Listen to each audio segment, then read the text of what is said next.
It's the Mixed Martial Arts Hour with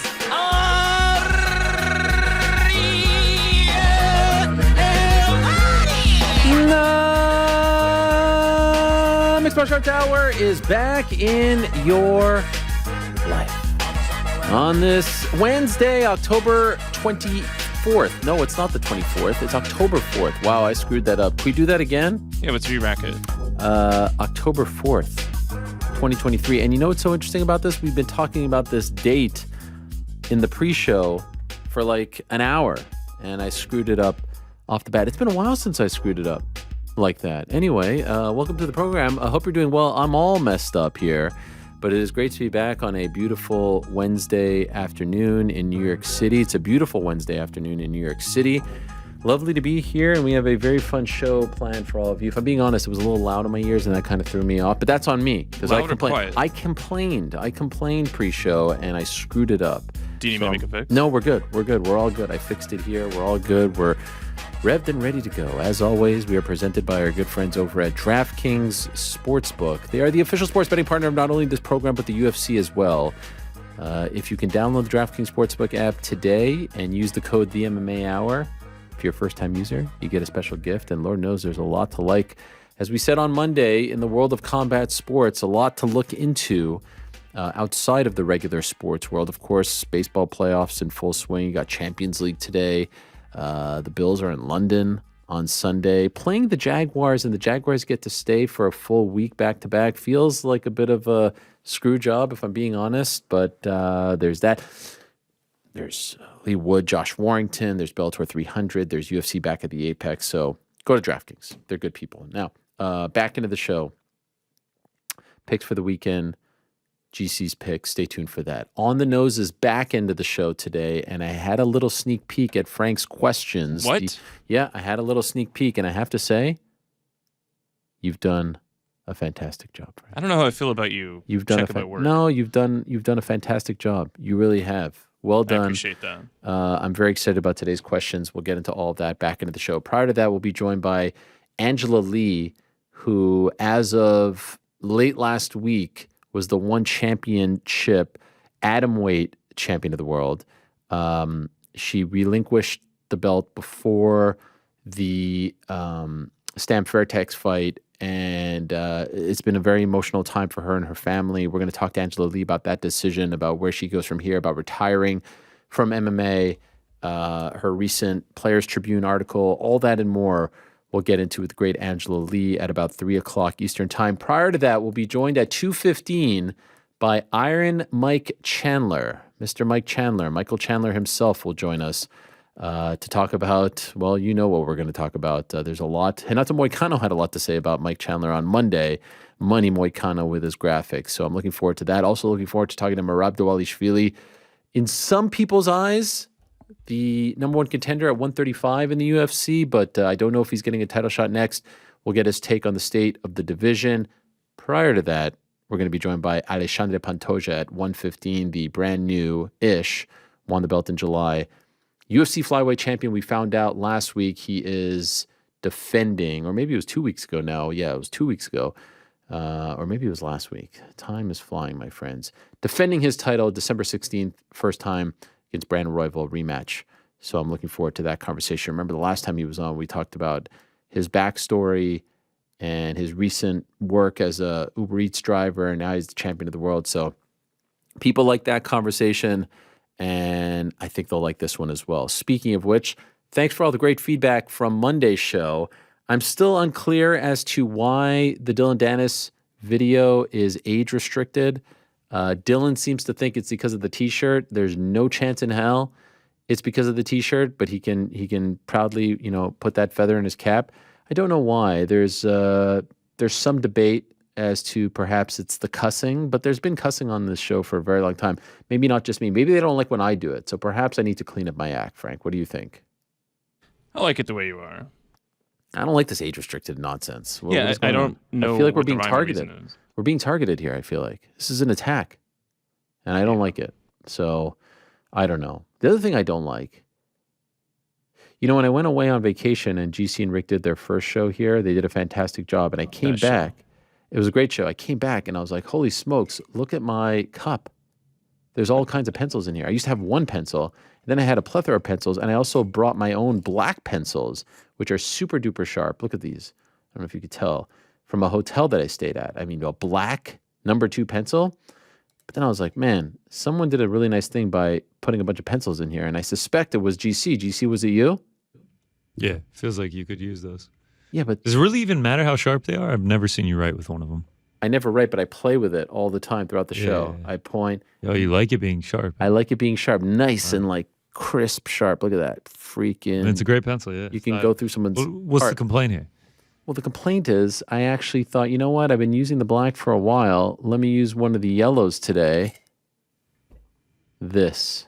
There was a sharpener on your desk. There's nothing. This is not even sharpened. Look at this. Go This is like a womp womp. go through a couple of them. Are they all unsharpened? Unsharpened number there's 2. another one. And, this one. You know, you pulled 2 unsharpened. People were starting to think that maybe you were just playing tricks on us and you just kept grabbing the same pencil. Yeah, no sharpened. Not sharpened. Sharpened. Yeah, I actually brought a pencil sharpener. All right. Well, I pulled it out and I felt it was like I was excited about the yellow, and then it was the actual definition of that sound right there. But I am in a good mood, my friends, because it's a Wednesday and we like to shoot. We like to answer your questions. On Sunday, I lost my glasses at the park. I actually bought 2 pairs of these. Lost my glasses at the park.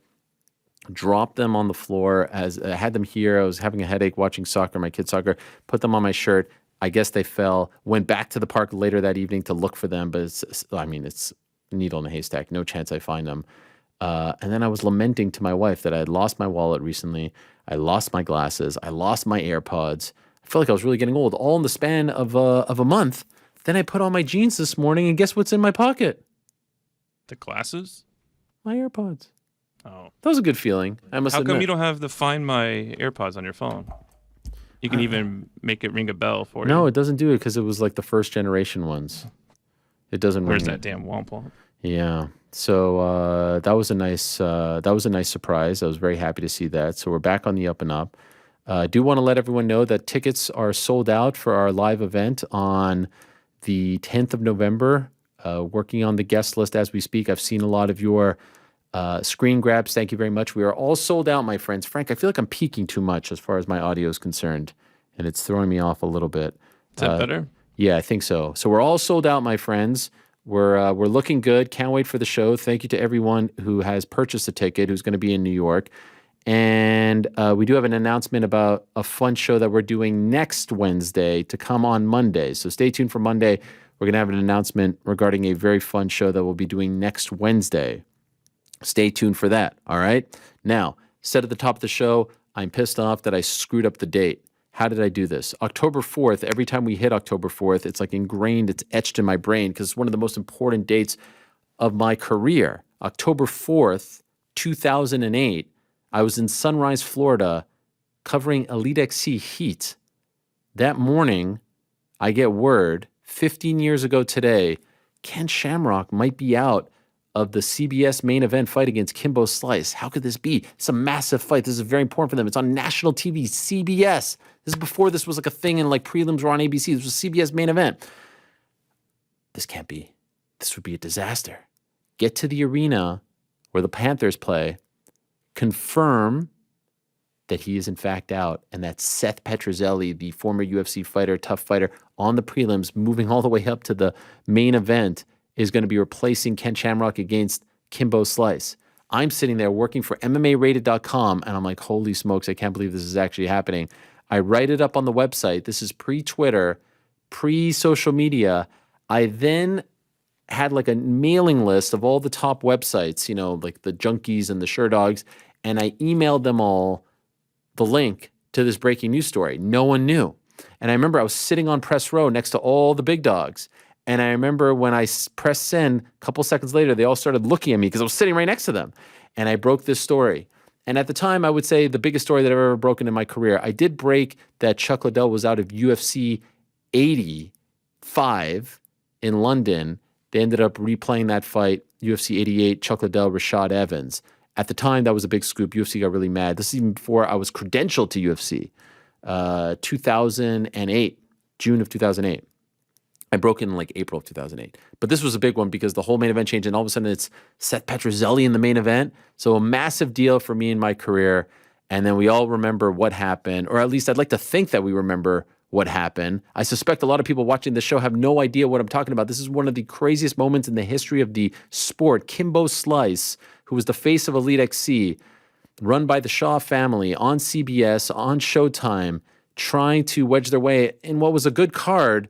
All of a sudden, he's fighting Seth Petrozelli on hours' notice. And in case you don't know what happened, this is what happened.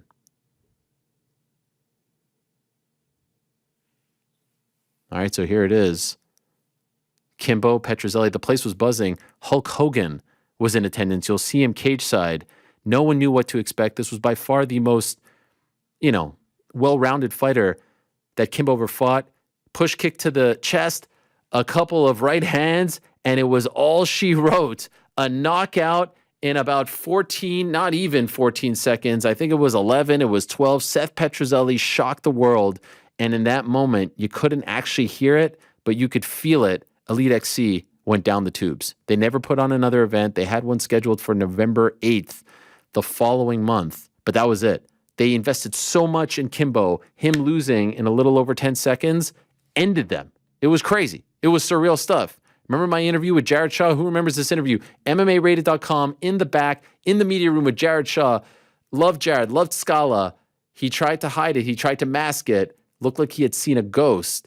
Remember this? Trip down memory lane, October 4th, 2008. Here's the beginning of that interview. Ariel Helwani for MMArated.com at the Elite XC post-fight press conference, and I'm being joined by Jared Shaw. Jared, a ton to talk to you about, but let's start at the top. Kimbo Slice loses to Seth Petrozelli. Is this your worst nightmare?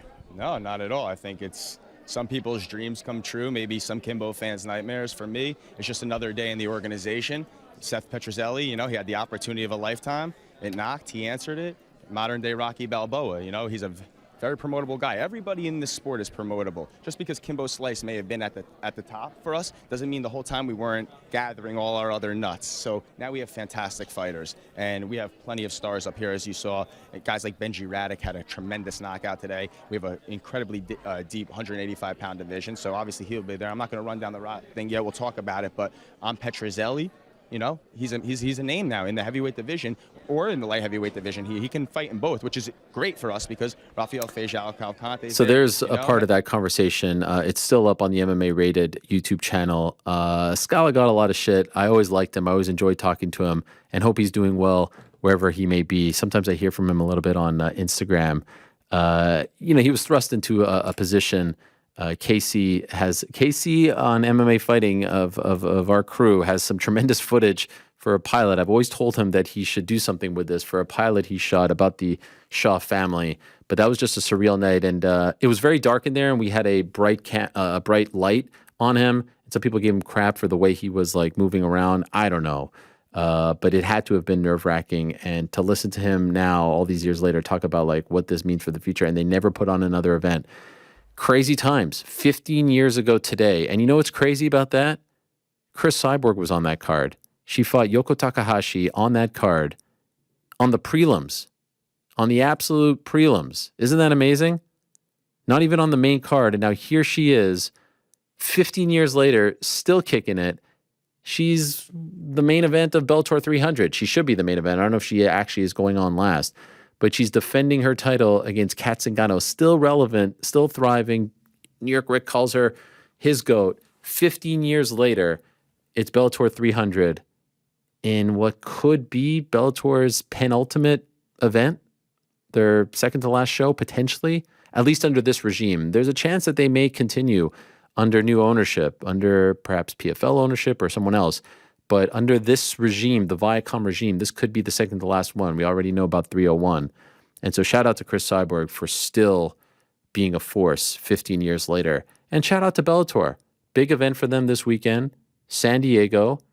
And my good friends at Bellator have actually shown me a limited edition poster that they've put together. And they've given us the green light to share this with all of you. Can we take a look at this poster? You know I'm a sucker for the history of the sport. And I feel like we don't celebrate the history of the sport enough. This is nice. Look at this. a who's who of all the big names. I would buy this. GC, you'd put this up in the back, right? Oh yeah, absolutely. I mean, I would hang this bad boy up. Look at how many. This had to have taken an insane amount of time. Yeah, it's fantastic. Now, I take umbrage with some of the placement, but overall, they have all the big names. Mike Chandler is there. Fyodor is there. The Pitbull brothers are there. Old school guys like Chael there. King Mo is there.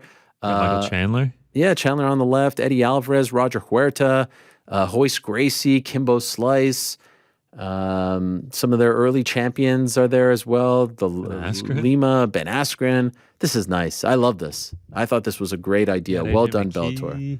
Yeah, McKee is there. Horiguchi is there. I mean, they're all there. Honestly, I can't see right now very well. I'm looking at the screen, so my eyesight sucks. I have some of the. Let's see here. I have some of the pictures. I mean, it's a nice thing. I was going to try to see how many I could name. I think I can name them all. Ryan Bader, Michael Venom Page, Tito Ortiz, Oh, that's not good. Musasi. Anyway, oh, there it is on the big screen. Thanks. Yeah, this is lovely. I love everything about this.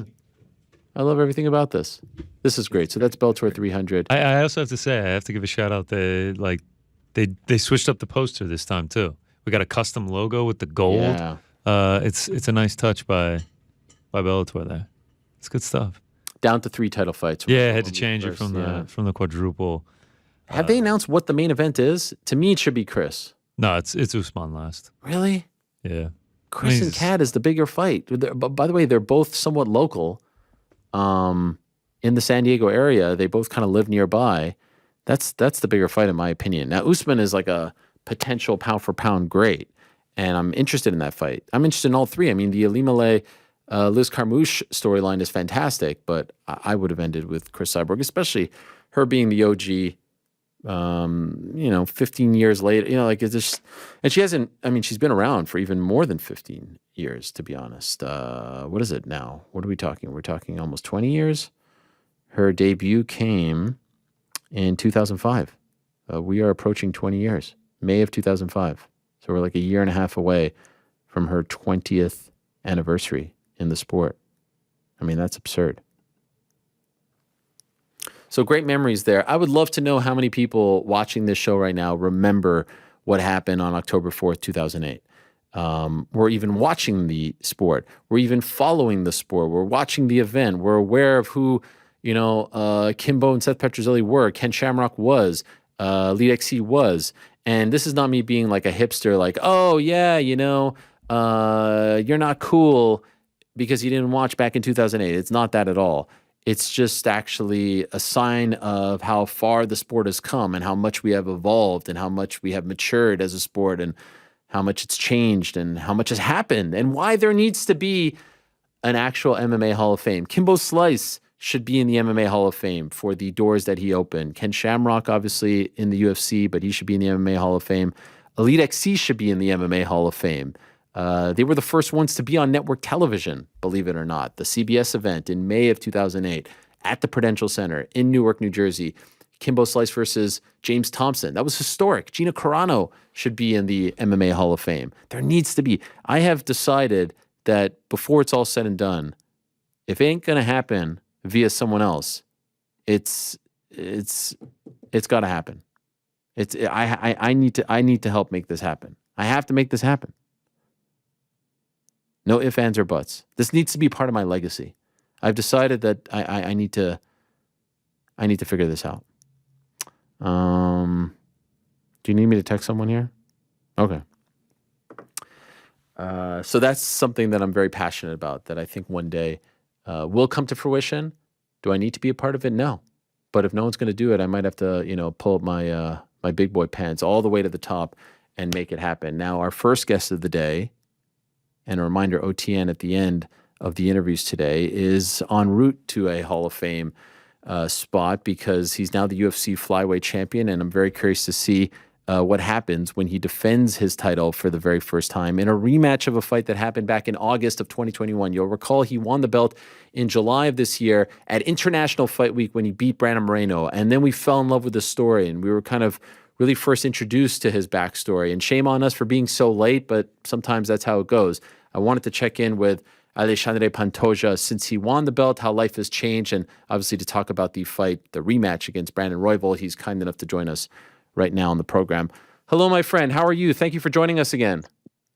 I'm very well. Thank you, Ariel. It's very pleasure to talk to you again, buddy. Yes, same here. I feel the same. And so much great feedback after your first time on the show. So it's great to have you back on. And I'm just curious off the top, is it possible to share how life has changed for you since July? Is this something that you can actually feel and touch? Has it changed a lot?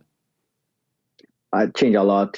Now more people stop to me to take a pictures. That's so nice. And I can meet you another personals. And but I think for me, it's nothing changed too much. I keep my focus, keep my goals. I train in America top team, best team of the world. And I like to say that because I'm stay 1 month off in Brazil. And when I back to my gym, everybody kill me. And then I'm not more world champion, and that's very important for me right now, make my feet in the ground, understand I'm champion July 8th, and I need to prove one more time December 16th. That I think keep this in my mind. That's my goal. This is gonna make me much better. And I think the big change coming when I make a pay-per-view show, and when I'm a champion, I think I'm gonna make some huge money with that fight. And of course that gonna change all my life. And in that point, I need to be very smart to work with that. I think everybody know, but I love movies from Rocky movies, Rocky Balboa. Yeah. And in the third movie, when Rocky is a champion of the world, and a lot of people take pictures, he do a lot of promotions.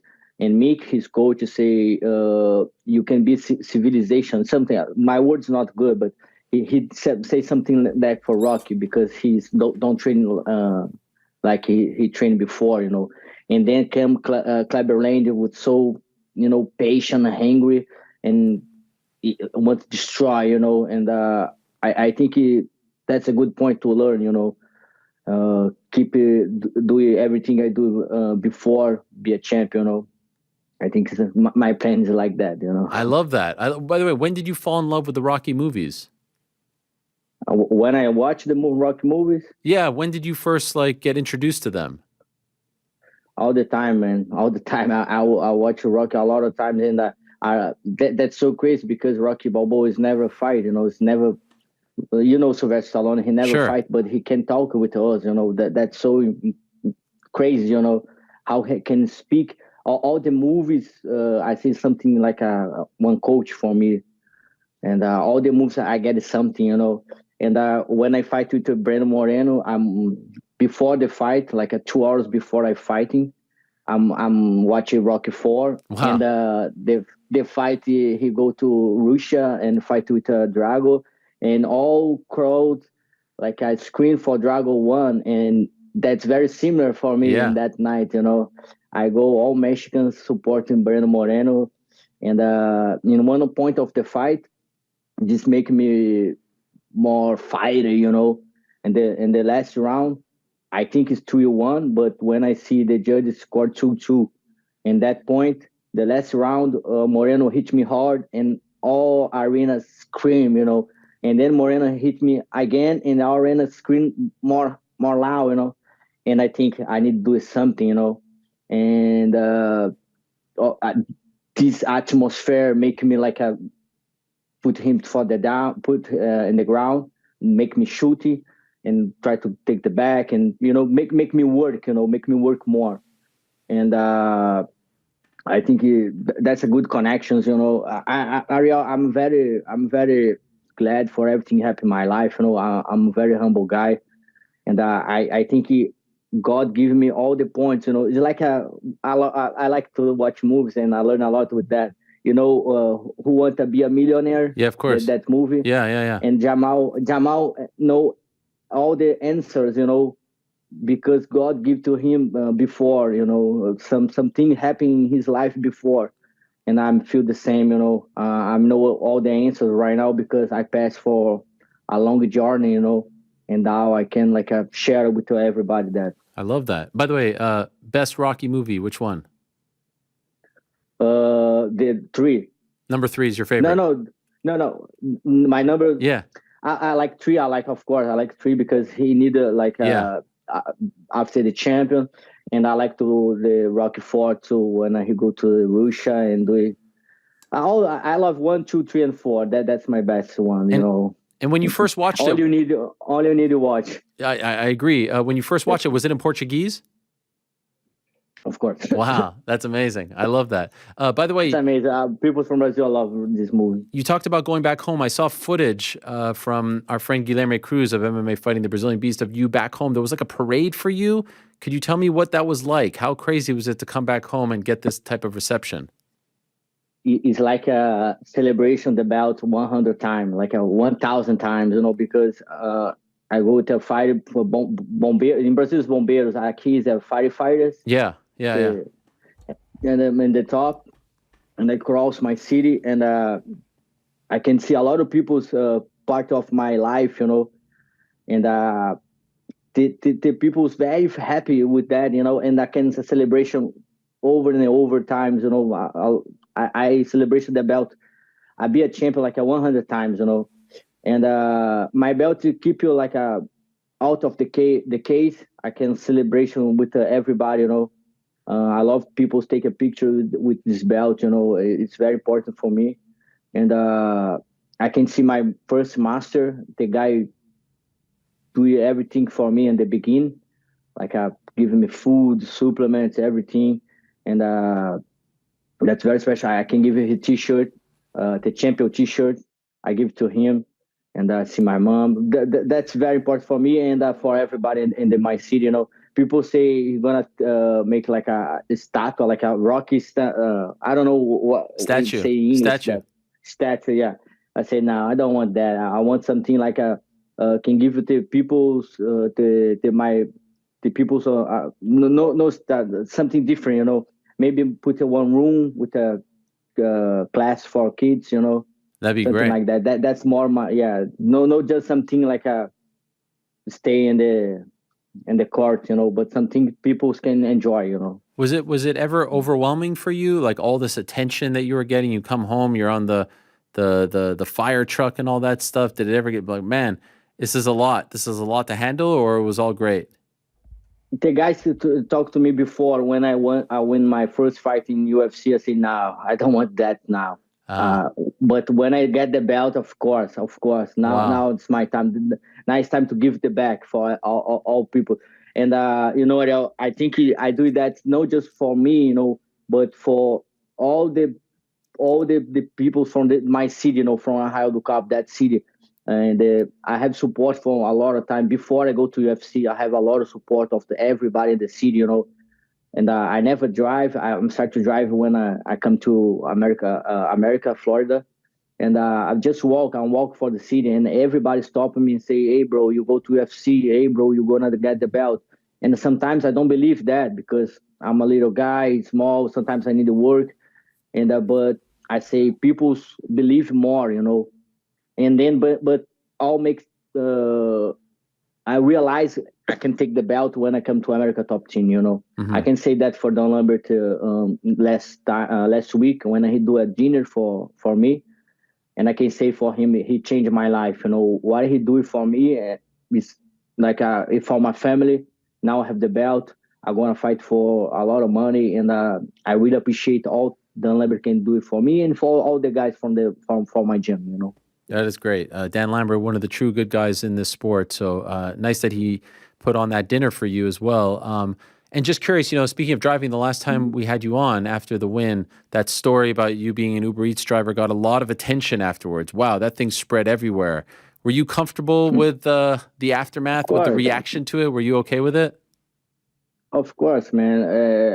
The people need to know everything, And maybe one guy from UFC do it Uber driver right now, Yeah. And he can feel the same, You need to do what you need to do, for your family, for your goals, Nobody can stop you. That's called being an inspiration. You're inspiring a lot of the And guys.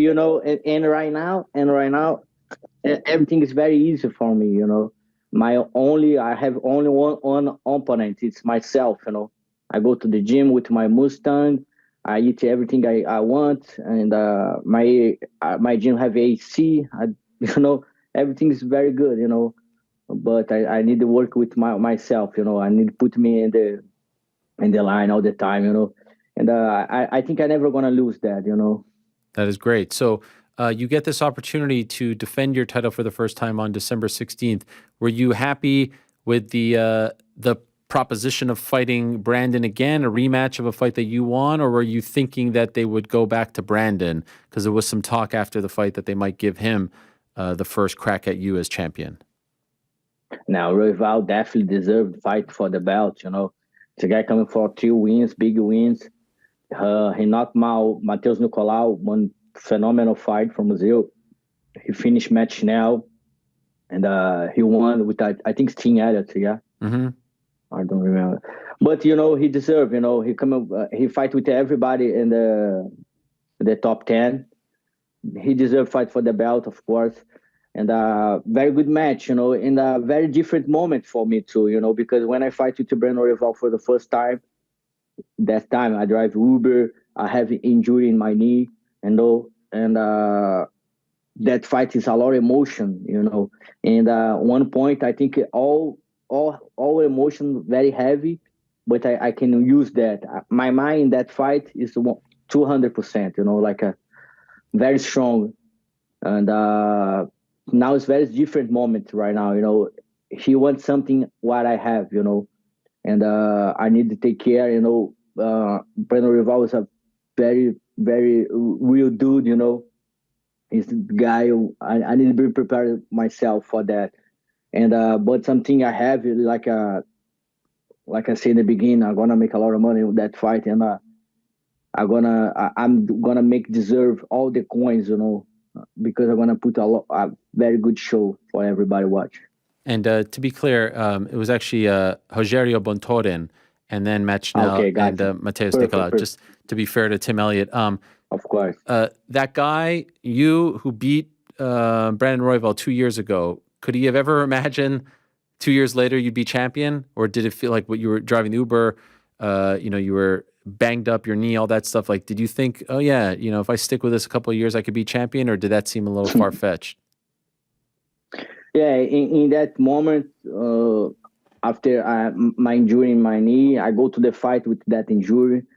And in that point, I just want to make money for save my apartment, save my mount, save my bills, But, like I say, when I arrive in America Top Team after 2 years here, in that point, I fight with Manel Capi and Brandon Royval and that guys. I can realize I can be a champion, because I work very hard here. I learn a lot with Coach Parrumpa, Macarrão, Mike Brown, Steve Moko, all my training partners, Joji Uruguchi, Adriano Moraes, and so many, And I can feel now I can take the belt, I feel I'm a champion, but in that moment when I fight for the first time with the Brandon Royval, just emotions, just emotion, just like try to support my family, bring the money back for my house, It's a very different moment. Did you see Manel Cape's last fight? He's a character, this guy, huh? Manel Cape for me is a real dude, man. This guy is very savage, He's one of the best contenders having flyweight division, Yeah. And I think I forget the Brazilian guy, what's the name, but he do a lot of very good work with the kicks. I kick Manel a lot. That's good for create some space. But I can feel Manel is real dude, man. I take care about this guy, Yes, for sure. And just curious about you. You're so proud to be a part of ATT. How do you feel about being co-main event to Colby Covington, given his history with ATT? Yeah, very crazy. Yeah. I think nobody want to get this banner from ATT. Yeah. No, man, but that's nice. I can see Kobe work a couple of times in American Top Team. And, for me, he's a cu de cachorra, like I don't like to say, he's an asshole. Okay. But he do, I don't know what to say that, but he take care about one of my coaches, one guy I really like it. And because that, he had some respect about me, Okay. because he take care about Gabriel de Oliveira. He's a box coach from ATT. And I can talk with Gabriel about him. And he say he nice with me, he pay my lunch, he pay for one room just for me. And that's very important. You can see who you are when you do stuff like that, Of course, he a character when camera's on, but, he's a humble guy when everything is off, and take care about your coaches. That's very important. I'm taking care about all my coaches. I support him because he do a lot for me. And because that he have a little respect, about me. Okay. That is good to hear. A character when the camera's on, humble guy when the camera's off, just like Sean O'Malley, right? Yeah. I'm Gilbert Burns' very friend, my friend Gilbert Burns. And one time he talked with O'Malley on the phone. Oh. And I can talk with Burns after the call.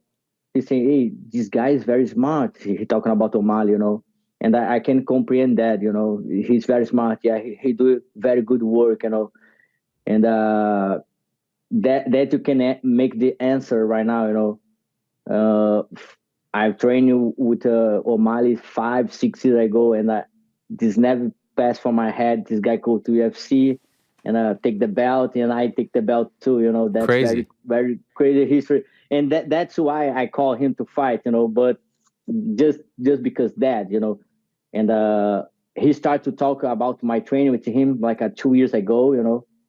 He started to talk about that, and but let's go back to 5-6 years ago when I go to lab before I arrive with Cejudo. I make a 60-hour travel with the airplane flight, and I go to lab. I never stepped in the lab before, and I go to the lab, do sparring with all the guys you need to take very balls for doing that, But in that point, I'm just a fighter. But, and O'Malley come to me and say, hey, I can record this training. Of course, bro. Just when you finish, send me the video because I can learn something too. And he never passed the video for me, Oh. And I called to Cejudo, hey, Cejudo, say to your friend, give to me the video. And Cejudo say, hey, forget. He never going to send the video for you, bro. Why not? He's not like, why not? Okay. If you lose, you don't share the video, That's okay, that's okay. And for me, that's a good deal. Very good, very humble kid in that moment, very talented kid, O'Malley, very talented. And you can see he wants to learn more, very special. But like you say, when the camera's on, that's O'Malley's show, he wants all this stuff.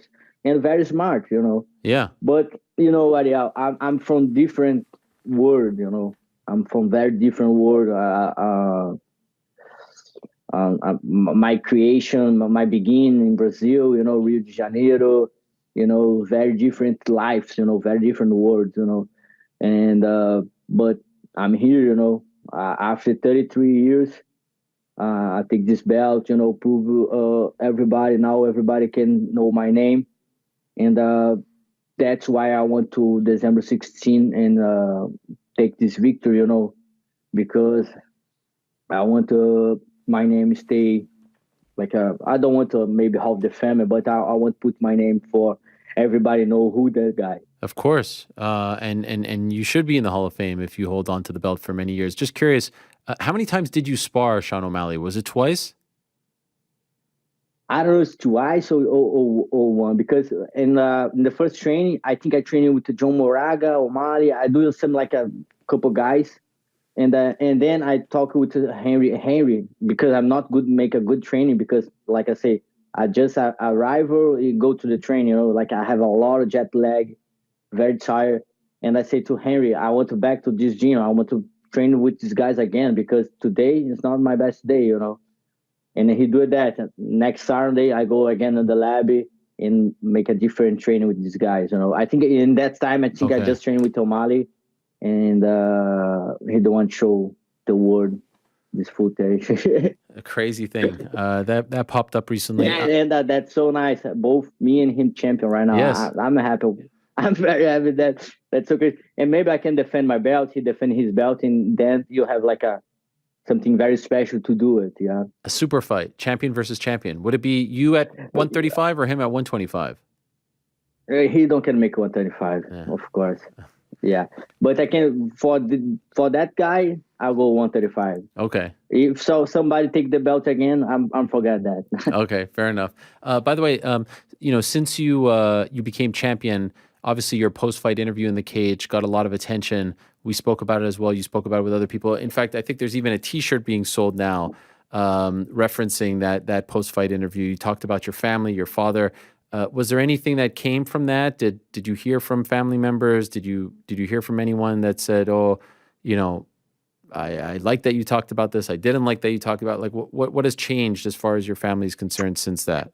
You know, about my mom say you know do nothing wrong, you know, you just speak what you're feeling, you know, and what I can say, you're right, you know. And with my two brothers, I'm the young one. My sisters, everybody like agree with me, you know. But in that point, I don't want to like make my dad be a monster, you know. Yeah. But I think the world changes right now, you know. The dad is now want to take care about his family, his kids, you know. I don't know if the world change or I make my world change, you know, because I do that for my kids, you know. And you know, you don't can change the past, you know. And I realize I can change sometimes I can change somebody. I don't can change how I want my dad see me, you know. I don't can change that, you know. I just like I'm okay with that. I'm okay with all happening. Like I told you in the beginning, I think God gave me all the answers, you know, and I do my best all the time, you know. Did you hear from your father after? He tried to say, he sent me a message, but like I say, it's not what I expect, you know. He problem with he see all the happen. Yeah. And what the problem is, it's he feel bad because people close to him understand the history, you know. Not the history he talk, but the real history, you know. And he don't like that. And I don't say that for that this is happening, you know. I say that maybe he can realize that and back, you know, and try to do something I'm expect, but like I say, you don't can change people's head, you know, and that's okay. I learn one more time. Okay. I'm sorry to hear that. I thought maybe it could have changed. The relationship could have changed since. No, he don't change for 33 years, bro. He not gonna change right now. And but that's okay. You know, I think I'm expect something, but you don't can change the people. You know, you don't can change how he feeling for me. You know, that's okay. I know he love me. This his style. Right. That's okay. And you know, Real. Damn, I love my boys, my Nicholas and Kawan, my two kids, so much, you know, so much. And I love to spend time with these guys. And when I come to America, I can see the rich people take care a lot for your children, you know. Especially, of course, some poor daddies can work, go back to home, and take the kids for do some sport and some activity. But I see the rich people here put your children to do everything, you know, student, sports, all he can do, he invests a lot, you know, and that's very smart thing to do, you know. Yes, amen. And And then for you in December 16th, your last performance against Brandon was fantastic. You submitted him in the second round. He's come a long way since then, as you said. He's looked very good. You've looked very good. And so I'm wondering, how do you feel this fight is going to go this time around? A fight of the night, for sure. For sure. It's going to be like a crazy fight again. Brandon Royval is a tremendous fighter. You know, I love his style. And very aggressive, very good jiu-jitsu, like me, you know, but he's tall and softball. But, you know, very impressionable fight, you know. I love watching his fight. And 100% this can be a fight of the night. And he proved, you know, when the fight's over with Royval, I say to him, "You're very young, bro. You have a lot to do, you know. And then he's gonna fight with me one more time for the belt." And like I say, he deserved that, you know. But you know, Ariel, it's very weird, this word, when you fight with somebody and in some point you cross the dream for somebody, you know. Mm-hmm. Because he dreamed with that, I dream with that, you know. I'm dreaming with defend my belt, he dreaming with take this belt, and I need to interfere that moment, you know. It's very hard, you know. That's very hard to do it, you know. And these are a crazy sport, you know, because all the good guys fight for a family, for everything, you know, for your goals, for your dream. And you need to go there and kill, you know. That's very weird sport. But, you know, I want to prove the world who I am, how good I can be, you know. And I have a lot to do. I'm a very good fighter. I improve all the time in the gym. I want to be better all the time. I have the best training part to do that, because if someday I'm not good, this guy gonna kill me. One of the guys that killed Jiriguchi, damn, this Japanese is real dude, man. And he might take a moment. I can see if I'm good or not. He pushed me, you know. And that's the only thing I try to do, doing my best, you know. And December 16, I prepared the best show of my life. Well, it says a lot about you that you would talk about that conflict. Like, you're trying to continue to live your dream, but in doing so, you have to kill someone else's dream. And not a lot of people would look at it that way. So I think it says a lot about the kind of person that you are. Much respect, my friend. Good luck to you on December 16th. Thank you for coming on. Great to talk to you again. I wish you nothing but the best. Nice. Let's go, Ariel. Thank you so much, buddy. Pleasure. Thank you so much for coming on. There he is, the flyweight champion of the UFC, 125 pounds. You know, you don't hear a lot of fighters speak of that conflict like that.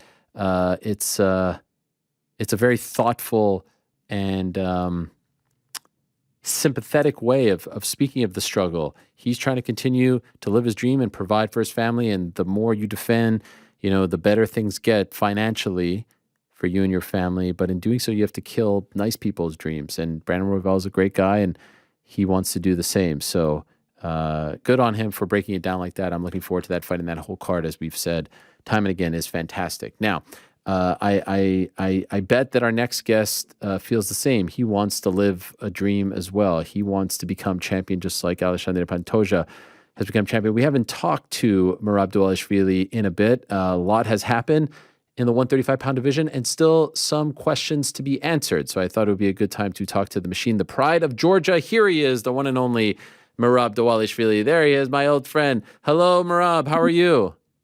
Let's go, Ariel. I'm good. How are you? I'm doing well, my friend. Thank you so much for coming on. It's great to talk to you again. First things first, how are we feeling? Last time we spoke, you had to have surgery. How's the hand feeling? How are you doing? I'm healthy now. I'm ready now. I'm happy now. I'm so hungry now, and I'm ready to go. Okay, so you're 100% cleared? You can punch? You could do anything?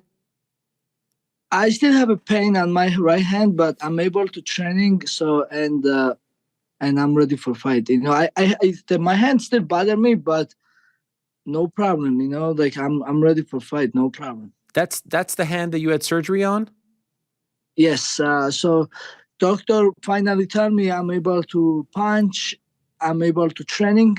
when I start punch and like grabbing and wrestling, I still have a pain now, and I tell doctor, but they told me it's normal. You will have a pain in couple months. So I'm like, okay, I'm gonna ignore the pain and just do my thing. I don't know if you see, but I have a big scar. Right? Big scar.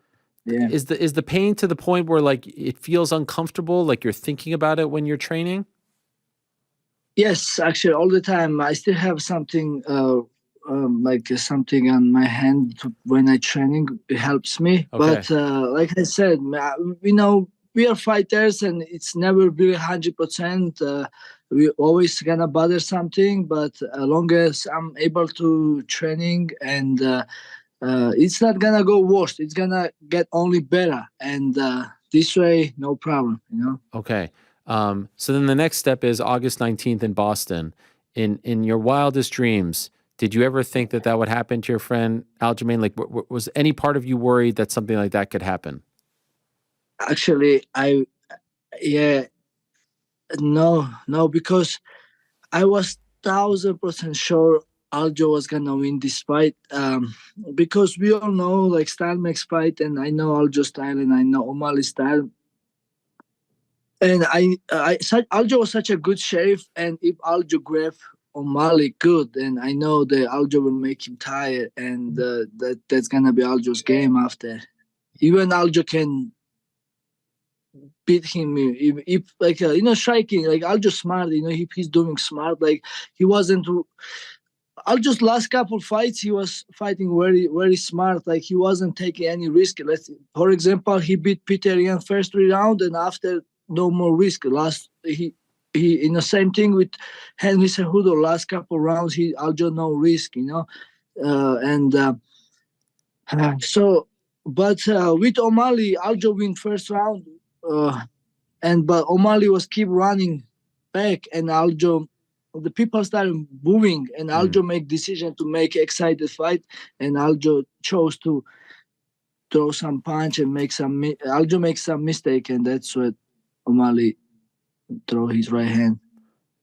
Aljo, yeah, that was heartbroken, man. That was heartbroken. I can never believe this, because before my fight, always I tell referee, if I got cut, please don't stop me. And then even with Henry Cejudo or TJ Dillashaw or Peter Yan, before Aljo's fight, also I was there in locker room, and we both tell also referee, hey, if something happened, make sure let us fight, like don't stop early. But I don't know, somehow I forget that with O'Malley, I forgot Aljo to tell referee, especially Margada. Usually he's always like a little bit, like he likes to stop early. And we forgot to tell this one right before referee to like, please, let us fight. Don't stop me early. If I have to lose, I'd rather go out and lose like this. I don't need to save me. Why you save me? I'm a fighter. I came here for die. I train so hard, and but unfortunately, that crazy thing happened, and Aljo lost that day. I saw that you wrote something afterwards about Mark Goddard, that he reffed one of your fights and you were unhappy with the stoppage, and then this fight as well. He's considered one of the best referees in the game, but do you not feel comfortable if he's refereeing one of your fights now? Yeah, like every time I see him, I don't know, I only scared of God, and every time I see him, I don't know, I have a panic, yes, who I am, if he will be my referee, I'm gonna go and fight. But yeah, I have a feeling that I'm not uncomfortable when I see him. I don't feel comfortable. Somehow that's my feeling, because I saw also other fights, and every time something happens, he's like jumping around, and he wants to like jump in and stuff. Yeah, I respect the job, but yeah. So we are fighters. We have a long training camp, and we when we are in the octagon, for example, me, I'm ready for die there. That's how my mentality is. In the training room, I always stop. I'm not sparring hard, but when I'm fighting, I put everything there, and I rather go out and the referee save me. I don't need to save. I rather, go unconscious. And I will wake up and I will be sure. Yes, I lost, but. If I was hurt, like Marlon Moraes, the referee can stop me, but I was fighting, then I proved, I came back and I win the fight. Same thing, I believe Aljo can do same thing, Aljo was keep moving every time. Aljo never was out. He was keep trying, Aljo tried couple ways to get up, but and then last time he make decision to the 10 give to his back, and the referee stopped the fight. So unfortunately, it's nice though that it seems like Aljo's handling it well. I know he just won a grappling match this weekend. He was on vacation, so it seems like he's handling it well. And then we get to your situation. As we stand right now, where do you sit, Merab? Because a lot of people feel like now that Aljo isn't the champion, you should be next. Aljo has said it himself. If he's not getting a rematch, he feels like you should be next. It seems like Sean wants to fight Cheeto. Cheeto obviously wants the belt. If he's going to get that opportunity, why wouldn't he take the fight? And the UFC being a little bit coy about their plan. So where do you sit right now as far as the title picture is concerned? Ariel, this is number one bullshit, man. Cheeto Vera 1-1, and last fight he beat the guy who has, from last 8 fights, he has a 2 win. I respect the guy who he beat last time, but we all know, man. Like who he beat, and he's 1-1 now. He's ranked 6, and I beat Jose Aldo, and Jose Aldo beat Cheeto Vera. Cheeto Vera don't deserve this.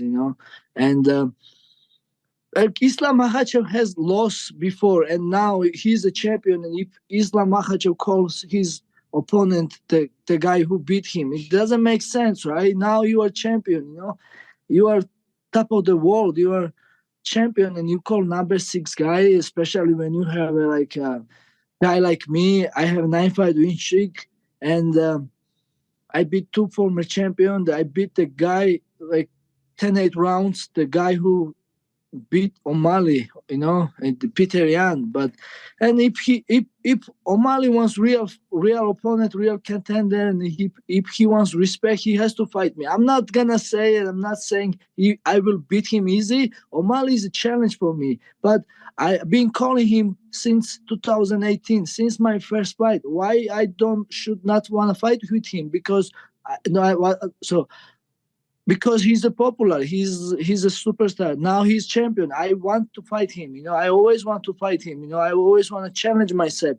I always want to fight the guys who's proud of me and who's the challenge. And I keep want to do this. And if it's not rematch now, Aljo deserves most. But if not that, and I am the next guy, and I'm saying I'm ready, I'm healthy, and I'm gonna fight. And that's it, man. I don't see why they should not give me this fight, and it's my time now. You're so close, and your resume would suggest that you have long deserved this. I'm curious, how would you feel if they don't give you the title shot next? If they go in a different direction like Cheeto, how would you feel? I'd be heartbroken. Who I am, nothing I can do. I never make a choice, or I never choose my opponent. I always accept what the UFC give me, and I'll be the same. I don't think they will never ask me anything, but who I am. But yeah, I would love to this fight, and I'll be heartbroken, But it's okay. Life is continue. I'm healthy. I'm my life is good. I'm good. But if the right thing is, I should fight next for the title, Sean told me, right? Sean told me that when he beat Aljo on August 19th, it was like he beat you.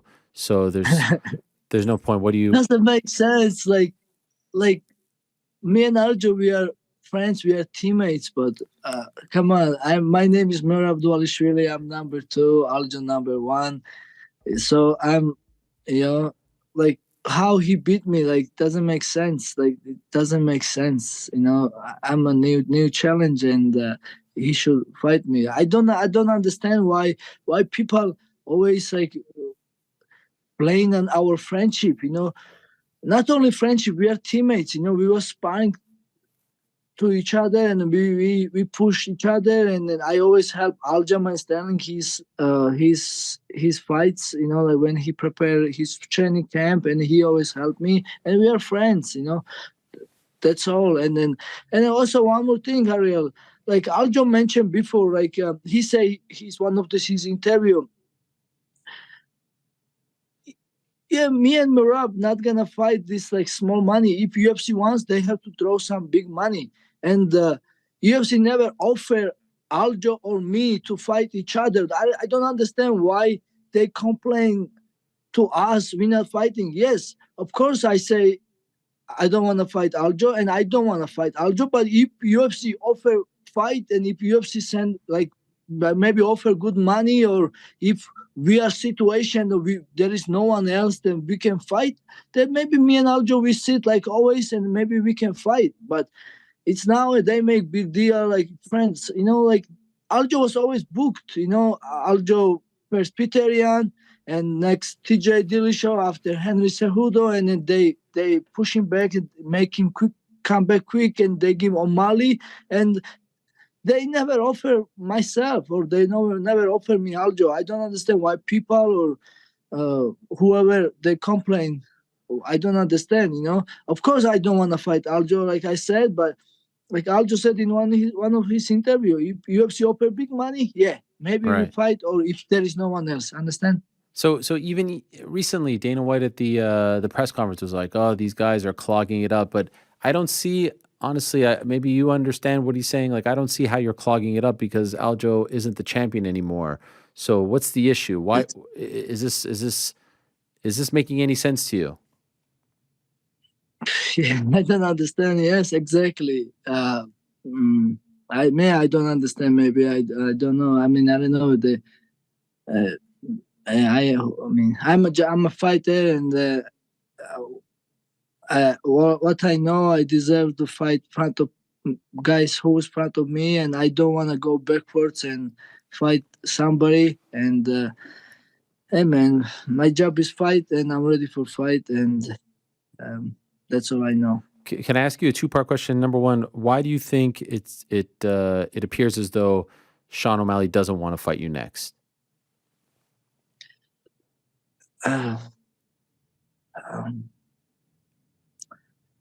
I guess he looked me as a bad matchup for him.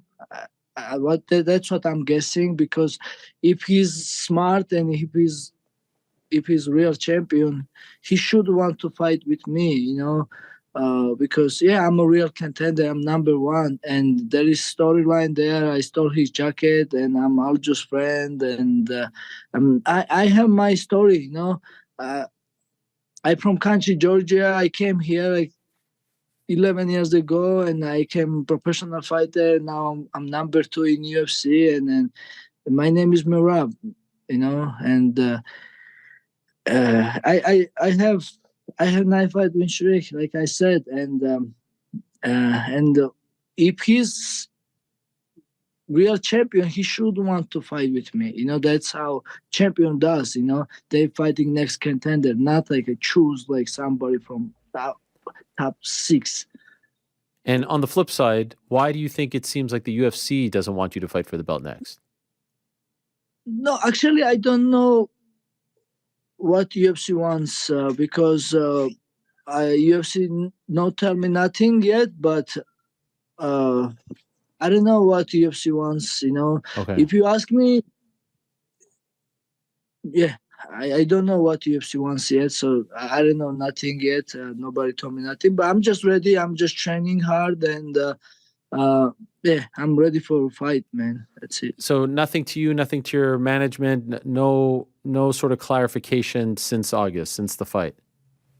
No, nothing. Just nothing. I just tell them I am ready and I can fight. And I said, yeah, I'm healthy now. And but we don't hear nothing about fight news. And just curious, like if they say, because they're booked up until December, if they say, okay, January we need a main event, can you fight in January? No problem.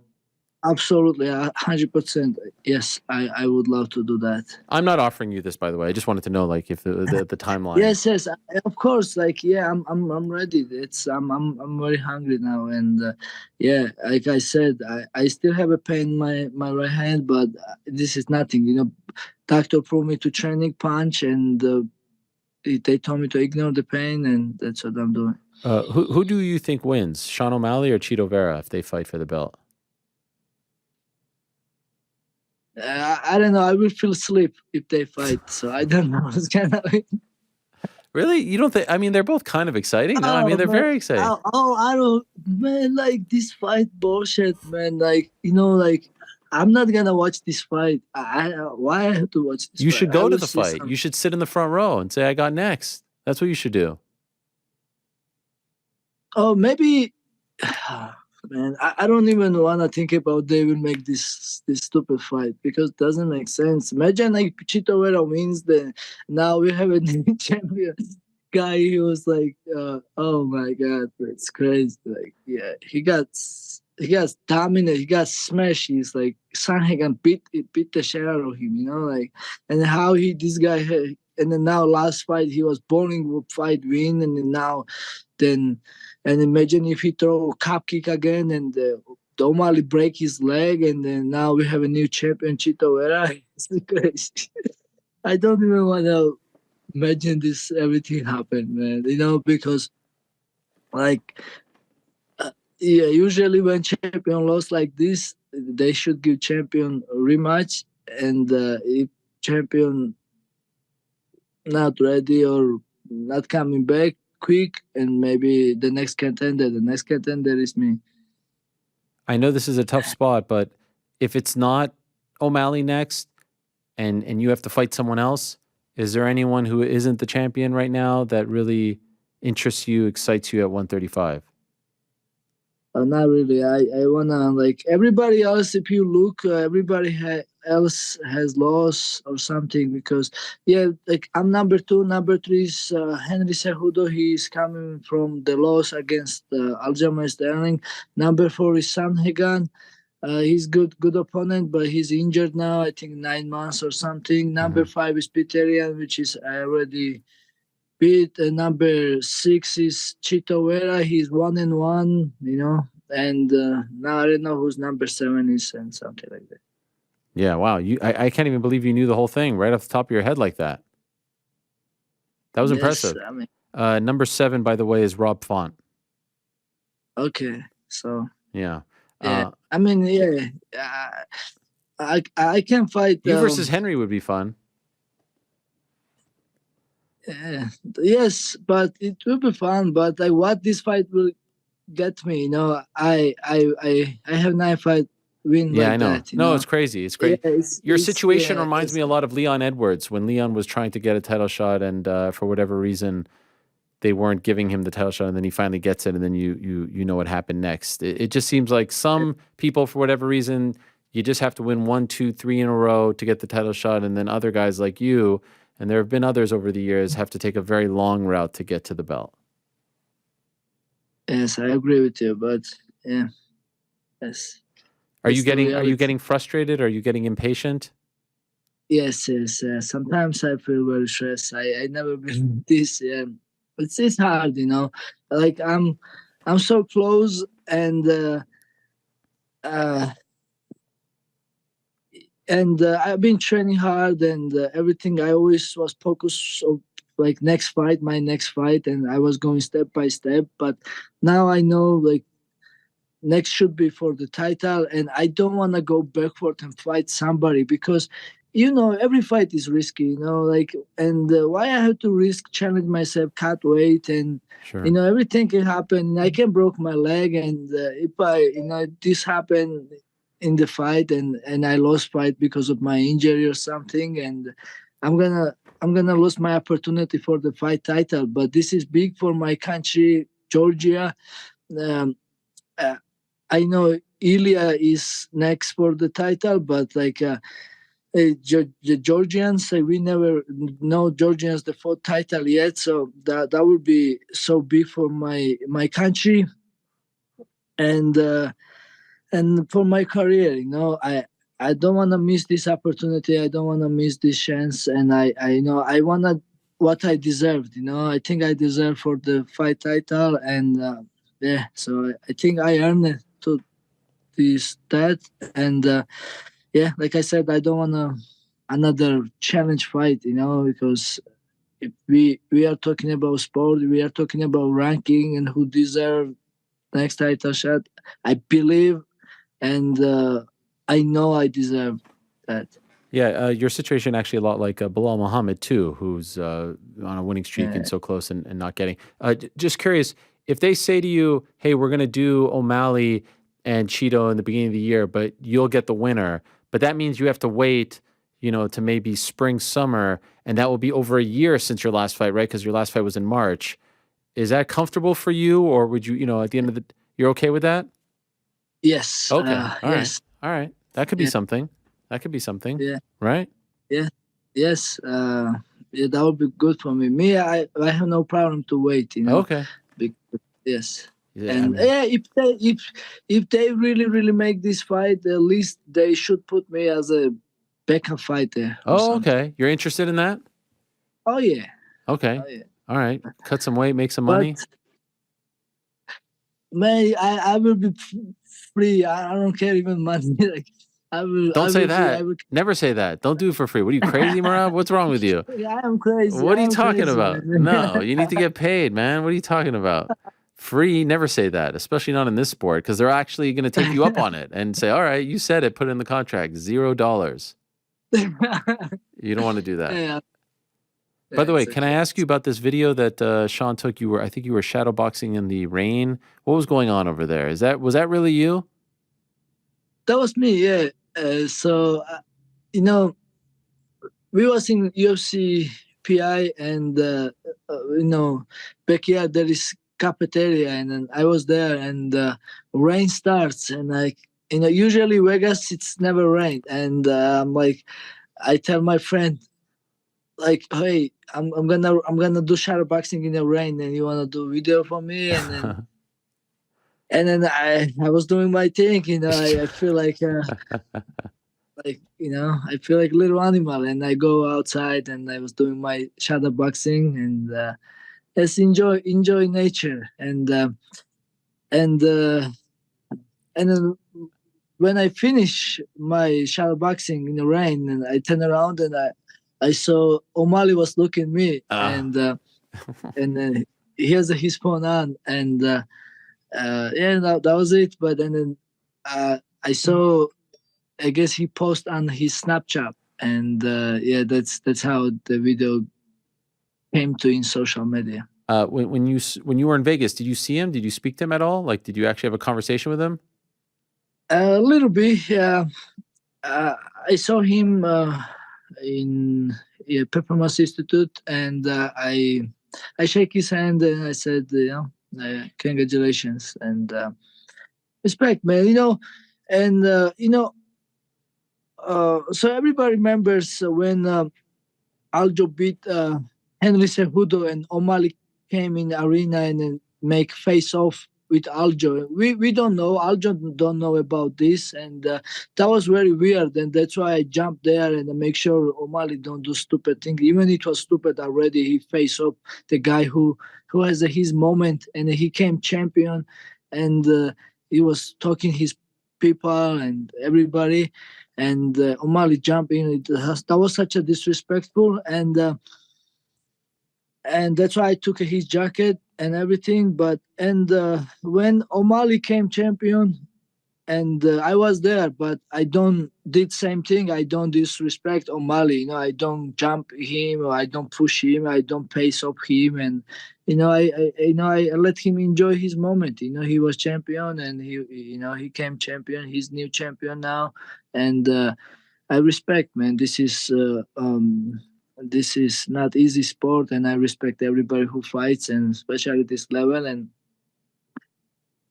I see him and I give him his respect. You know, he definitely good fighter, and even we all know what happened and who was supposed to win this fight. You know, he did everything what he was supposed to do, and then even he fought with injury. Like he said, he was injured, like his rib was fucked up, and this even makes me crazy because if Aljo grabbed him, and then O'Malley was supposed to give up, but he ran, waited his moment, and he throw one punch and repeat his stuff, and that's it. By the way, when you saw him at the PI, did he ask for his jacket back? No, he don't even mention jacket. He don't like the fact, he go crazy every time somebody mention jacket. He go pissed off, Yeah, he wants to forget this jacket situation, but you're not going to. You're not going to. No. Until he fights me and he fights Aljo. No, I'm not gonna forget about. I think we'll see that jacket again in the future. For now, though, great to have you on, Merab. Thank you for coming on and updating us. I hope it all works out for you and that you get what you have earned already sooner rather than later. Hope the hand feels better and it all works out for you at some point in the very near future. So thank you for coming on, Merab. Great to talk to you as always. Of course, anytime. Thank you so much, Arya. All right, there he is, Merab Dvalishvili. Hard not to feel for him and agree with a lot of the things that he's saying. When you win that many fights in a row, especially against that kind of competition, hard to deny him. So we'll see how this whole situation plays out at 135. Another situation where it seems like every single show, every single week, we're talking about it. We're getting questions about it. Fighters are talking about it, just like they did on Monday's show. It's the Michael Chandler, Conor McGregor situation, a saga that dates back to February when they first announced, the UFC did, that they would be coaches on The Ultimate Fighter. And here we are in October, still wondering how this whole story will play out. I've been asking Michael to come on the show for quite some time, since February, and I promised him I wouldn't ask the same old. So let's see if I'm able to stay true to that. He is kind enough to finally join us again on the program. Is it true? Is he there? There he is. My guy, Michael. What's up? No one makes me work What's up, harder dude? than Michael Chandler. It's amazing. How are you, my friend? I'm great, man. No, I appreciate the opportunity. You know I love you. Just been keeping my head down, nose to the grindstone over the last couple months, and not a ton to report, but for sure Conor will get knocked out sometime next year. Okay, so is this what semi-retirement life is like? Just golfing on a Wednesday? Is that what you're doing?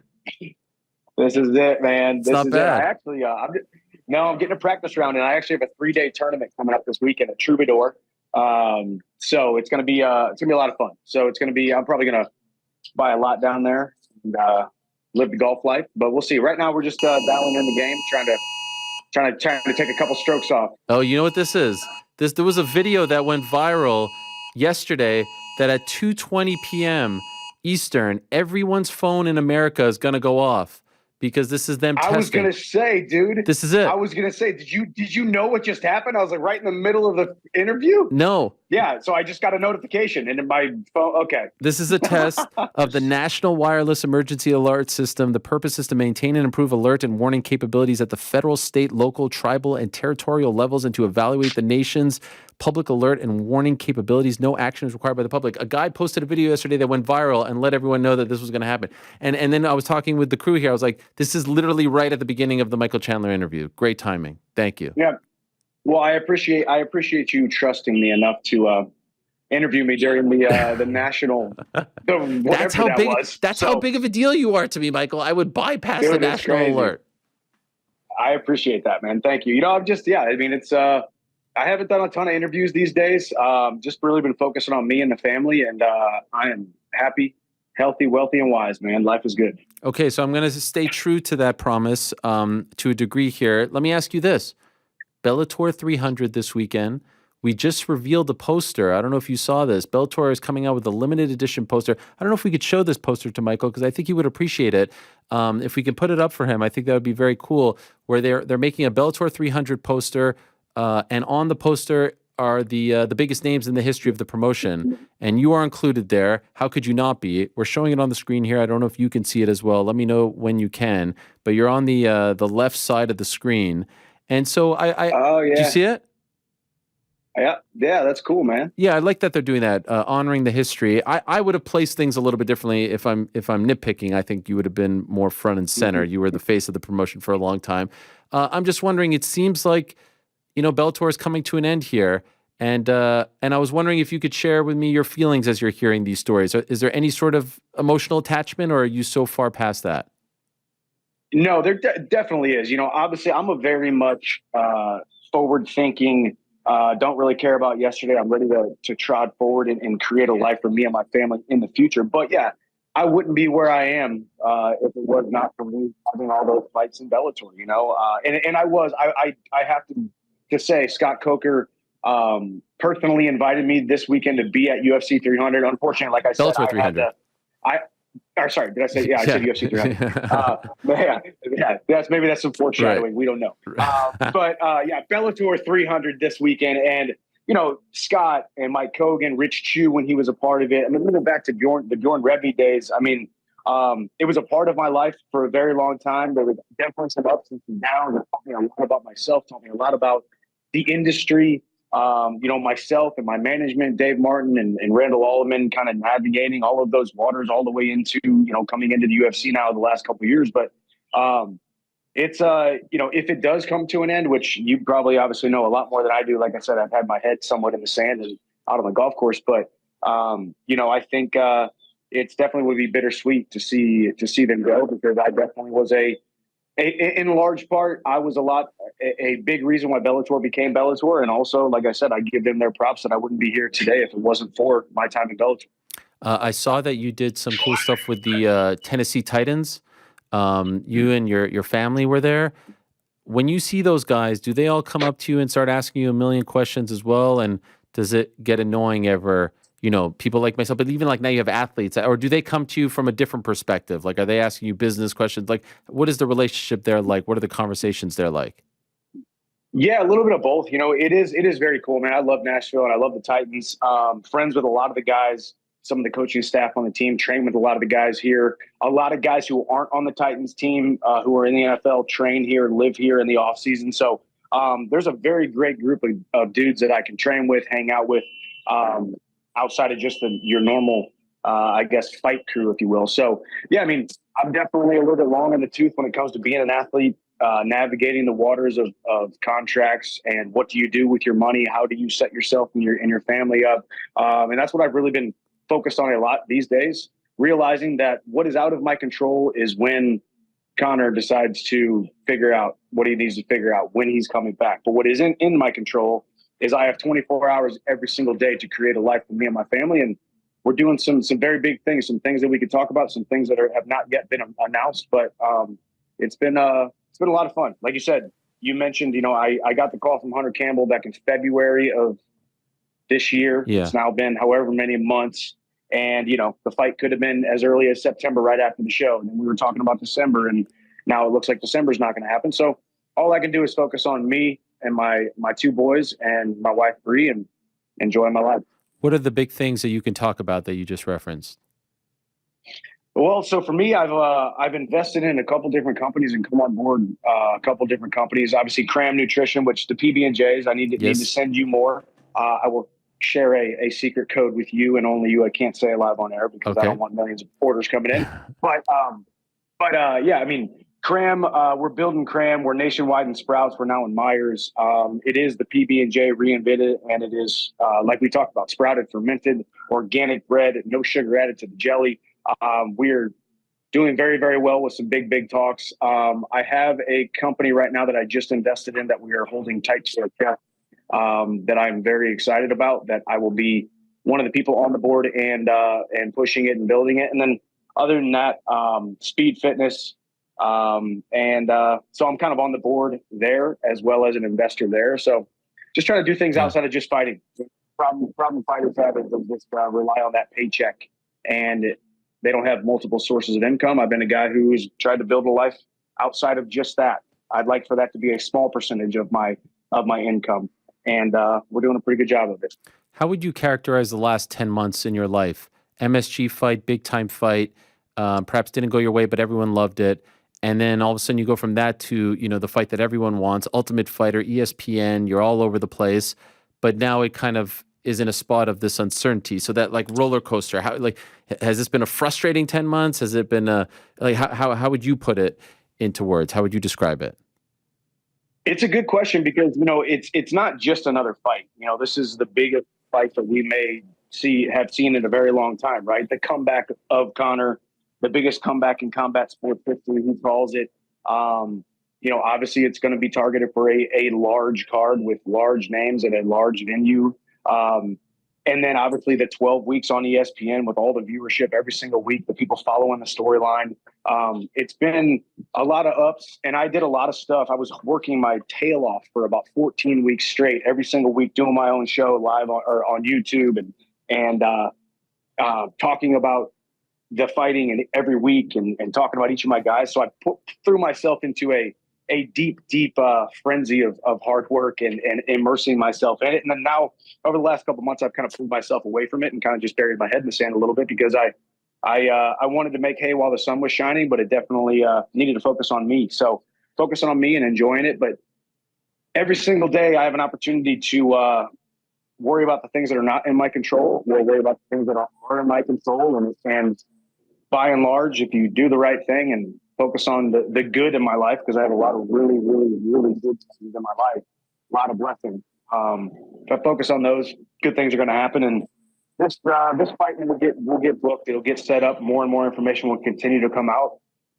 I know some information that other people don't have that may or may not be shared. Like, just like, this industry, there's a lot of stuff going on outside of just what the people know. So we enjoy the process, and it's going to be a big fight, and it's going to be a big opportunity for me, and it's going to happen. It just is a matter of time. Any information that we don't know that you want to share with us today, just to enlighten us, inform us, educate us? No? Okay. No. But ultimately, things are moving in the right direction. And of course, I get it. The guy on Monday, Hanato Moicano, I get it. People call me delusional. Why are you waiting? Why are you wasting all this time? You're wasting these years and blah, blah, blah. Listen, man, I don't believe we get old. I believe we get lazy and we get busy. And at 37 years old, I feel better than a lot of 27-year-olds, and would venture to say that I probably feel better than a lot of 22-year-olds. Why? Because I've taken a good care of my body. I've taken good care of my mind, even with the wear and tear that I put on my body. Good sleep, supplementation, treating your body right. Man, I feel phenomenal. So I'm not really worried about the getting old thing. I feel phenomenal. And like I said, I got a lot of tread left on these tires. So I'm going to, if anything, I needed a little bit of rest. All right. Not to go on to another tangent, but I knocked out Benson Henderson in August of 2020, signed with the UFC in September of 2020, immediately went into a training camp, was the backup in October of 2020, then fought January of 2021, then fought May, then fought November of 2021. I've been nonstop and said yes to every single opportunity since I signed with the organization.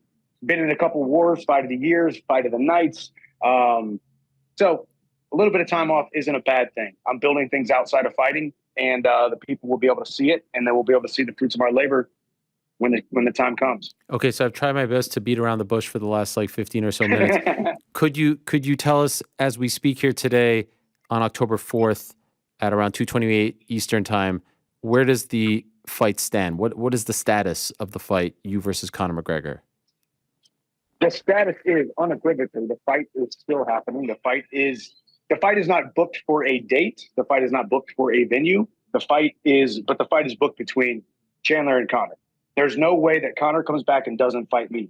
If Conor doesn't fight me, he's probably just not coming back, and that's out of my control. So he's coming back. He's fighting me. At this point, obviously by deductive reasoning, by process of elimination, there's now a main event in December. There's a main event in November. We're not going to not be a main event. So that pushes us into 2024. I'm ready to fight in January, February, March, April, May, whenever. So we'll see. Obviously, it makes a lot of sense that there's a very historic card coming up with the UFC.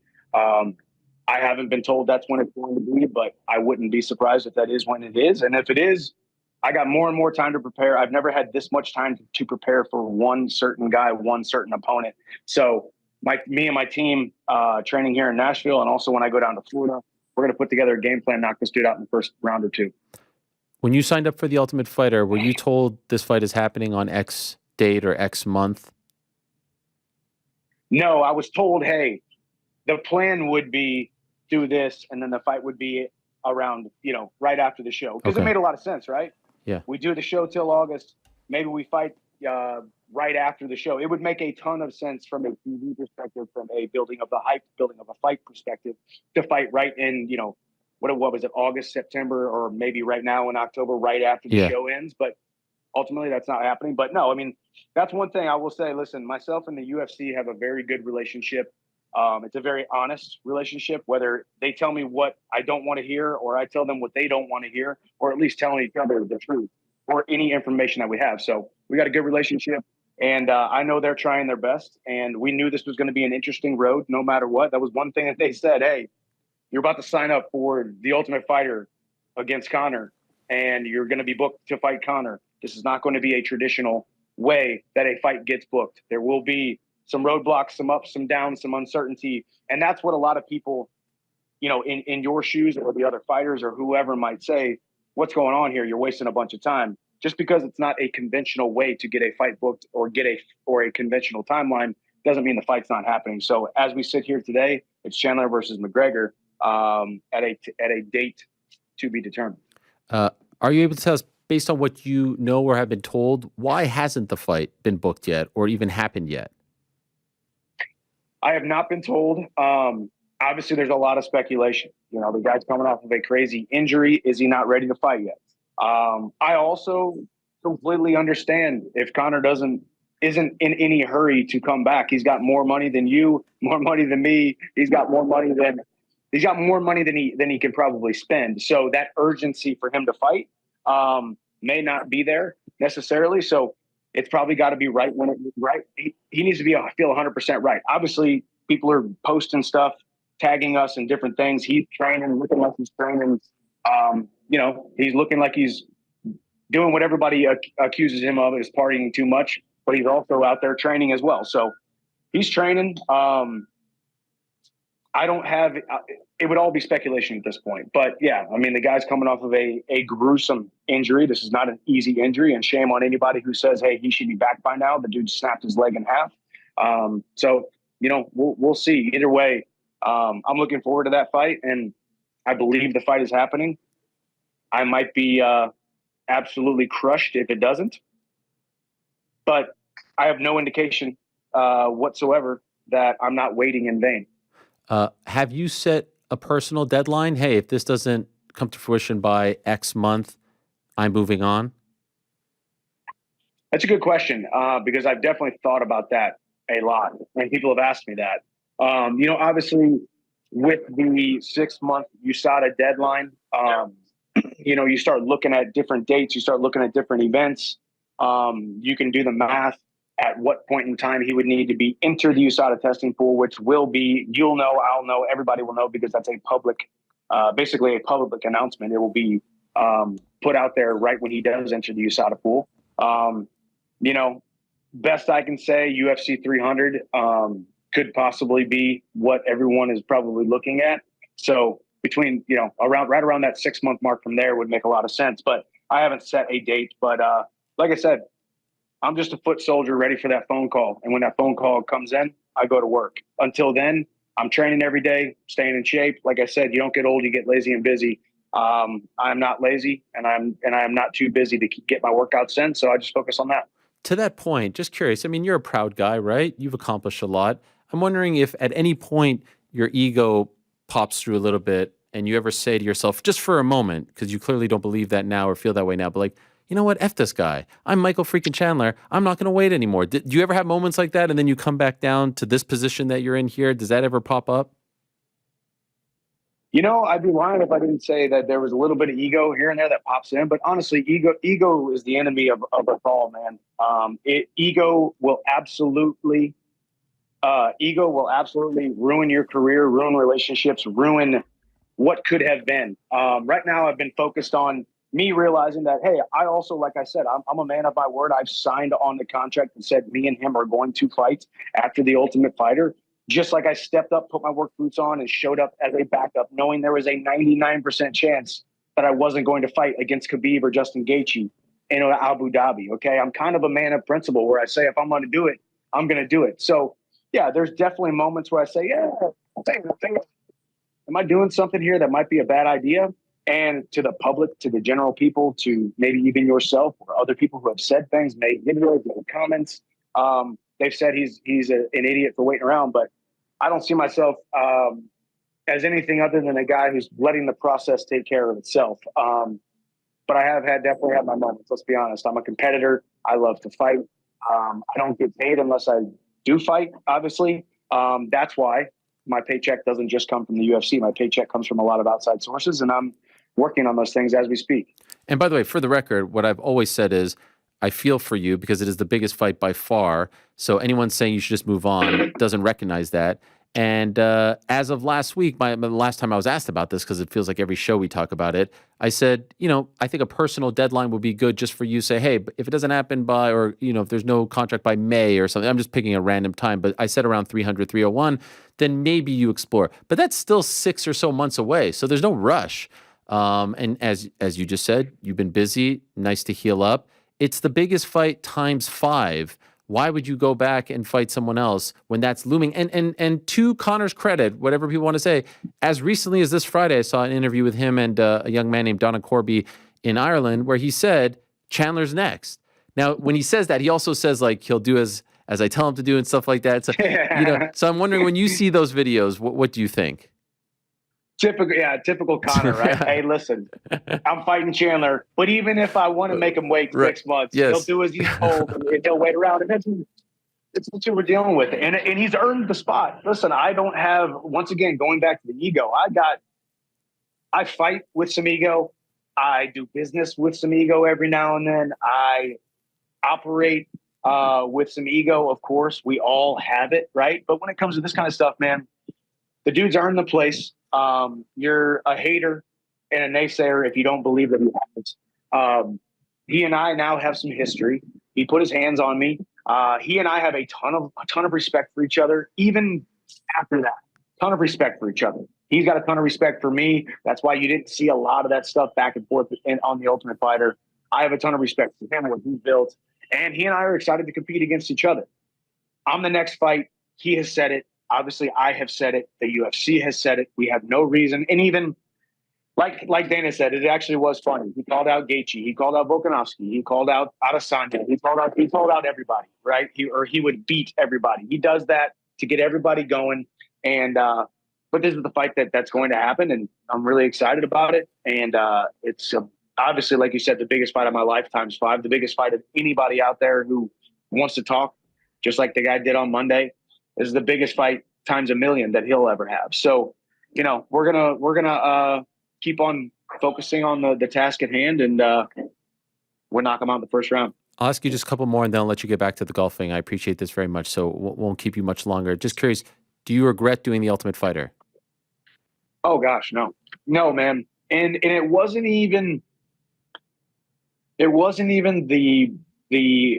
opening of the door to be able to have people see more of me as a human being and not just the pugilist. It wasn't even just the stock and the platform and everything growing. It was the relationships I made with those guys, man. The relationships I made knowing that I was just a little piece of Kurt Holloway winning the Ultimate Fighter, Austin Hubbard making the finals, Cody Gibson making the finals, these other guys getting opportunities to be on ESPN for me to put them in the best situation possible. And I told ESPN, Glenn Jacobs, I told the UFC, hey, not only will I do it again, but I'll do it multiple times. I'll build a whole show around me bringing in 30 or so fighters, teaching them not just about punches, kicks, knees, and elbows. How do you make it in this sport? How do you go from nobody to somebody in this sport and create not just wins and losses, not just world titles, but something that lasts longer than that. And I think that's what we created during that 5 or so weeks that we were in Vegas. And I loved the opportunity. You know, there's some other stuff going on outside, you know, Hollywood stuff that we're now we found a theatrical agent. So, you know, there'd be stuff going on TV and some big stuff that we can create, and it'd be good. Movie stuff coming up for you? Yeah. We will see. I got a big hitter. We got a real big hitter. Wow. But we'll announce that later on. Okay. I'm more of a you find out from someone else than I like that. Find out from me kind of guy. I like the tease. Though. To the best of your knowledge, is he in the pool right now?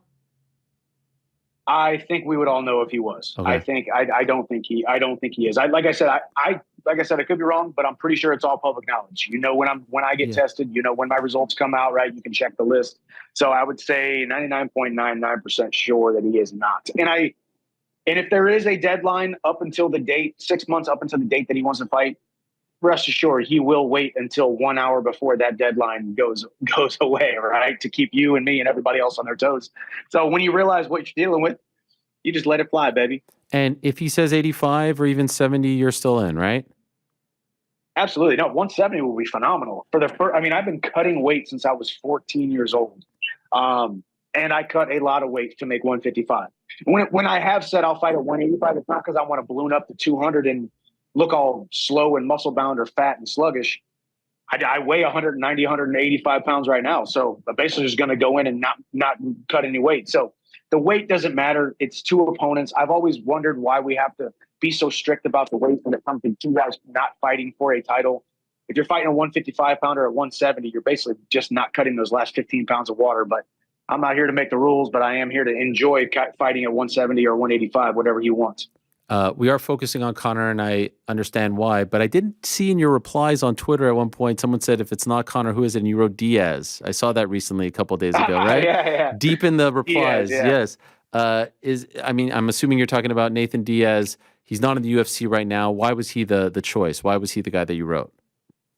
I think it just, you know, it was a name that would get people talking. And I do think, you know, there are definitely some moments where I'm like, hey, man, Conor, something like that. You know, is he just trolling us all? Is he a real fighter anymore? Is he a real fighter, right? And you think, who is a real fighter? Nate Diaz is a real fighter. I'm a real fighter. Now, obviously, the people are going to come out, throw shade at me for saying, hey, why would you even talk about him? You obviously don't care about the title anymore, blah, blah, blah. But Diaz has always been a guy that I've wanted to fight, not because I dislike him. I just respect the hell out of him, and I think it will be a lot of fun. And I'd love to get smacked by him and flipped off by him in a cage, and I think it'll be fun. Not going to hold you to it, but in your heart of hearts, when do you think you fight Conor McGregor? When do you think this happens?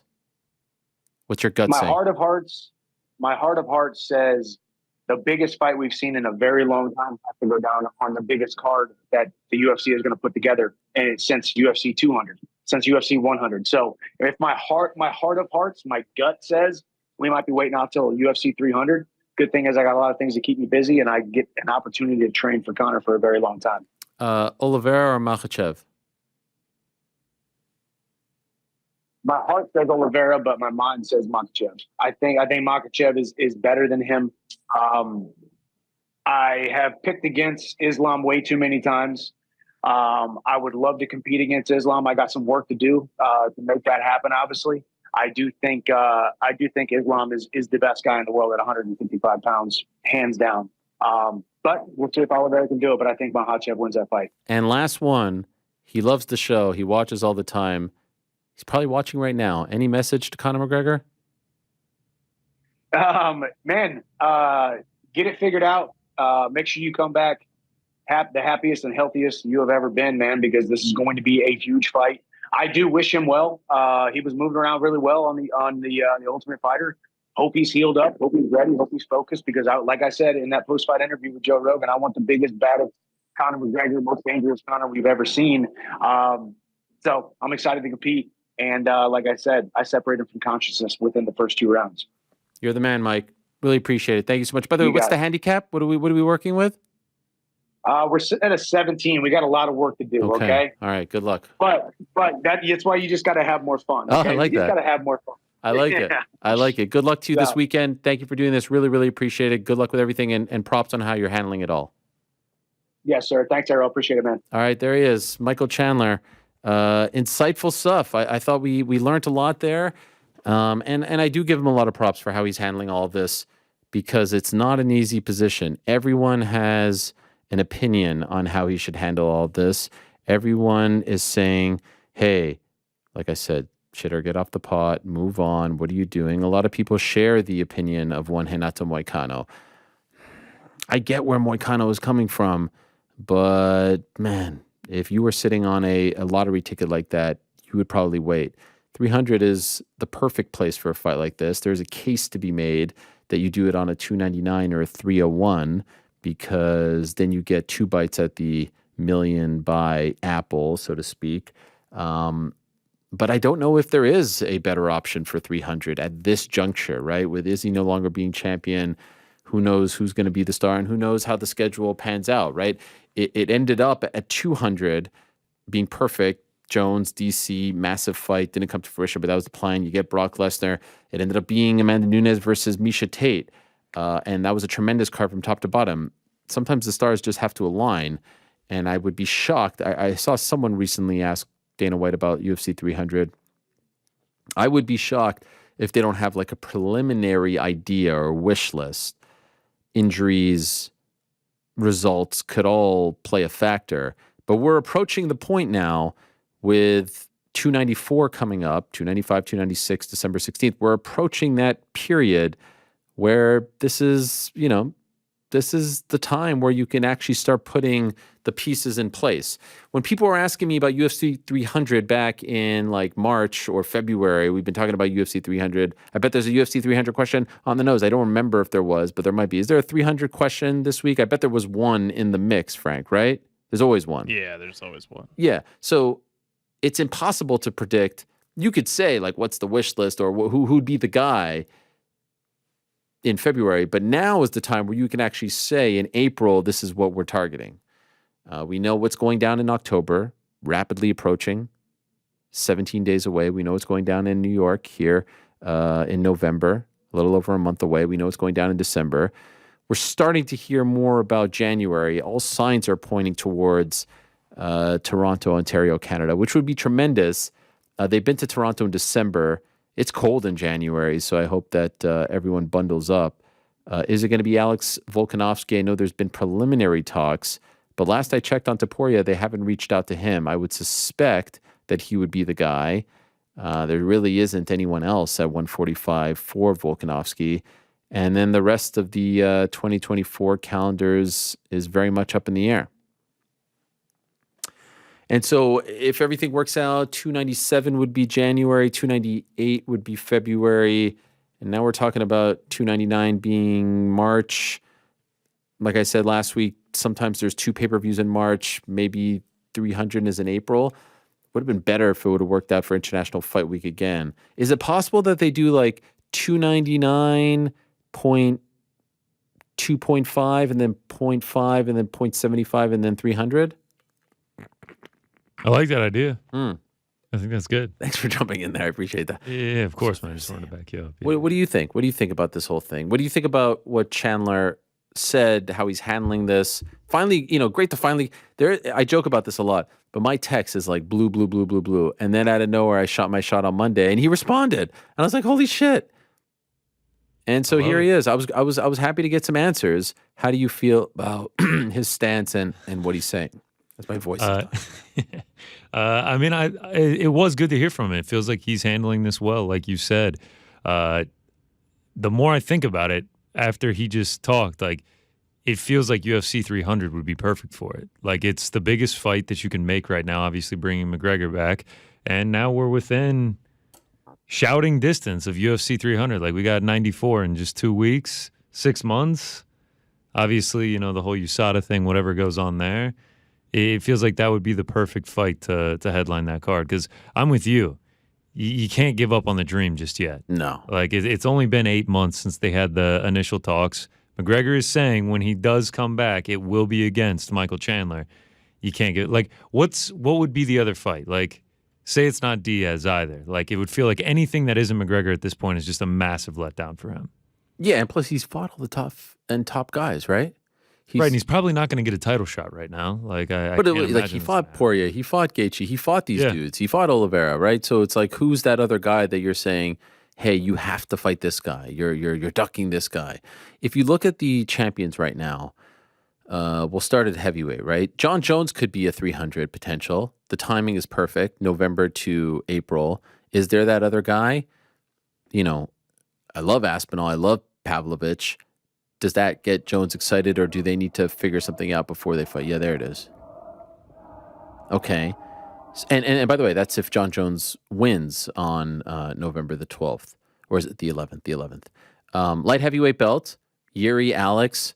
Okay, there's going to be a winner, we suspect, on November 11th, although in the light heavyweight division, it is crazy. Is the next fight for that guy 300 worthy? Maybe as a co-main or a third title fight on the card, but certainly not as a main event. Sean Strickland, that's an interesting one. He's become supremely popular. Is the rematch or a Khamzat fight or a Costa fight? Yeah, potentially. We'll put that one on the side. Leon Colby winner, that timeline would work out, December to April. Is there a big fight for the winner there? Not quite sure. It's 300 level. Makhachev, the timeline would work out. He's defending. Winner of that fight? Potentially, but again, is it 300 level? I don't know. Volk in January, now we're getting a little bit close. O'Malley could be the guy, but that means he's on the sidelines for quite some time as well. Flyweight, no. Something in my throat, golly. You're really struggling here, man. Flyweight, something, no, nothing much. I mean, the timeline will work out, but there's nothing of note. And then you get to the women's divisions. Grasso might work out. But again, is that main event? But is Alexa Grasso main event UFC 300 worthy? Again, I think 300 sells itself. Right. Right, but like you need that big dog. Yeah, I mean, look, like, they got Brock Lesnar last time. They got John Jones. It just sounds just like, yep, UFC 300. Conor McGregor is headlining. Chandler. He's making his return after at that point, almost 3 years away from the octagon. Crazy. Michael Chandler. Any chance they do it at the Sphere? I don't know, but I mean, we're talking UFC Noche at the Sphere. You saw that? Yeah. I wonder why. Why did they say the Sphere for that one? Like, why not just like why does it have to be Noche? Because that's like a branded card? Yeah, I don't know, I guess. I wonder the Mexican flag on the Sphere outside. What is the capacity of the Sphere? I know it's like sort of. I don't know, but those concerts look trippy, man. Those look. Oh, the insane. U2 thing? Yeah. Yo, the capacity of the Sphere is 18,600. That's because it's like cut off. It's like a theater. I didn't realize it was that big. 18,000. That's every arena in America. Pretty much 18 to 20,000. Yeah. Oh my God, could you imagine a fight? Did you see that video of Ngannou and Tyson? They had like the face off. I posted that on Monday. Did you see that? On the outside of it. Yeah, like the video on the ball. Yeah. That was sick. And then the inside of it looks even crazy. Oh yeah, the U2 stuff. The inside looks insane. Did you see the pumpkin? Yeah. The amazing. Great. I mean, the Sphere is unbelievable. Owned by MSG.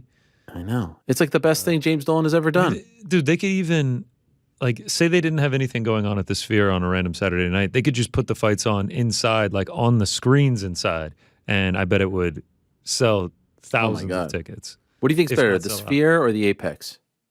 Oh, man. Can we move the Apex into the Sphere? Oh, that'd be sick. No fans, though, still no fans. What do you do, though, about the screen in back of the cage? I don't know. Like, what do you put on there? I was listening to the Cheap Heat podcast. Shout out to Stat Guy Greg and Peter Rosenberg and Dip. And they were talking about pro wrestling at the Sphere. And Stat Guy Greg said that you have the ring, you have the fans, and then in the back where the screen is, you go like old school pandemic style with the faces on the screen.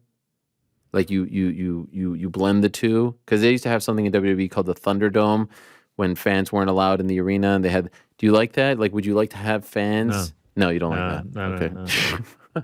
Because like if you think about it, like I'm looking at pictures of the U2 concert right now, and it's like obviously like insane video effects. Yes. Behind them, like I feel like it really bolsters up a concert. Like, what would you put? Because you'd have to think it'd be distracting for the fighters if the entire arena is just illuminated with something.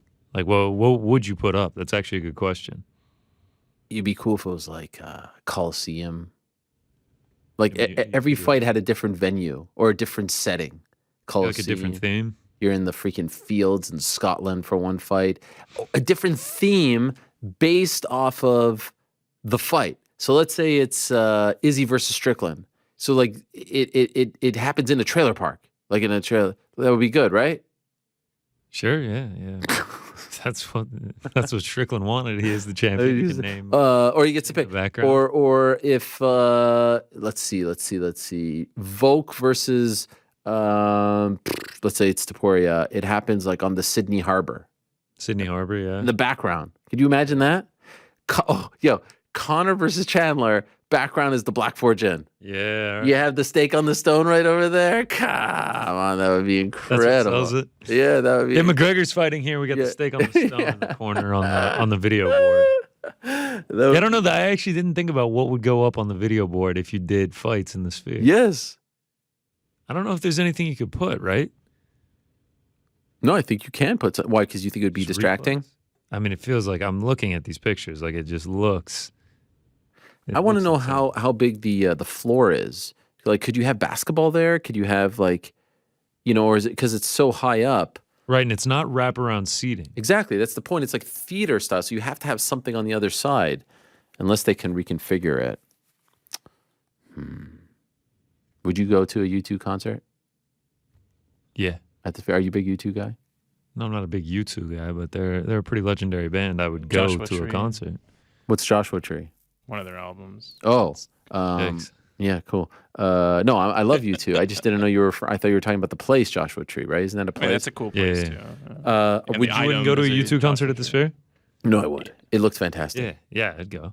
All my years of going to Las Vegas, I've never done like the Beatles show, and like Cirque du Soleil and all that stuff.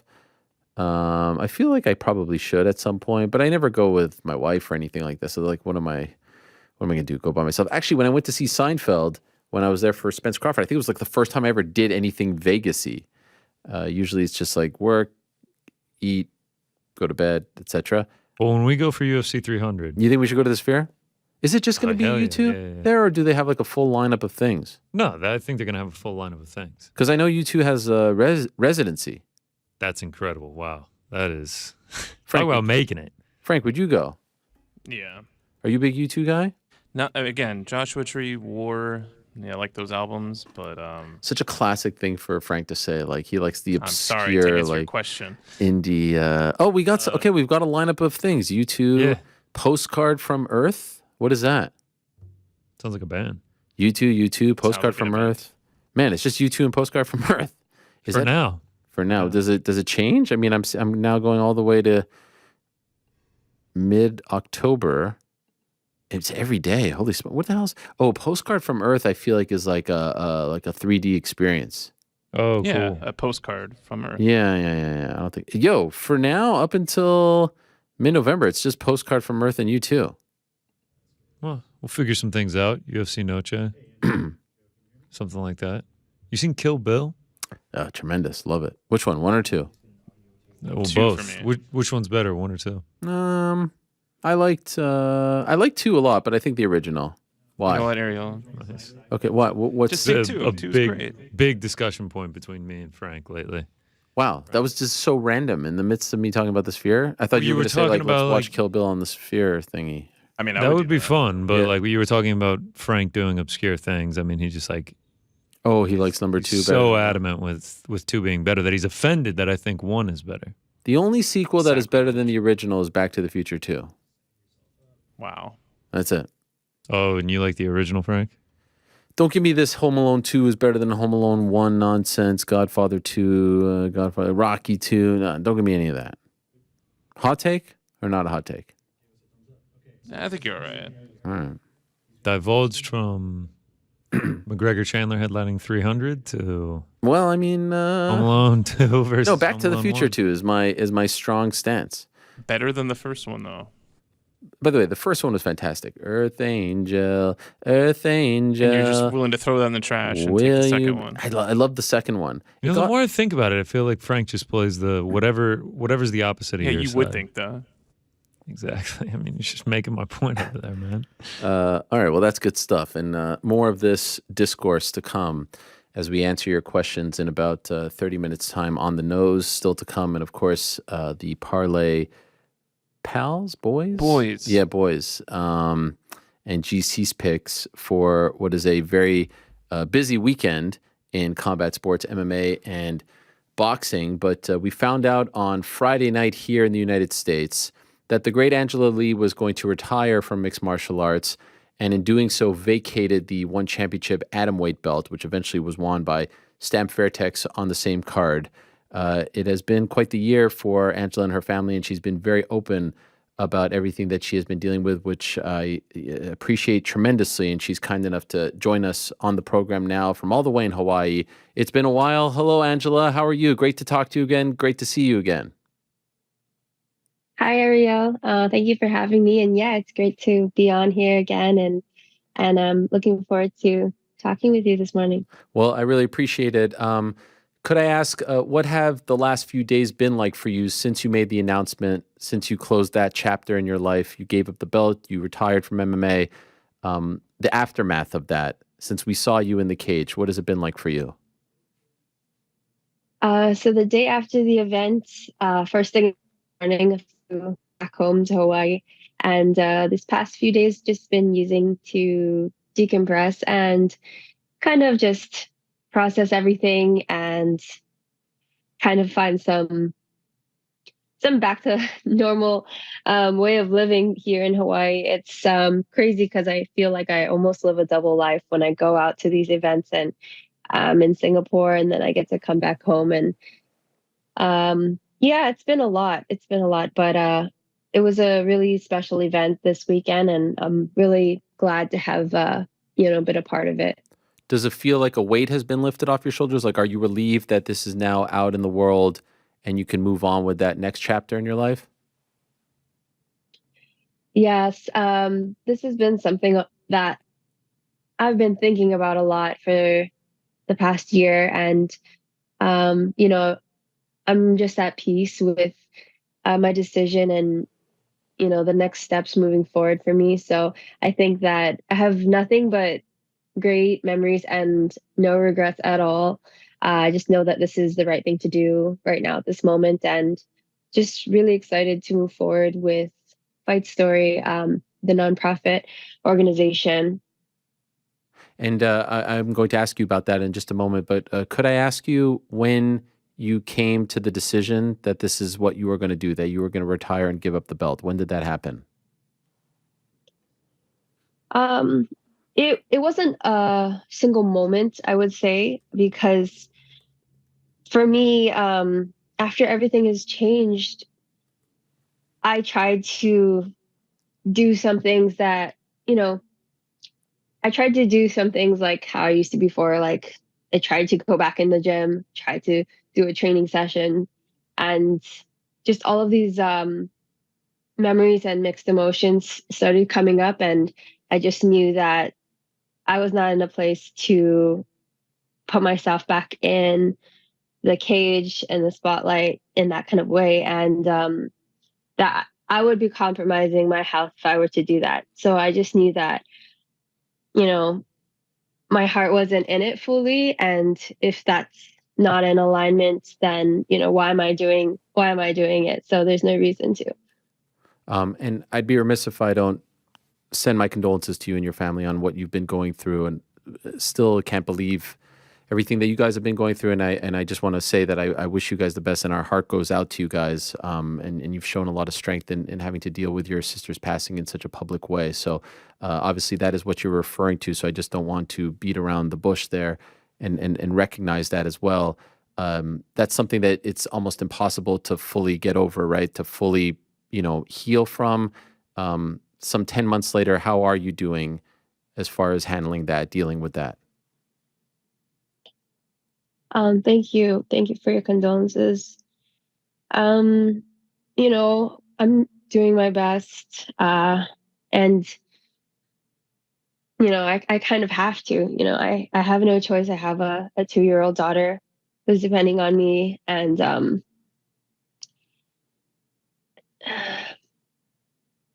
yeah, I think that, losing someone is something you never get over, because you're always going to be missing them, and that love that you have for them is always going to be there. But just learning how to move forward and to live life now differently is something that I'm still learning to do. So not that long ago, just a few days ago, you revealed in this video on the Fight Story website and via the Players Tribune about the things that you have been dealing with, but also you revealed to the world for the first time that the car accident that we had talked about so much, and you had done interviews afterwards, and was a shock when it happened, actually wasn't an accident. It was self-inflicted. You came out with this news that you were at a point where you didn't want to live anymore, and I'm wondering why you decided to tell the world this. You mentioned in the article and in the video that you told your husband, but you shared this with the world. Why did you decide to do that now? The decision to do that was because when I decided to honor my sister in this way by creating Fight Story and this nonprofit, one of the main goals through Fight Story is, sharing stories and being open, sharing these experiences. And how I thought to myself, how can I lead this initiative if I don't step forward myself and, be honest and transparent with what's happened in my life? And, thankfully now I'm at a point in my life where I have, healed, and I'm in a space where I'm okay to talk about that and what I've went through. And I just think it's important, for the world to see, I guess, the truth of what we go through, not just as athletes or fighters, but as human beings. The URL is fightstory.org. We'll have it up there on the screen right now. You've referenced it now a couple times. It's a very impressive website. The video that was put together featuring you is extremely well done. For those that may not have been to the website and don't know what Fight Story is, what exactly is it? Fight Story is a mental health nonprofit organization, and it was created with,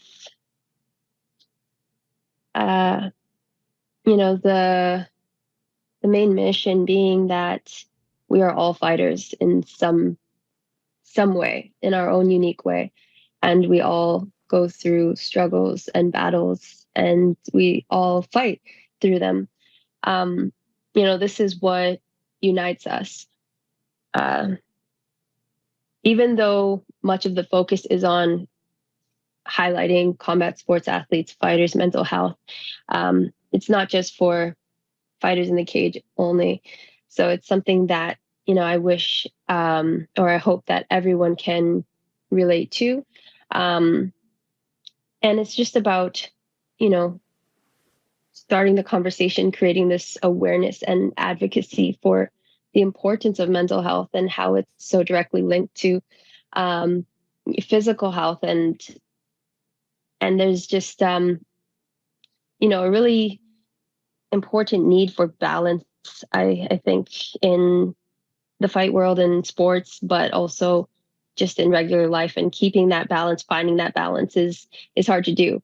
But yeah, the goal with this nonprofit is, to help people save lives. This is not about me in any way, but I just want to share that mental health is very, very important to me as well. And I speak about it on this show a lot.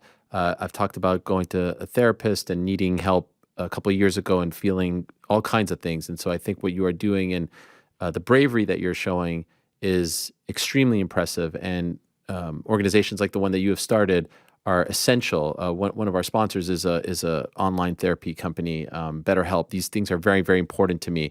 And so I just want to commend you for doing this and for pouring all your blood, sweat, and tears into this. And so if I am some regular person that is interested in Fight Story and needs help, and could I reach out to the website? How could I potentially get better through your organization? Is that possible? So right now we're still in the very beginning phases of the nonprofit, but we've been receiving lots of messages so far, people sharing their stories, people reaching out for help. So we've actually gotten a chance to reply to many of these people, just hearing them, acknowledging them, and then also redirecting them to ways to find help so that, we can be that resource and guide them towards many other resources out there. Because that's, I guess, the hardest step is, reaching out and asking for help. And from there, it's just about, pointing people in the right direction, following up. And right now I have so many plans that I would love to share about all the programs and, what I would like to do to actually get involved in making change and helping the community.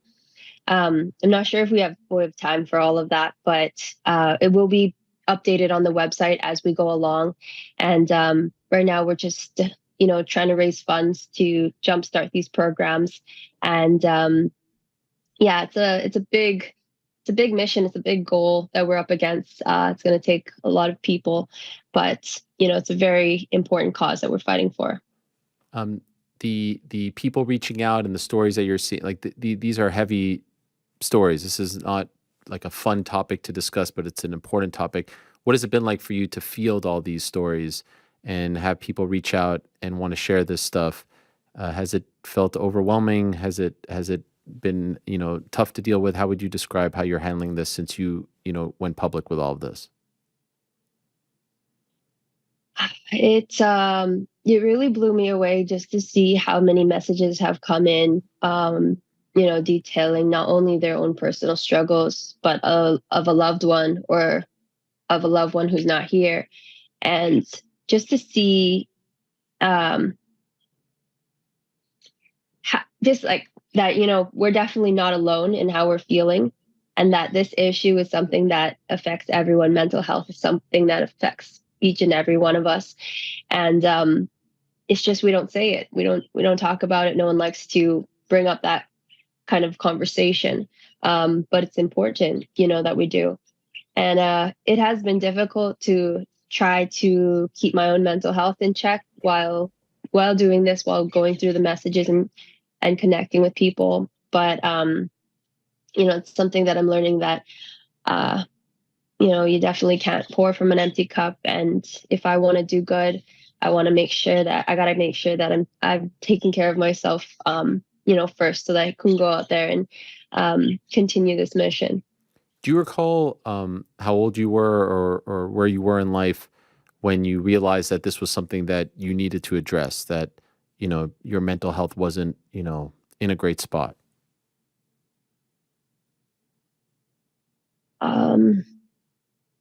It was something that I was always aware of. I didn't dive too deep into the topic until this year. This year, I've just had a chance to really do a lot of research, do a lot of self-reflection, and yeah, it's hard because a lot of times you don't get to this point unless something drastic has happened in your life. And for me, that was the case with losing my sister. And, I think that we all need to take a moment to self-reflect, to, kind of see where we're at. And if we want to make change, in my case, I want to make change creating a safe environment for my daughter to grow up in, to feel safe discussing these topics with me, then, we need to take a look at ourselves and see, okay, what can I do different, or how can things be better? Because that's the goal, is to always do better, be better with each generation. And so, yeah, that's been my guiding light through all of this, is just doing it for my daughter. And just curious, you said that this was the year where you really started to pay attention to it. And I would urge everyone out there to watch the video on fightstory.org and to read your Players Tribune piece. the accident was several years ago. In the aftermath of that, did you not want to address it? Did you not feel like that was, because I think someone would read that or listen to the story and say 2017 was several years ago. Why wasn't that the red light, that went off in your head? Are you able to explain why? Yeah. After everything happened in 2017, I'll be honest, I didn't have the strength at that time to come forward to face not just my family, but the world, to say how I was really feeling.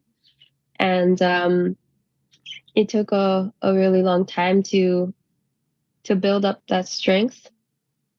And I think that, everyone heals at their own pace.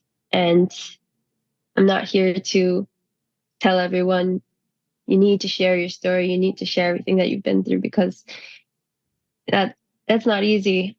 That's not the point. But I was at a place where now I feel like I can open up, and I feel like by sharing my story, it would help others. And so, it's up to everyone and how they're feeling and how they're healing, essentially.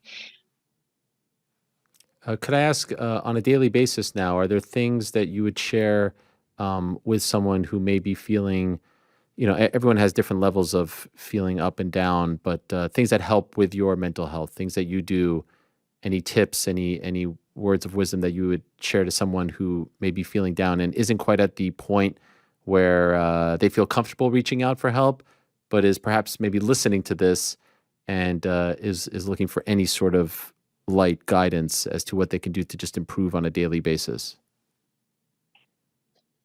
Yeah, definitely. I do have some tools that I use to help me with my mental health, and they may not seem amazing or extraordinary. They're really basic, simple things, but it's what helps me, and it may or may not be the same for whoever's listening, but it's important that you kind of take the time to see what works for you. So for me, some things that really help with my mental health is I love to self-reflect. So I do a lot of journaling or typing in my phone and just writing thoughts down, writing how I'm feeling, or writing, something that's on my mind or on my heart. And I feel like that has been a really good outlet for me over the years. When I'm not quite comfortable enough to talk to someone about it, at least those thoughts and emotions are getting out there. And another thing that really helps, as proven, is to get out of your house and be in nature, go for a walk, go to the beach, go take a hike, something like that. I mean, I know it's not for everyone, but it is proven that just feeling the sun or taking a walk through forest, it will help to boost your mood. And yeah, sometimes life can get crazy and busy and overwhelming, and just taking a few minutes, for me, it's cherishing these small moments. And sometimes if life is moving so fast, they can often get overlooked. But if you can appreciate and kind of celebrate these small moments of happiness, I feel like just being more mindful of that can also just, boost your mood and help with your mental health. So it's just a few things. They're small, but, whenever I'm feeling down or feeling overwhelmed, I make sure I go and check these things off my list. I go and do these things, and, maybe it'll make me feel a little bit better or a lot better, but at least I tried and I did it. And just curious, one thing that was so unique about your journey, especially when we started to, learn about you and your family and watching you, was that this really was like a family business. Like, your brother, your sister, your parents. Could I ask, how some of the other members of your family, how are they doing these days? We hear a lot more from you and see a lot from you these days, but are you able to share how they're handling everything? Yeah. So, my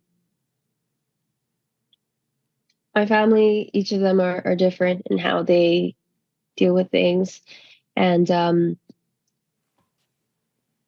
my brothers at least have their outlet with training. So they've been able to, still keep up with the training. And my younger brother, Adrian, he's been competing as well. So I'm really happy that they have that outlet. But yeah, everyone deals with things differently. And even though we may not all agree on certain things, I know at the end of the day that we all have love for each other and still can support each other. So that's what's most important. There was a video that was posted via One Championship of you going up to Ham and Fairtex before their fights to tell them that you were going to be doing this, and both of them, like, they were emotional, and I was watching it in the aftermath thinking, like, man, you had to do this twice, which probably takes a lot out of you. Why did you feel the need and feel that it was important to go to them personally? You didn't have to do that. They could have just announced it face to face before the fight to tell them that you would be vacating the title. Yeah, that was actually the plan of what was going to happen. And on the fight week, I asked the team, I said, hey, this is what I want to do. I want to tell these ladies beforehand because there's already so much at stake. There's already so much pressure on them. And I think it's only fair to let them know beforehand to prepare themselves and to get, their mind ready, before the fight. I know what it's like to be in their shoes, and I wouldn't want something like this to just be sprung on me the day of the fight. So I just, treated them how I would have wanted to be treated in that situation. Are you happy, or are you at peace with how the whole weekend went? The conversations with them, the announcement in the cage. Is this kind of how you envisioned it all going down? Yeah, I am. I am at peace with everything, and I think that it went the best way it could have. Everyone at that event, everyone I met throughout the week has been just really, really kind and supportive. Even, the two ladies, Stamp and Sohi. It's just really nice to see this, respect and just mutual camaraderie that we have. Yeah, it's a hard feeling to describe, and even with a language barrier, but I think that, there's just an understanding and just, there's love there. So I really appreciated that. Man, the love that they showed you, the things that they were saying about you, the emotion that they showed, I'm sure in the moment had to have felt good, right? Like the things that Stamp was saying and that Ham was saying to you, the respect that they have for you was incredible. These are people who are probably dreaming of fighting you one day. In fact, I think Ham said herself that her dream, is no more, but in the utmost respectful way. It was very special to see that, and I can't imagine how it made you feel in that moment. I was really surprised. While when I'm on this journey and when I'm fighting, like, you don't really take the time to think about things like that. And like what they showed me was how much, how much I did and what it meant for them. And so, yeah, it was very, very touching. Do you think that martial arts will still be a part of your life? Do you think that you will still train? I definitely think so. It's weird. I've been a martial artist my whole life. These past 8 years, I've been, used to 2-3 training sessions a day, every day. And just life is different now. And for me, I still, go into the gym and I'll train, but it's for a different reason. And it took me a while to see it in that way, that I'm exercising for longevity, for my mental health, not for a fight or a competition, and just to have that physical outlet for that reason, that it's an outlet. And I hope to get back to a place where I can really love training like I once did. But I know there's also, many other things I could explore and maybe find a new hobby or a new physical outlet. But I definitely think that, after all this time, and still martial arts and MMA will still be a big part of my life. I'm sure you and your husband have talked about this. I'm wondering, like, when your daughter says if she wants to, train, compete, how do you think you'll feel about that? It's funny that you asked me about that, because literally the other week she surprised us out of nowhere. She looks at me and my husband and says, "I'm going to be a fighter." And my jaw dropped, and I was like happy and terrified at the same time, almost in tears. And she's only 2, but yeah, that's hard. I know she's gonna be, growing up and in that environment, because my husband and I have a jiu-jitsu gym, and we do want to, teach her how to defend herself. But I'm hoping along the way that she'll find her own passion, whatever that may be. Of course, yeah. I don't know. We'll see. We'll see what happens. Fair enough. So as far as like your day-to-day life now, you're still so young. Retirement doesn't really apply to someone, you think of someone who's way older. Do you think that the majority of your time and attention will be on Fight Story? Is that the main project that you have that will occupy your time? Definitely, excited to pour all myself into it 100%, and to, really, it's really important that Fight Story succeed, just because I see such a huge need for, our mission and what we're aiming to do. You know, we've come a long way talking about mental health, and but we still have a long way to go, and especially in the fight world, especially in combat sports. So, yeah, we're hoping to do some good things, make some changes, and yeah, just fight the good fight for mental health. I asked you about regular people, but have fighters reached out to you since you came out and told the full story, to tell you about some of the struggles that they've had as well? Yes, there have been fighters who have reached out, and I am talking with them currently about how we can work together, or how we can help them through Fight Story. And yeah, it's just very eye-opening to see, and I'm hoping that over the next few months and years that people will be able to see that we are doing good and we are changing lives and saving people through this. It's such a difficult topic to talk about. There's so many different avenues of mental health, and yeah, sorry. It's still something that's really, it's just, it's really, really close to my heart. And I think, this passion is what's going to drive it, and is going to be what brings people together. So a lot of work to do still, but yeah, ready for it. And if I could just ask you a couple more questions, and then I'll let you go. Again, thank you for this. And honestly, it's a bit of a meta question, in the sense that I've seen you do a bunch of interviews over the last couple of weeks. Are you tired of talking about all of this? Like, it can't imagine, like, it's 9:00 over there, or 9:30 now. This is emotionally draining. This is not, us talking about your upcoming fight.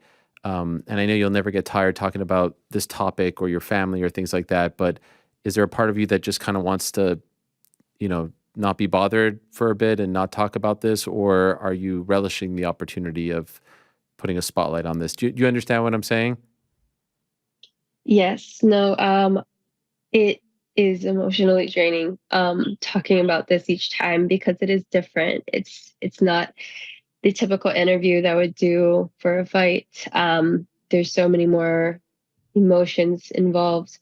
And while I was in Singapore, and I did 2 or 3 back-to-back interviews speaking about it, and it was very, very hard. Just bringing all these feelings up and trying to keep it under control. I wasn't able to, but that's I guess that's what comes with this realm of things, of what we're doing with, the nonprofit, and with mental health, and with someone who has been through it and someone whose family has been affected by it. It's it's a topic that it's hard to talk about, but I know that it's necessary. And so each time that I do have a talk, I make sure to take time after that to decompress and, try to regulate myself, because yes, there is a lot that comes with each interview. And just curious, and if you don't want to answer, I totally understand, but do you speak to someone? Do you see a therapist? Do you feel like that helps you? I'm glad you asked. I have tried to be connected with a therapist. I tried therapy, and it didn't work for me. And I think that's okay. I think that there are many different ways for people to, take care of their mental health. Therapy is a great way. It's a great tool to have, but it's not the end all be all. Sometimes it won't be the right fit for everybody. But I think just making sure that you find ways to take care of yourself. And I have a really great support system now. I have a great relationship with my husband, great relationship with close friends. And, they help me to keep filling my cup back up. And all these other little tools that I have, to take care of my mental health, it's been doing good for me. So, yeah, I have nothing bad to say about it. I think it's really great. Some people, they need that. But for me, it just it didn't work for me. If we could end on a celebratory mood, if you will, now that your fighting career has come to an end, and what an amazing run you had, what was your happiest moment as a one championship fighter? Can you share the one that you'll tell your daughter about, your grandchildren about? Is there one that comes to mind? Yes, by far my happiest moment, the one I'm most proud of, is when I was out in my pregnancy and I trained and came back and defended my title. Coming back from having my baby and having her be there, witnessing that, that was by far my proudest moment. I had a feeling that you would say that one. That was a tremendous moment. I wish you nothing but the best, you and your family, nothing but the best. Sending you guys a lot of love. I think it's mana. Do you say mana in Hawaii? Is that the word? Yes. Yes. So sending you guys all that. And I don't know if I can help in any way with Fight Story, but if there's anything that I could do, shedding a light on it, posting I would just like to throw it out there. If you need any help from us here, I would love to help you in any way, get this off the ground or spread the word about it. So that is an open invitation. Anytime you feel like you need our help here, I would love to help you guys in any way. So good luck with that. All the best. Stay well. And thank you for coming on to talk about this. And congratulations on an incredible fighting career. Thank you, Ariel. Take care, and hope we speak soon. All right. Take care. All the best. There she is, Angela Lee.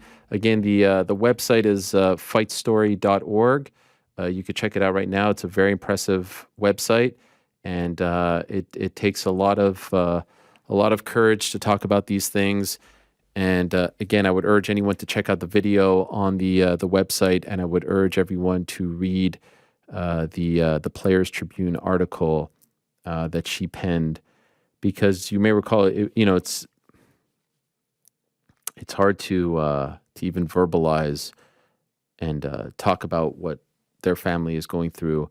And I know what many families are going through. It was heartbreaking to hear about Victoria Lee's passing in December, a fighter so young with her whole life ahead of her. And then we find out about what Angela had been going through, because I remember when she got into the car accident, and we initially thought, or for the longest time thought, that it was a car accident. But then we found out that it was self-inflicted, and she's very open about what she's been going through. But these aren't fun things to discuss. These are very hard things to discuss. And I know that there are a ton of people out there. And so having famous people, having stars, having heroes talk about these things and showing that they struggle as well. She's just 27. I'd like to think helps a lot of people out there. So hopefully if you are out there and you are feeling this way, we talk about it all the time with BetterHelp. I just got a great message from a longtime friend of the show yesterday about them using BetterHelp. It doesn't have to be BetterHelp. It doesn't have this is not sponsored by BetterHelp. They're not a sponsor of the show today. It could be anyone. Please reach out. Please talk. Please seek help. Please do the things that she discussed that may help you. Doing a story right now for Real Sports on a very famous person who I never would have imagined do these things, but actually said the very similar things that she just talked about. Every morning he wakes up and he journals, he meditates, he prays, he talks about his feelings, he talks about his emotions. He too tried to take his own life. And I'll tell you more about that story in a few weeks' time. Everyone goes through these things. It's not a unique thing.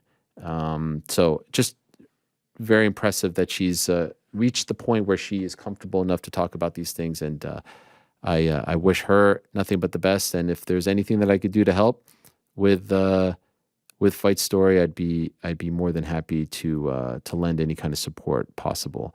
I appreciate her coming on. I appreciate One Championship for setting that up. And I do want to remind you, speaking of One Championship, they had a great event this past weekend, Friday night on Amazon Prime. They are back once again with another event. Let me just pull it up here. It is coming up on Friday night on Amazon Prime. It's One Championship 15. Tan Lee in the main event. It's an interim lightweight championship main event. There it is. John DeBella against Danielle Williams, also for the flyweight title. In kickboxing, in the co-main event, we have Mikey Musamichi, Darth Rigatoni, New York Rick's favorite fighter, going up against Shinya Aoki. What a fun grappling match that's going to be. I mean, that is just tremendous stuff. Timofey Nastayukin against Li Peng Zhang. Joshua Paccio on the card as well. So that's this Friday evening from Bangkok, Thailand at 8 p.m. on Amazon Prime. No pop from Rick on the Zoom for Darth Rigatoni. I wasn't aware that he was on the Zoom. Oh, yeah, he's on the Zoom. No pop at all, man. Didn't even flinch when he heard it. I specifically said it to get the pop. That's your guy, Rick. It's more the nickname, but yes, I do love the Darth Rigatoni, and especially when Ariel says it. Darth Rigatoni. He only says Rigatoni. He doesn't say Rigatoni. Yeah, you leave off the E on the end. Man. Proper. By the way, New York Rick losing so much weight, now he's lost his beard? What's going on over here? I'm saying, looking thin. What is happening? Now you're looking... I don't know if those things... By the way, you're looking like circa 2013 New York Rick. All you need is a little shape up and the line in your hair, and like you're good to go. I mean, it's possible. Who knows? Maybe I will go back to that hair. Oh, the bun. Frank remembers the bun. No. It would go the other way. I'd shave it. I wouldn't grow it out like that again. I'm even shocked that Frank knew about the bun. Wow. Well, I mean, after Paolo, that's done now. We're done with that for you good. had the bun with. Yeah, sorry, my bad. I was about to say, did he not have the bun? Yeah, I forgot about that. Wow, it feels like it was so long. That was just a year ago. Yeah, that's my bad. It is 2024 according to you. Did you go to Frank's barber for the beard? What happened, or was this your decision? No, I just shaved my beard. it was getting cool. It was getting cool again, and I was like, "Oh yeah, I can get into this." Then it got hot again, and I was like, "Oh God, I'm just gonna trim this." Yeah, it has been weird. But yeah, not a lot of thought. It was just a shave, not a. Frank, where do we stand on Beardgate? I'm waiting for it to grow back out. Oh, is that it? Probably by the end of the week. Oh wow, are you going to a new guy? Oh yeah. Or gal? Yeah. Do you prefer? Haven't picked them out yet. Do you prefer a guy working on the beat or a gal? I'm indifferent. I've actually had more success with girl, believe it or not. You would think the guy would know because, guys have beards, but I've had better success with female barbers with the beard as opposed to male barbers. I find male barbers are a little less attentive. They kind of cut corners. You know what I'm saying? You pay them to do that. You pay them to cut corners? Yeah, on your beard. They line you up. Fucking hell, Frank, you're so fucking... Oh, God. Sorry, I said I was not going to swear in there. I mean, there that you was... Go. There's our age restriction. It's God. It was just so good. How are you so quick? I just bring it out of you.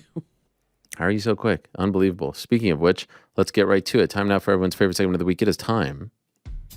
Yeah. It's time for a good old-fashioned Q&A. Frank is on fire. Do. Frank is on fire. Do. Frank is on fire. No? From the Box Studios. I don't mean on fire literally. I mean figuratively, Frank. Come on. Here he is.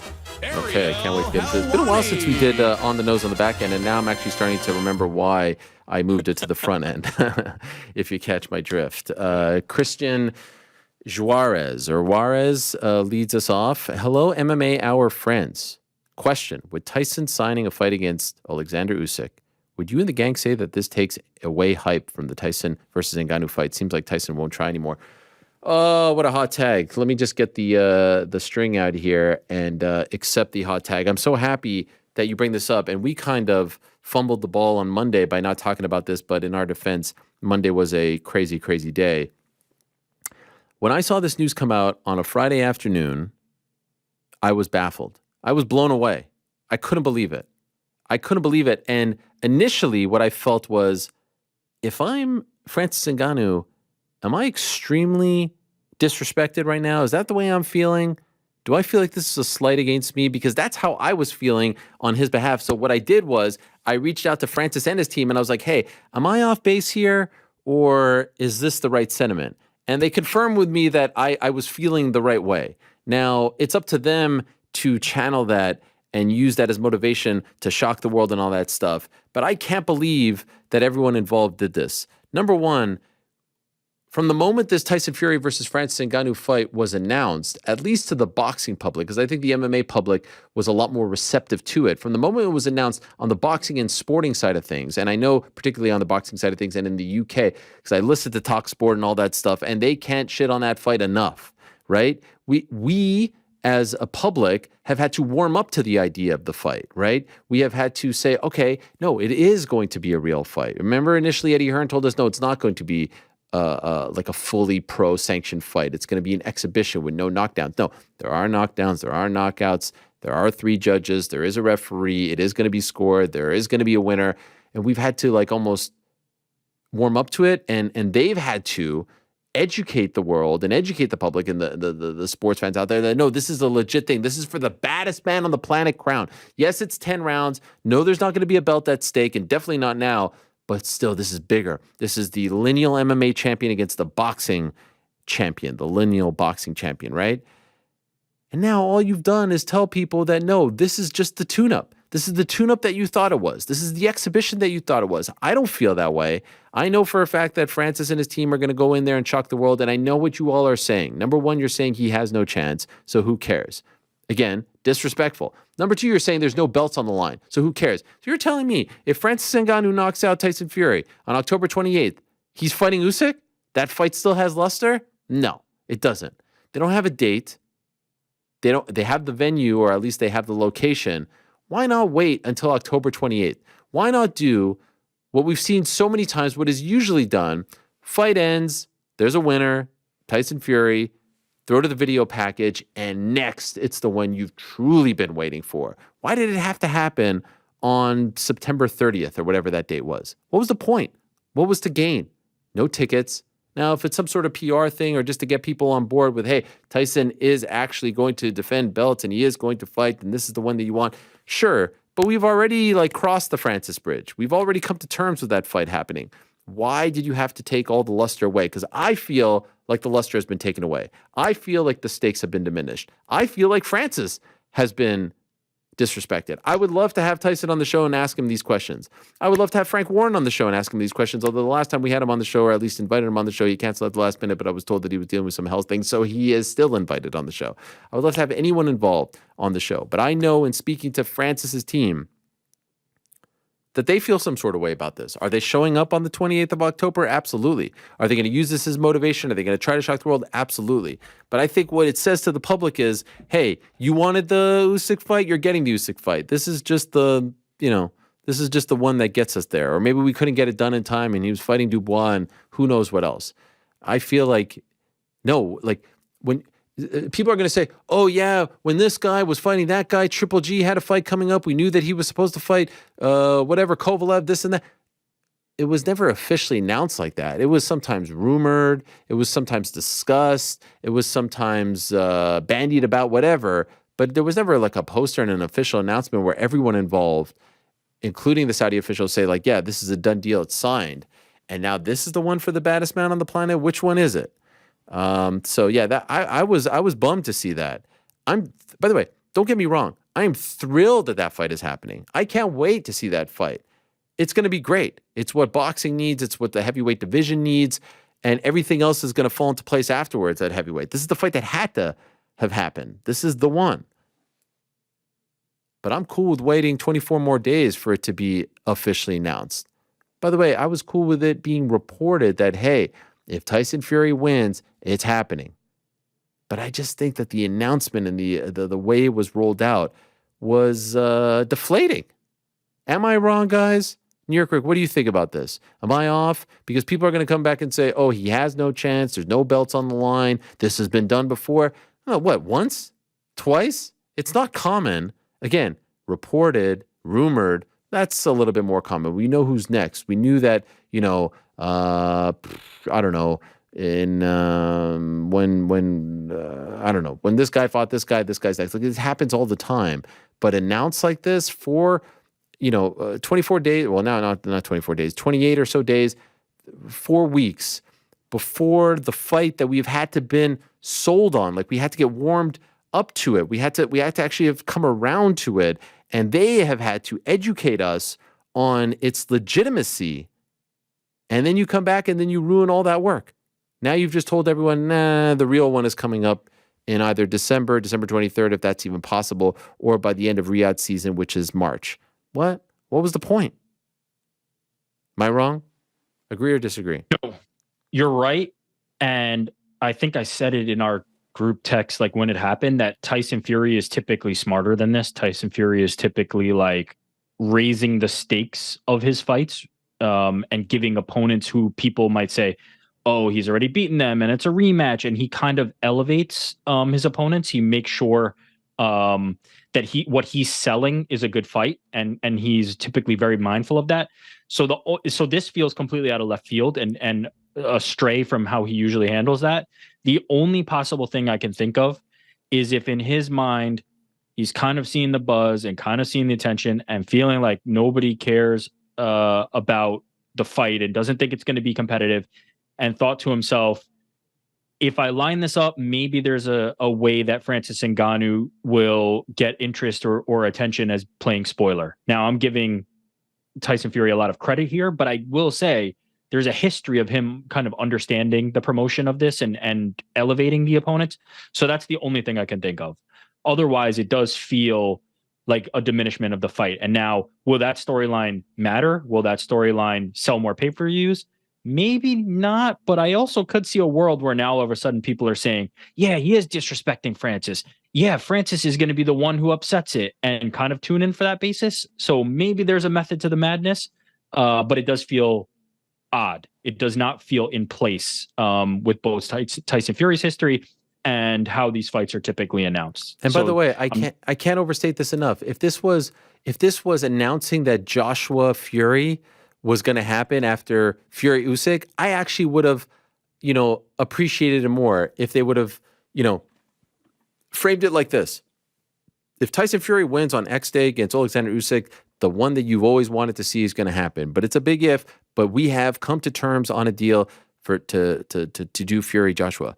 But this is the fight that you've had to explain to people is the real fight. You know what I mean? Like when Fury and Ngannou was first announced, people were like, "What?" I'm talking about on the boxing and regular sports side of things. I think MMA has always been kind of excited about it.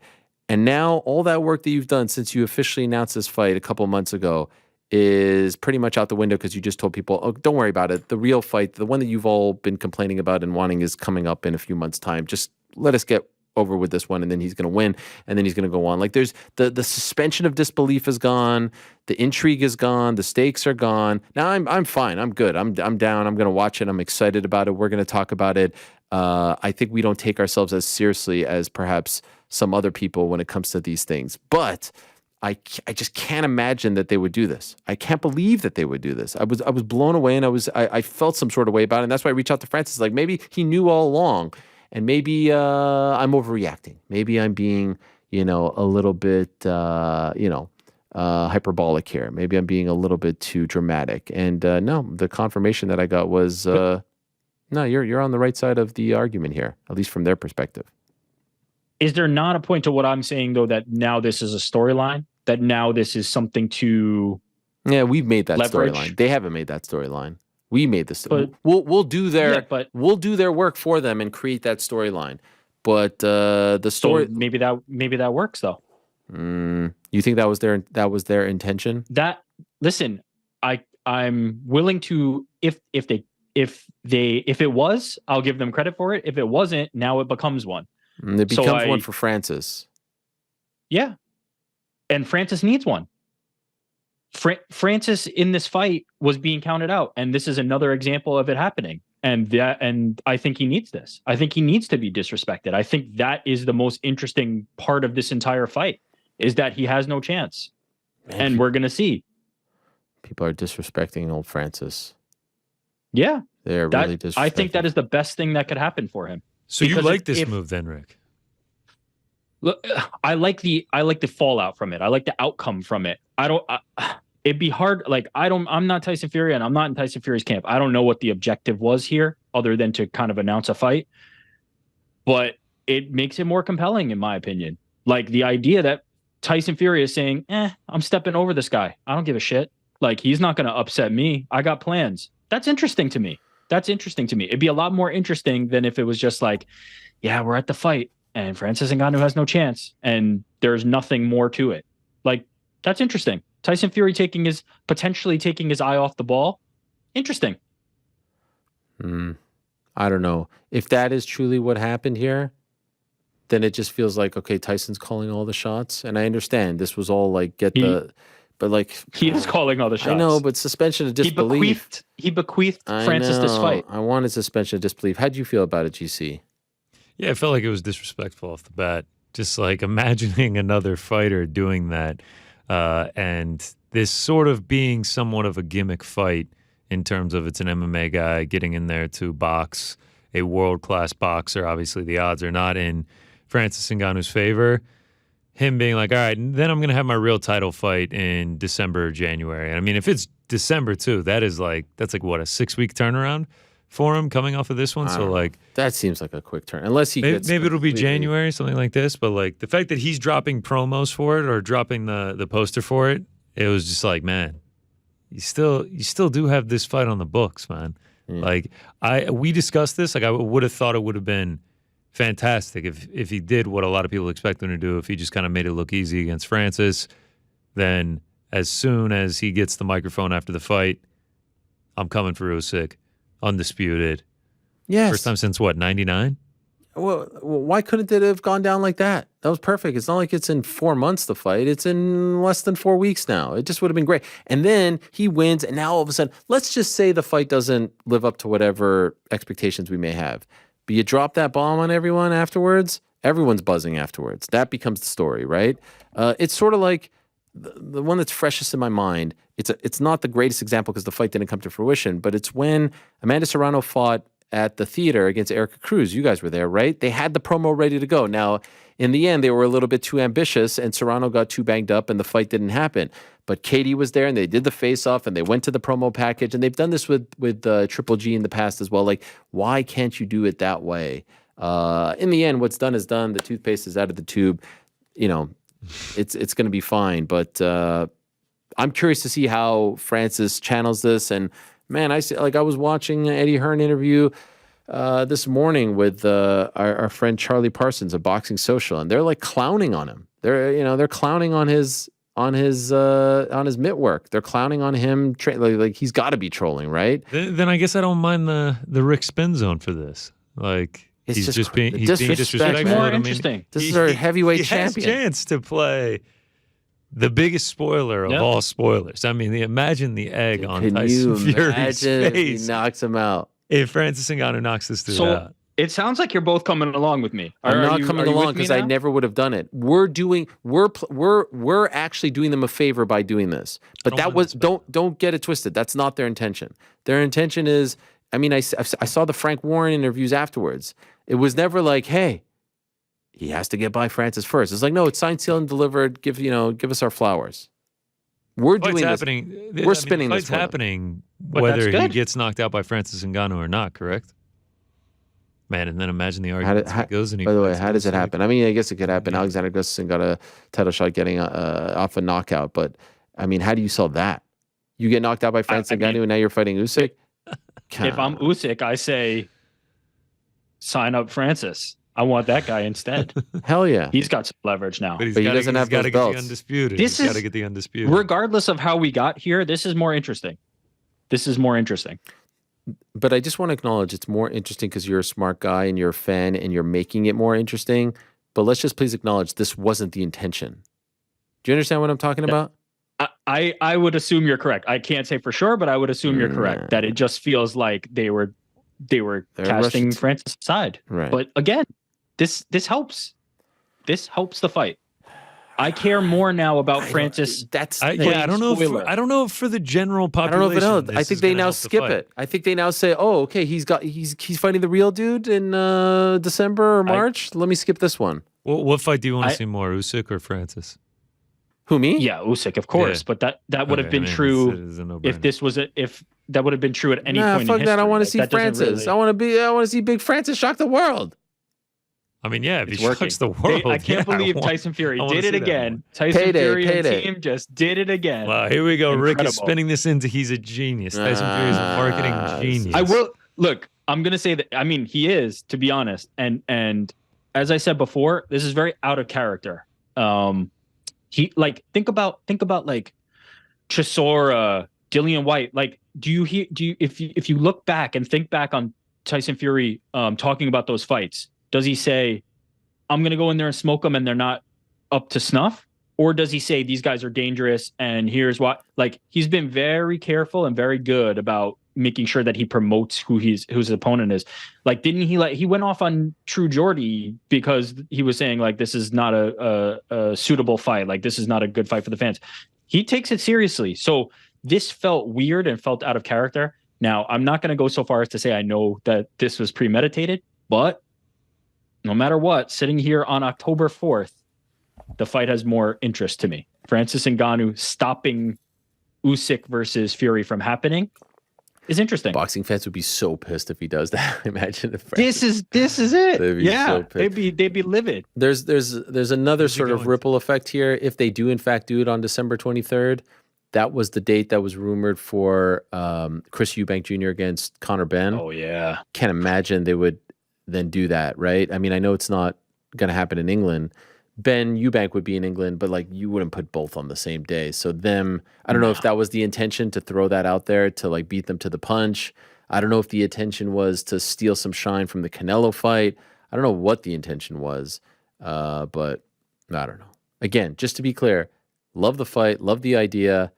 It's what needed to happen. But I just love the fight. Yeah, I just wish they waited just a couple more weeks. Also, what about the awkwardness? Frank Warren also promotes Daniel Dubois, and he had been saying that Dubois was going to, and I think had actually officially filed an appeal, and now it's like, oh, well, you're not going to get that appeal. It doesn't really matter. You're off to the side. That's kind of weird, but whatever. No one. Can I give a hot take? Yeah, go ahead. I'm actually more interested in Conor Benn and Chris Eubank than I am in Fury versus Usyk. Yeah, that's a hot take. That's a hot take. That's a hot take, dude. That is a hot take. I mean, that's a great fight. But undisputed heavyweight champion of the world. I love Chris it. Eubank, It's a great fight. Eubank and Ben for me has vaulted into like no, it's great, but like you can't. There's not an MMA fight on the schedule that I care more about than Eubank and Ben right now. What? It sounds like there's not a boxing fight that you care about more there's than not. There's no Chris fight on Eubank and planet Conor Earth. Benn. Please explain. No slap Why? fight, no BKFC, Slap no fight. anything. I love this fight too. I love my British boxing. Oh, come on. Break this down. I loved it the first time when it was just the family lineage story, the heritage, all that stuff. It was great. The legacy's on the line. I love that. Now it's got 10 more wrinkles about the drug testing. It feels a little bit outlaw with Conor Benn. The rivalry between the two. First of all, Eubank losing in that time, and then coming back and avenging that loss. Like there is so much more to this fight now. It's my number one. And if you can do that in can do that in Wembley, if you can do that in an atmosphere. Number one fight in all of combat. I don't want to shit on this. The number one Anglophile, the number one I wish I was the English person 100%. In the entire world. I love everything about it, but I'm not crazy enough to say that I'm more excited about this than any MMA fight or any boxing. Number one fight in all of combat sports. So good. I'm more excited. I'm more excited about Sal Papi versus Slims. Is it Slims or Swarms? I'm not sure which one. When you get the point.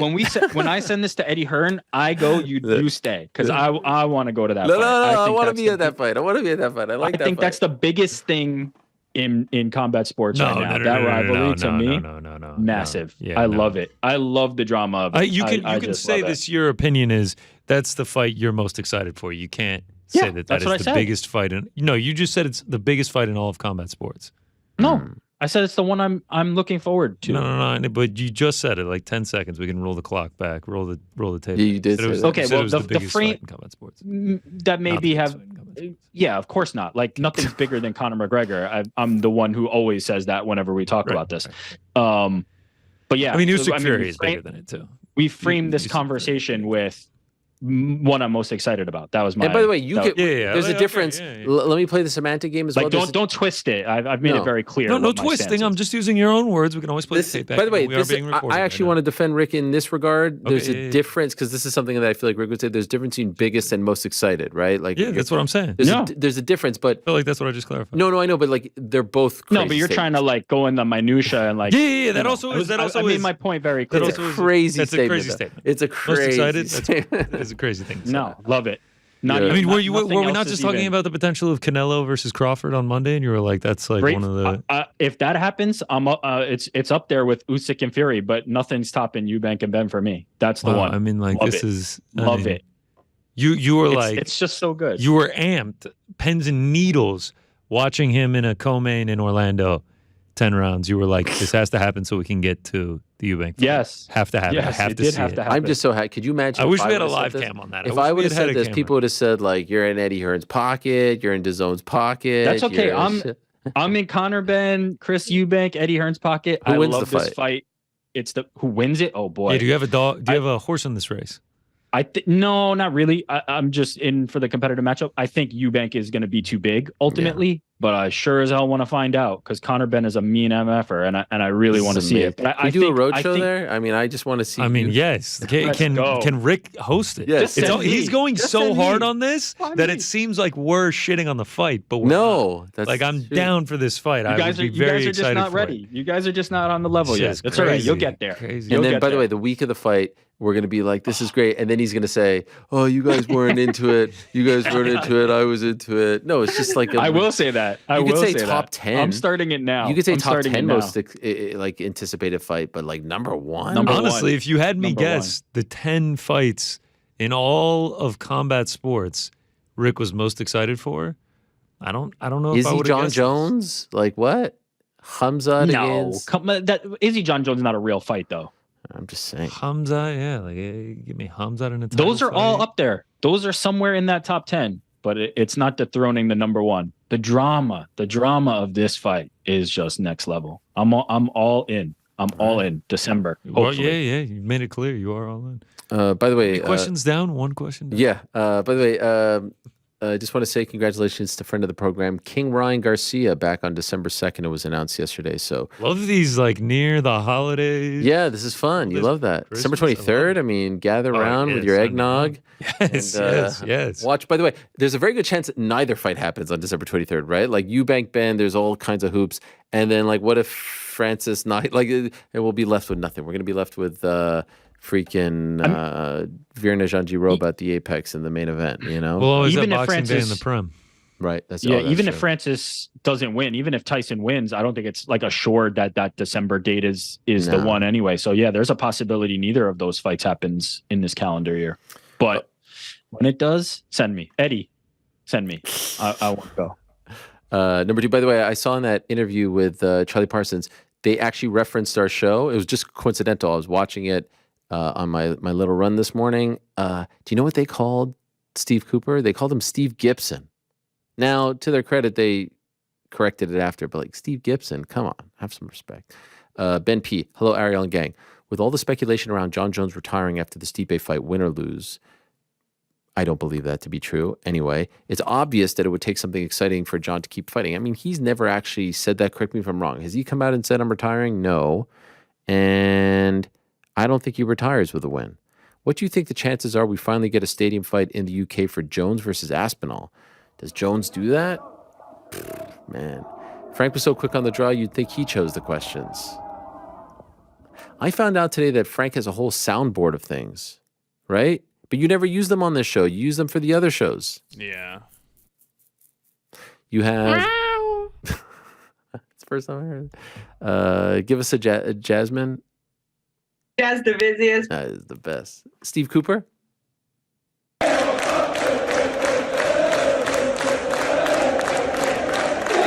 The 8-bit winner. Love that one. That's tremendous. Anyway, I feel like John would enjoy the challenge of going into enemy territory, being the guy. Would he want to do that? I don't know. Here's what I feel comfortable saying. I don't think he's retiring with a win. I feel comfortable saying Stipe is retiring, win or lose. There's nothing left. I think if John Jones smokes Stipe Miocic on November 11th, and I don't know what's going to happen, but if he is dominant, why would he walk away at this point? There's so much to be made. There's so many more opportunities. What else is he going to do? I just don't see it. Cool. Happy Wednesday. And by the way, I would love to see that fight. And maybe Aspinall gets another win and they do it there and they load it up with whomever's a star, Leon Edwards. And I just saw, what did I just see here? I think it was on MMA Fighting. I just saw briefly Arnold Allen is coming back. Who's he fighting? I just saw this 2 seconds ago. Arnold Allen. So Arnold gets a win. He's back on track. Right? Yeah. Okay. Whoa, that's a big fight for Arnold. Big. UFC 297. So that's in the T-Dot, right? January 20th. Yeah. T-Dot. Unofficially. Yeah. Cub Swanson had that tweet saying that he got offered a fight in Toronto. A little leak there. Yep. Cole, happy Wednesday, Ariel and crew. My birthday's November 11th, so naturally I have a birthday watch party every year with friends and family. My question is for you as well as the crew. Has there been a fight night moment either on or close to your birthday that you'll always remember? My personal one is when Yair got that crazy KO over Zombie a few years back. Yeah, the 25th anniversary show in Colorado. Thank you for the time and love the show. I've mentioned this one before, but yes, I do have one. So my birthday is on July 8th, as you know. International Fight Week. The event this past July was in fact on my birthday. But you know, at this point I'm just watching it by myself. However, 2007 UFC 73 stacked in Sacramento was a little bit before my birthday. It was, I think if memory serves me correct, I'm going to say July 6th. July 7th. All right. One day off. Anyway, so my birthday's coming up crazy. Okay. I thought I read something here that is actually wrong. Anyway, I told my family that I wanted to go to a bar in New York City to show them what this great UFC thing was that I keep talking about, that I want to have a career in and cover. I was just about, like, I hadn't gone to Spike yet. And then, of course, I stayed at Spike for a month, and then I started the website. So this is right before that, because I went to Spike in September. But like, here I was thinking that I was going to work in like TV production on the UFC side of things. So I said, what I want to do for my birthday on the Saturday night, the day before my birthday, is everyone come together, family and friends, and we go to a bar. And we went to a bar called the Playwright Tavern in Times Square. And my brothers came. My wife, who was my girlfriend at the time, came. My friends who were in town came. And we all went. And the card was called Stacked. And it was a great card. Anderson Silva against Nate Marquardt for the middleweight title. Rashad Evans against Tito Ortiz. Sean Sherk against Hermes Franca for the lightweight title. Antonio Rodrigo Nogueira against Heath Herring in a rematch of a Pride fight. I mean, it was solid. It was a solid card. And I was selling them on it, and they were all into it. And it ended up being a terribly boring card. It dragged. On the main card, it was just like decision. It was just like it was just like a string of bad fights, and then even the Ortiz-Evans fight ended up being a draw. It just dragged. Sherk Franco was 25 minutes, and it wasn't terribly exciting. Big Nog against Heath Herring wasn't terribly exciting, went to decision. So it dragged, and it dragged so much that even the Kenny Florian-Alvin Robinson fight got pushed to the post-lim after the Anderson Silva-Nate Marquardt fight. Now, Anderson did beat Marquardt in the first round. Thank the heavens. At least we got some exciting finish. But it ended up actually producing one of my favorite post-fight interviews in UFC history, because after that fight, they rushed Kenny Florian out, because here's Kenny Florian thinking he's going to be maybe 2 on the main card, 3 on the main card, that swing bout. He gets put to the end. We've talked to him about it on the show. He goes out there, he freaking starches Alvin Robinson, beats him in the first round, and he's all fired up. He was wearing the Bruce Lee outfit, the yellow tracksuit. And then he gets on the microphone and he says, "Who wants to see fights finished at 155? I finish fights." It was amazing. It was one of my favorite post-fight interviews ever. So anyway, I felt very embarrassed that I had been building up this card in this sport and then ended up producing a bunch of stinkers. So that's a birthday party that I'll never forget. And the last time, actually, that I forced family and friends to watch a card. Eric, shalom, Ariel and crew. Ariel, I humbly believe your interview last Wednesday with Jim Lampley was perhaps your greatest interview ever. He shared so many incredible stories that I know were only the tip of the iceberg. One thing that stood out to me most, however, one thing stood out to me the most, however. I speak, of course, of Jim's recollection of Howard Cosell's less than stellar treatment of him. You've mentioned several times that Cosell is one of your heroes, and thus I ask you, how was it for you to hear one of your heroes in Jim Lampley describe another one of your heroes in Cosell in such a manner? Were you disappointed, surprised, saddened? Love to hear your thoughts. Your friend, Eric. What a freaking question, Eric. Tremendous. Here's the truth. I have heard people in broadcasting speak of Howard Cosell like this. Bob Costas himself has told stories about how Howard Cosell wasn't too kind to him, and I look up to Bob Costas perhaps even more so than Lampley himself. That's why I wanted to go to Syracuse, Bob Costas and Marv Albert. So I've read books on Howard Cosell, and I've watched documentaries on him, and I feel like I know a lot about his career. So I'm not necessarily surprised by any of this. If you've read anything or watched anything on Cosell, you know that he wasn't exactly a warm and cuddly teddy bear. But when you hear these stories and you see just how like truly difficult he was to work with and not so receptive to others, it is a bit of a bummer. And so I have been able, look, I didn't grow up watching Howard Cosell. I was a baby towards the tail end of his career, but by the time I really started watching sports, he was no longer on television. So I didn't really necessarily grow up saying oh, tonight I have to watch Monday Night Football because Howard Cosell is on. I grew up loving the idea of who he was and respecting his body of work. And when you watch clips and docs and read stuff about his relationship with Ali, and then you watch the interviews and his command of the English language and his classic calls and his presence and his demeanor, it's hard not to be infatuated with that. But then you find out about people behind the scenes, and then you kind of form your opinion. I don't have posters of him on my wall, just like Ange Postecoglou doesn't have posters of Liverpool on his wall. You might get the reference. You might not. He did have Fonzie. Doesn't anymore. Anyway, that's a Premier League joke for all of you. The point is, not too surprised about all of it. You hate to hear that stuff. He was a very complex guy, a complicated figure in the world of sports television period, but hard to deny the body of work and what he meant to combat sports, what he meant to sports television, what he meant to the industry, and hard not to respect the journey. This was a guy who was a lawyer in his 40s and decided to pivot and change his life and career and go into media in a day and age when there wasn't social media, there wasn't 1,000 networks and channels and radio stations. Like there was 5, if that. So it's really remarkable what he was able to do. And so I'll always have respect for that and who he was and what he did and what he built and how he conducted himself on air for the most part. And then you hear about these stories, and that's what makes it complex. But not surprised, because I had heard of these things, and in particular, Costas has talked about him a lot over the years as well. But tremendous question. Really appreciate it. Joshua, love the cast. Keep breaking down those fourth walls.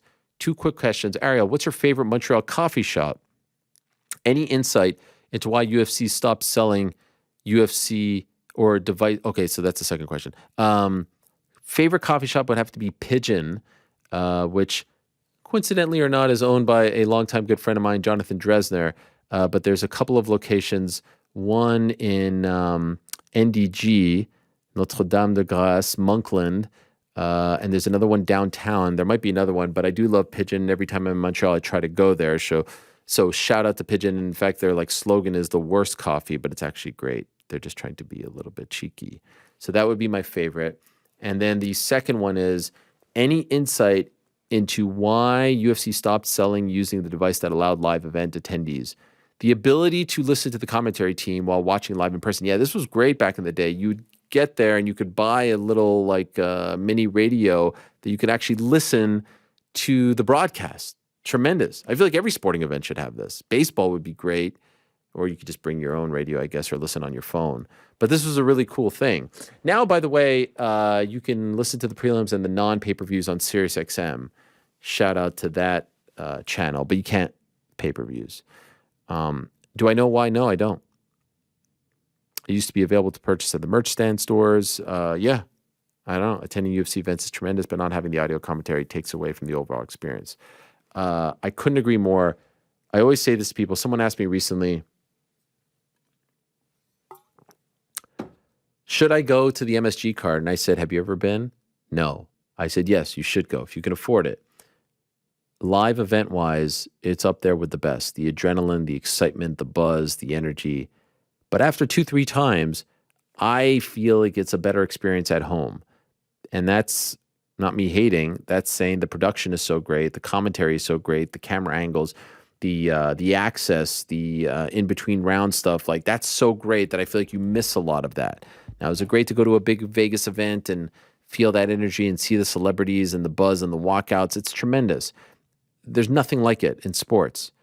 But if you've gone a bunch of times and you have to choose, and you really want to lock in at home because of the commentary, you're able to do so better, in my opinion. Oded, hi, Ariel. In order to make judging a bit better, or at least get some answers to why a round was scored the way it was, do you think that maybe each judge should add a few words to every round they score to explain what she saw? This way, someone like Valentina, as well as the media, would have immediate answers on why she lost a 10-8 round. Keep up the great work. It's not a bad idea.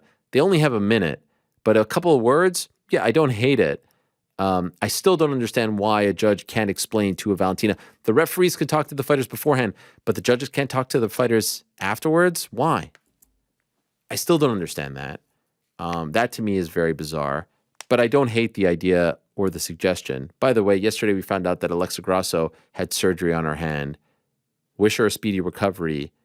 And now it feels like it all just confirms that we're going to get Fiorot versus Blanchfield next. This is not something that I've heard or been told, but to me, it's kind of a blessing for the UFC. You can wait until both of them hopefully recover in due time, and you could run that one back in maybe the spring, and then you get a number one contender with Blanche and Furo. That's what I feel like is going to happen.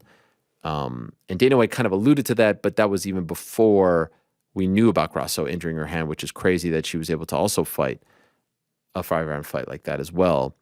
Did you guys see that thing that came out from the Premier League involving the controversy with the VAR and the Liverpool-Tottenham game? Did you guys see this? GC may have seen it. Definitely not New York Rick. You guys know what I'm talking about? No, I actually didn't see it. Holy shit. It was No an idea. extremely controversial game on Saturday, Liverpool-Tottenham. In fact, I think Twitter/X almost like swallowed me because I had a bit of a cheeky take on it all. They were not very happy with my take. But in any event, there was a moment where Liverpool scored a goal and they said it was offsides, but it wasn't. And they went and checked it. VAR is like the video audio replay. Right. And they checked it, and then they ended up saying it was offsides. And everyone freaked out because the replays suggested it wasn't offside. And what ended up happening was yesterday they released the commentary, the audio of all the officials speaking to each other, checking that clip, checking that moment, and coming to the conclusion that it wasn't offside, but they ended up relaying the information incorrectly. And so what ended up happening was the guy's like, okay, the ruling on the field stands, I think he says. And then the guy's like, wait a second. You're saying it's offside. It wasn't offside. And then, but the game had already started. And then the guy's like, you need to stop the game. And he's like, I can't stop the game. It's already passed. And the guy's like, fuck. And they released this audio. And so now the Liverpool fans are going crazy. And they're like, wait, we actually did score. And this shouldn't have been a loss, which could be, this could affect Champions League standings next year. This could affect Premier League like this is massive.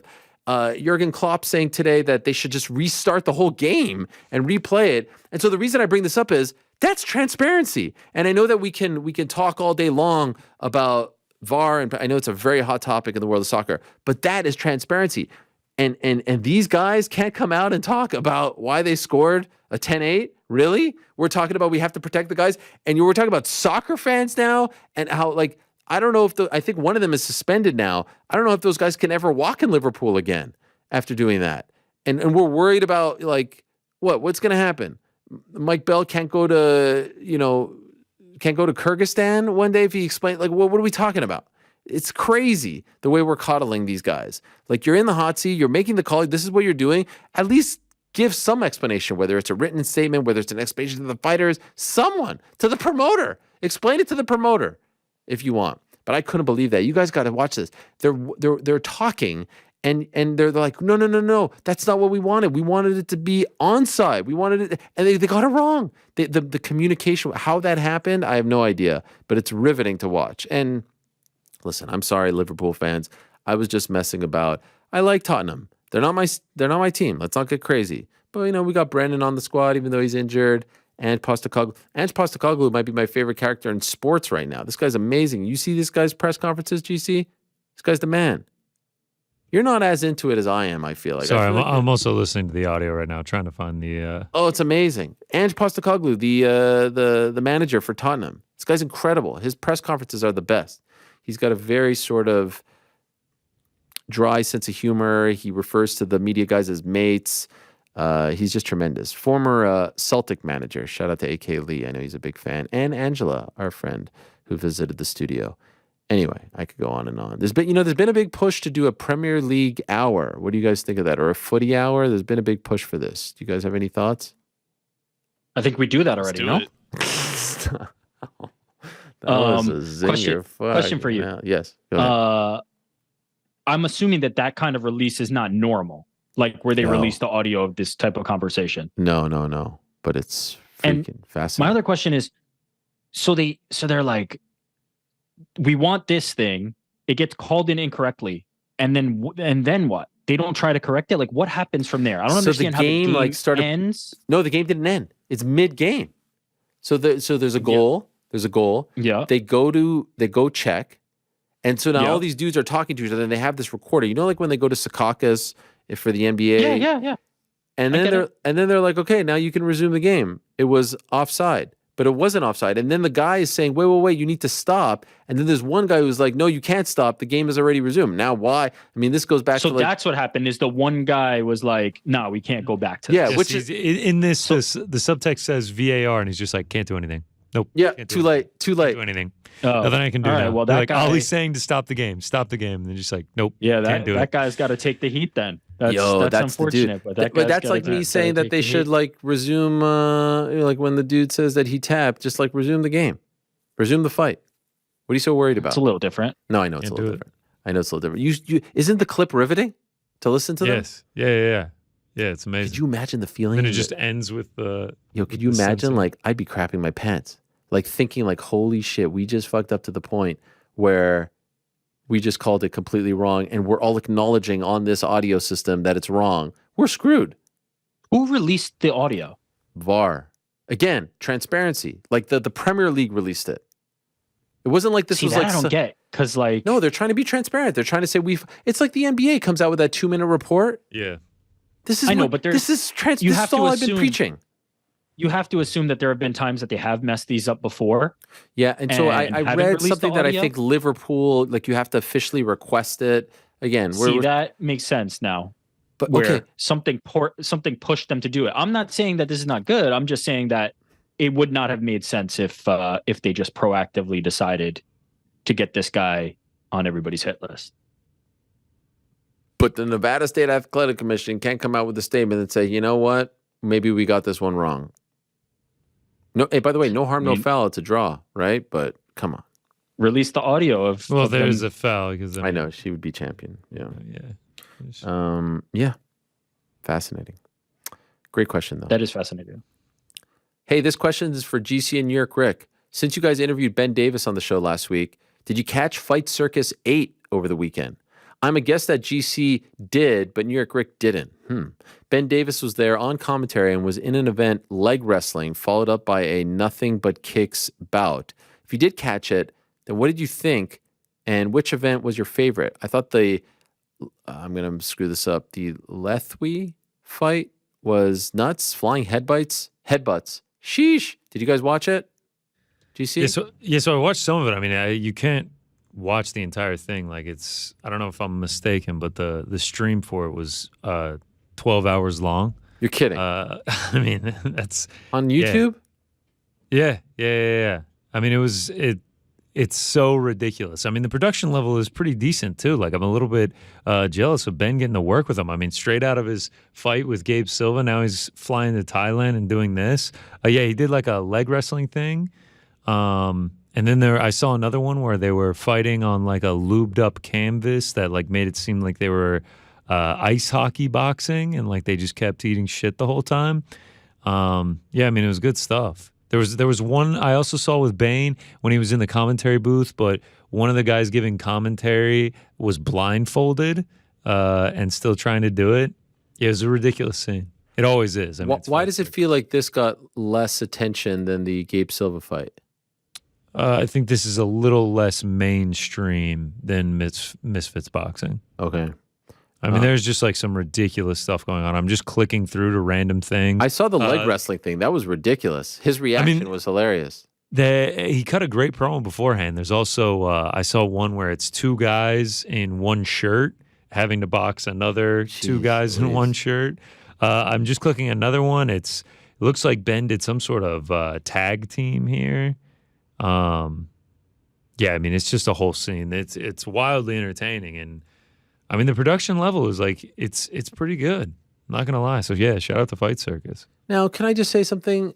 Okay, so we were big Ben Davis guys, right? We were always we love Ben, right? I mean, Ben, no, for like no, I'm saying like that week, I think we were really pushing that fight, right? I mean, I was freaking live tweeting it. I rearranged my whole Saturday afternoon just to watch that fight. My kids were sitting around saying, "This guy's your friend. Is he gonna win?" I was like, "Yeah, don't worry. He's gonna beat the son of the legend." It was great. We were happy for him. We were proud of him. So I think we're very positive, and I think that we're allowed to be unbiased when it comes to Big Ben and what he's doing. And what I love so much about what he's doing is that he's creating his own path. He's creating his own voice. It's unique. It's different. He's not trying to follow everyone else. He's still so young. But, let's keep it real here, New York Rick. does he have to be a little bit mindful now of the direction? Like he can't jump on everything. We don't want to water down the brand too. We can't be on every single fight event doing crazy things. Like it has to feel special. Am I wrong? Is this tough love? I think you're wrong. Wow. Okay. I think it's okay. I think it's okay at the moment. At the moment, but we have to be mindful of it. I'm not saying he's jumped the shark. Shout out to the Fonz. But I'm just saying we need to be mindful. It's okay to say no sometimes, right? I agree with that, but I feel like this was just like a stop. This was a rest stop on the way to like grappling Brendan Fitzgerald. So like it'll be we'll get the stock back up. You know what I mean? Like we'll elevate again. Yeah, I mean there's a lot of last minute offer to get flown out to Thailand. Again, I'm not saying this is the one, but we can't. Okay. Do the losses matter? Do we need a victory at some point? No, the losses do not matter. It's okay if he loses every time. What would have happened if he? It's almost funnier. Leg wrestling. I feel like we need one just kind of sprinkled in there. One victory. I mean, we have to get one eventually, right? Like the laws of averages eventually has to pay off that Ben's going to get a W. And so I want Ben to know this. Leg wrestling at Fight Circus. Would have been. I think that would have been an easy double. Was that person like like an aficionado? And yeah, I believe B Mott is her name. Okay. Yeah, I think she's the champ. Okay. There's a championship. Okay. Ben might be watching or listening to this and saying like gender championship, I believe. These guys are turning on me. No, here's the thing. This is actually a compliment to Ben. He has reached a status in the fight world to where like we have to break things down, just like we're breaking down as Chandler, sticking like these are the decisions that, the big time stars, we scrutinize them for. So I'm not saying he's done it and I'm not saying he's there. I was just throwing out the open question. Does he have to start being mindful? My feeling is yes. It's okay to say no sometimes and not be everywhere. That's all. I mean this with the utmost respect. What's below Fight Circus? Like this was the floor. By the way, that's why I brought up the floor. question. So I think we're only up from here. Like I'm gonna get some hate because there's a lot of avid Fight Circus fans. I think Jed Meshew, one of them. But like, what's we've reached the floor. He's good. He'll be fine. Like we're up from here. Free trip to Thailand. I don't think young. I don't think he needs to.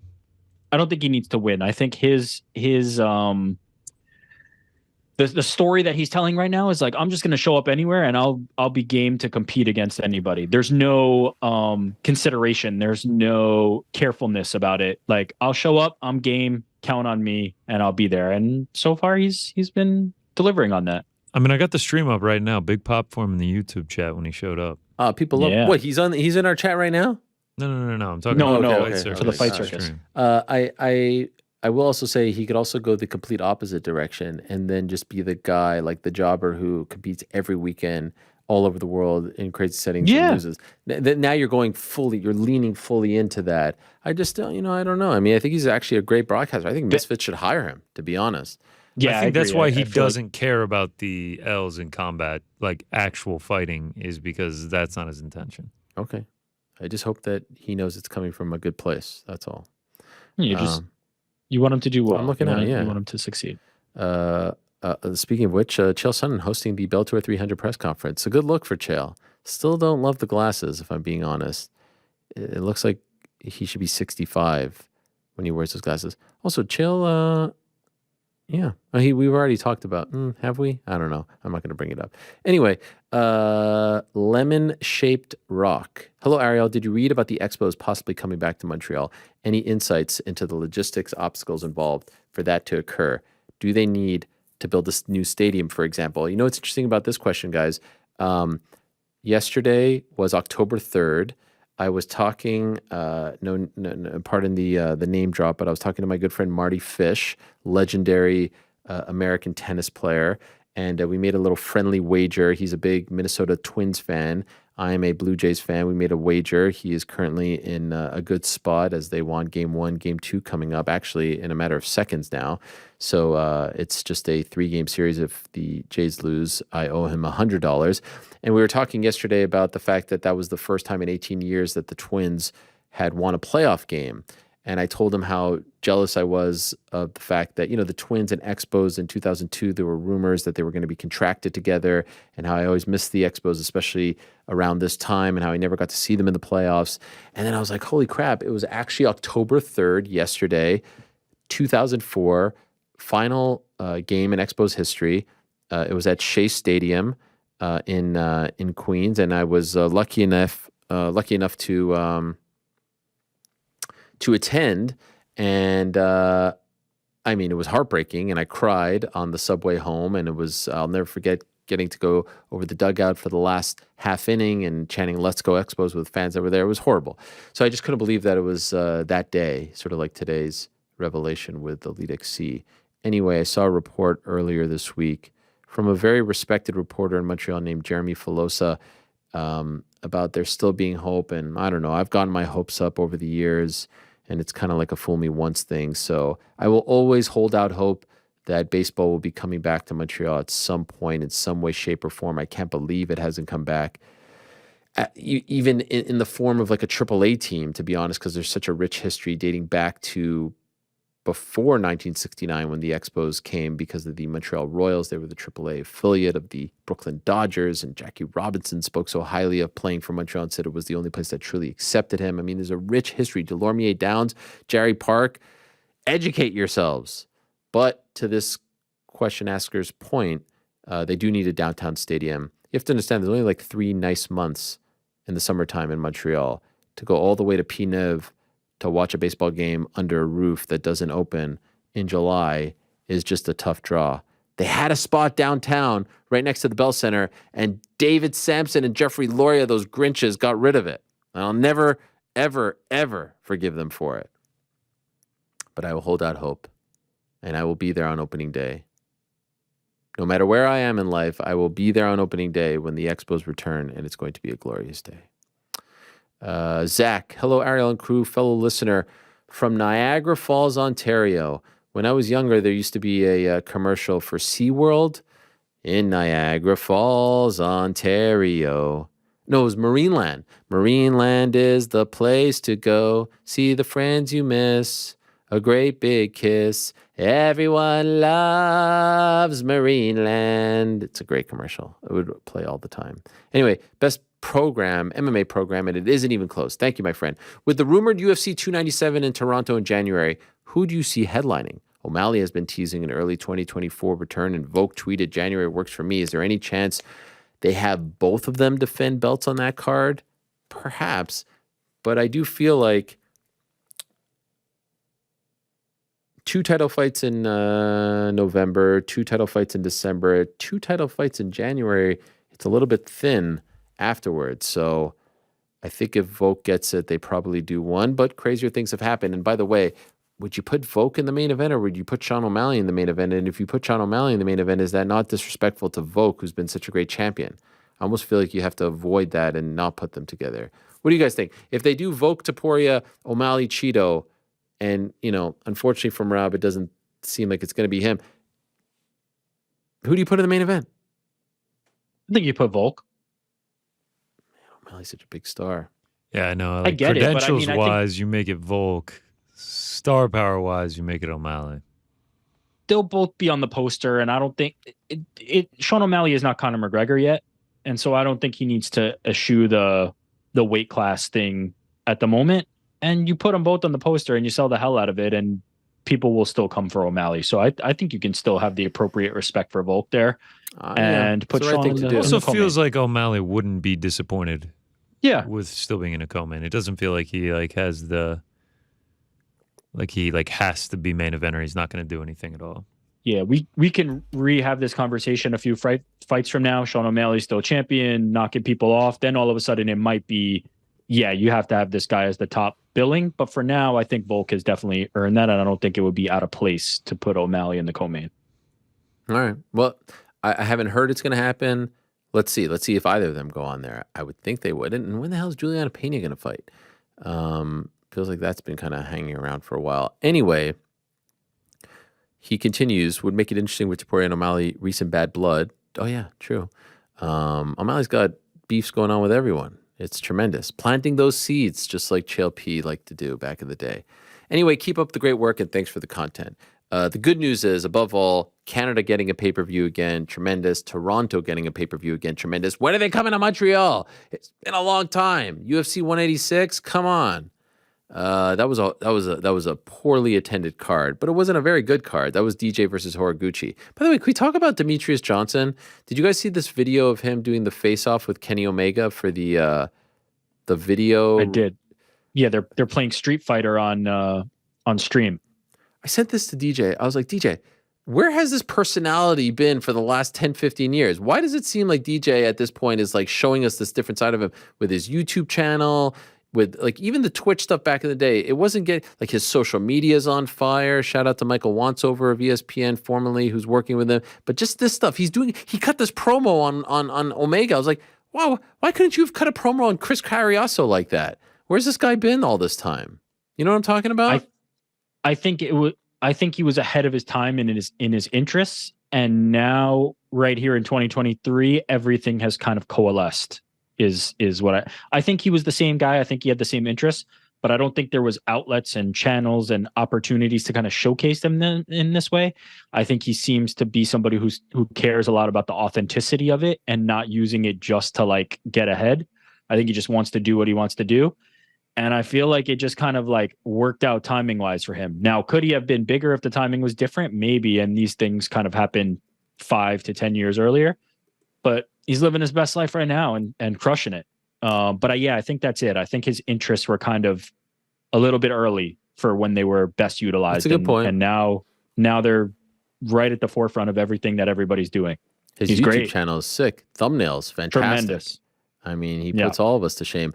I will just say it feels like he is going to be like exhibit A of the guys who are way more appreciated, loved, respected when they're gone, right? He's rounding third on the career. There's no doubt about that. And it just seems like he is way more, like before people used to bemoan the fact that he was on a card or like, you know what I mean? And it's like, what? DJ, like you guys didn't appreciate this guy when he was doing his thing. So at least he's getting the love now. And you know what? At least he's getting it now and he could capitalize off of it because his channel is doing well. He's putting out great stuff and people seem to be enjoying it. Iman O'Keefe. Hey, Ariel. Love the Stevie Cooper interview.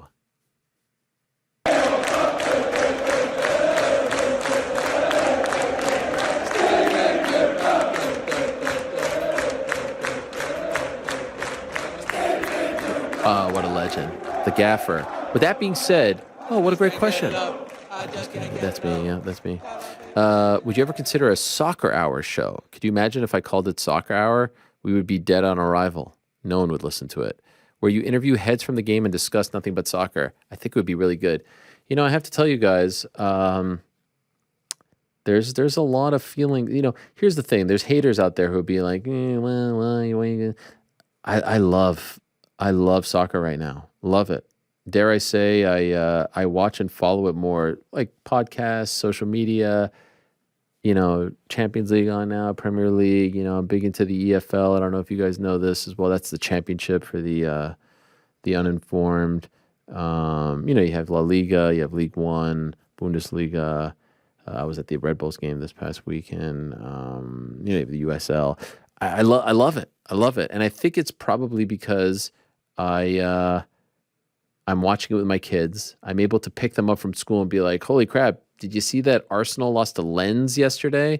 Did you see that Man United lost to Galatasaray? And they would know what that means. If I pick them up and say, did you see that the Dolphins scored 70 on the Broncos? They'd be like, yeah, so what? It's just because that's what they like. So it's fun to live vicariously through their fandom. Got the Awoniyi jersey yesterday. Got the Morgan Gibbs white jersey. They wore it to school today. They were on cloud 9. Like this is fun. This is everything you want as a dad of boys. So, yeah, you know there could be a world one day where it's Monday's MMA hour, Tuesdays the boxing hour, maybe Wednesdays is wrestling hour, maybe Thursdays is the footy hour, and Friday's the basketball hour, or it's just the smorgasbord. You know, like we could be entering that phase of our lives. Who knows? Watch this space. But thank you for the words of encouragement, Iman. Question 2 he has is question for the whole gang. What was the last concert you each attended, and what was the best concert you ever attended? Thanks, y'all. Wow. I didn't even know that this was one of the questions. I kind of like skimmed them, but we were talking about. Well, I skimmed them. I wanted to give you the benefit of the doubt. Either but read them word for word or don't read them at all. Last concert for you, best concert for you. Last concert was the Mars Volta, and the best concert was Gary Newman back in like 2019. Would you lose respect for me if I told you I don't know what either of those bands or people are? That tracks of what I think of you. Yeah. So the best was what? George Hamilton? Gary Newman. Okay. Wow. And where was it? That was in Phoenix. Okay. I feel like New York Rick isn't a concert guy, so I'm going to skip him for a second and go to GC. GC, best and most recent. Most recent I went to Tame Impala at Barclays. Wait a minute. We went to Action Bronson together. Wow. We did. Yeah. That's how soon we forget. I may flake on the day of, but you flake in history. Wow, good one, man. Yeah, that's definitely better than, not showing up, leaving me at the doorstep of wherever we were going to show up empty-handed. I was at Action Bronson. Wait, was that your most recent? That Frank was as my well? most recent. No, Frank as well. No, the Mars Ultra was like a week ago. Oh, 2 wow. weeks. Look at you, bro. I mean, the Bronson concert was phenomenal. Nice, intimate setting. I mean, he killed it. Bronson is the freaking man. Big time in an arena, though, it was Tame Impala, which was what is up that? there. Is that a guy or a band? It's actually a guy. Yeah, it's a guy. Performance of the band. Okay, so I'm so I thought far. Toby Keith was your favorite. Toby Keith, man. I'm glad I was wrong. Okay, so I'm talking 0 for 3. about it. Wait, that's Travis Scott was probably. I mean, When did I've you seen see Travis Travis Scott Scott? 3 times. Really? Yeah, I mean, his Astroworld tour. That was that might have been the best concert I've been to. That was a lot of fun. Not the Eras tour. That's not on the list. I mean, I couldn't afford tickets. If I could have, I would have gone. Midnight's great album. Big time into the herd coming to all the Chiefs games. Oh yeah, it's great. It's great content. New York Rick, was I right in my assessment that you're not a big concert guy? You've never been. I'm not a big concert. Right? You're I'm a not a big podcast guy. concert You're not a guy. music guy. Yeah. I've been to a few. I went to what was the All of the Lights tour? No. It was I forgot. It was like Kanye, Rihanna, NERD. Like it was a crazy tour back in the day. This is like Glow over in the Dark- course of your Glow life. in the Dark tour. It was the Glow in the Dark tour. What's that? Like the course of your life, you've only been to a few concerts.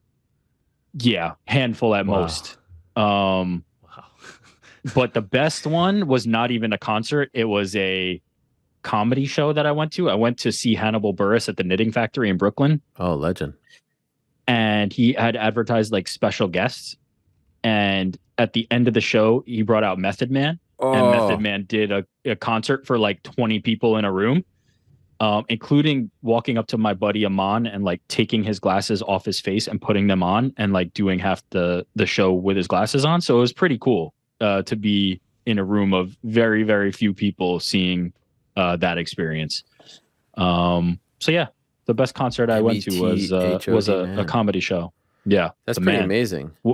Having a renaissance right now. Method Man is everywhere. We're going through it. I love it. Actually, your pick is a little similar to mine. I don't know about my favorite, but in 2004 spring break, I was unable to go home because my visa was processing.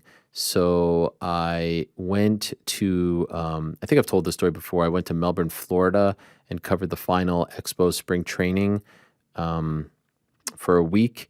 I wrote a letter that I made up saying that my radio station was sending me to go cover them, and they gave me a credential because no one was covering the Expos at that point. And I got to hang out in the clubhouse and interview the players, and it was incredible. And I went for a few days, and then on the way back to Syracuse, I went to New York to spend some time with my brothers who were living there. And my brother, David, middle brother, who is way more into music than I am or will ever be, and especially hip hop and R&B, took me to a like a New York, not even a club, like it felt like an underground thing. There couldn't have been more than 500 people there, if that. Feels like less, feels like 250, like very, very small. and Kanye West was performing. Farnsworth Bentley was standing next to me with his. He was the guy with the umbrella that always used to be around Kanye West. Now this was Kanye West like when he came out with the album Graduation Day, and I think that was his best. And so that was incredible. And then to see like what he became. So that was very memorable for me. I don't even remember what the last concert was that I went to. It's been that long since I've been to a concert. I have zero recollection. I've been trying to rack my brain this whole time, and I can't even tell. It might have even been that in 2004. It has to have been something since. I have no idea. Does like Megadeth at Affliction count? I don't think so. But I have been to some fun ones, especially when I was younger. I was big into Eminem. I saw him in Montreal, and I was big into Limp Bizkit, and I saw them in Montreal.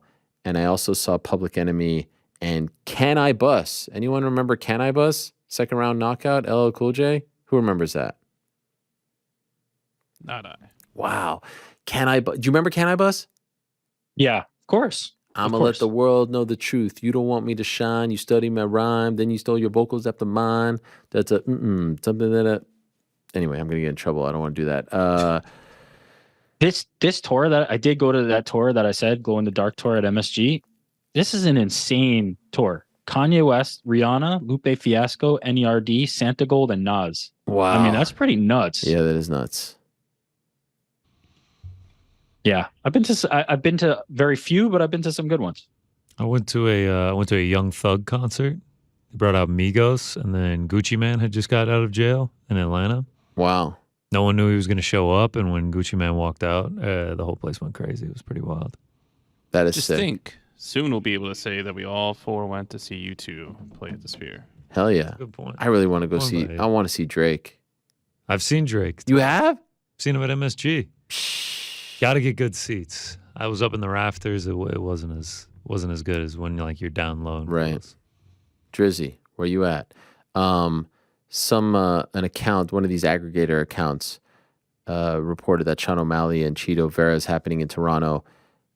Sean O'Malley quote tweeted, said fake news, and then Cheeto just responded 4 minutes ago saying shut up, and then not a nice thing.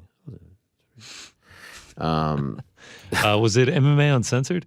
They like to put like stuff of me, and I don't know, but yes, it was.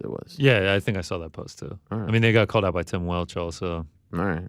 Yeah, they were getting called Cap. Cap City. My son, my oldest son these days, his two favorite things to say are AO and stop the cap. It's like, golly.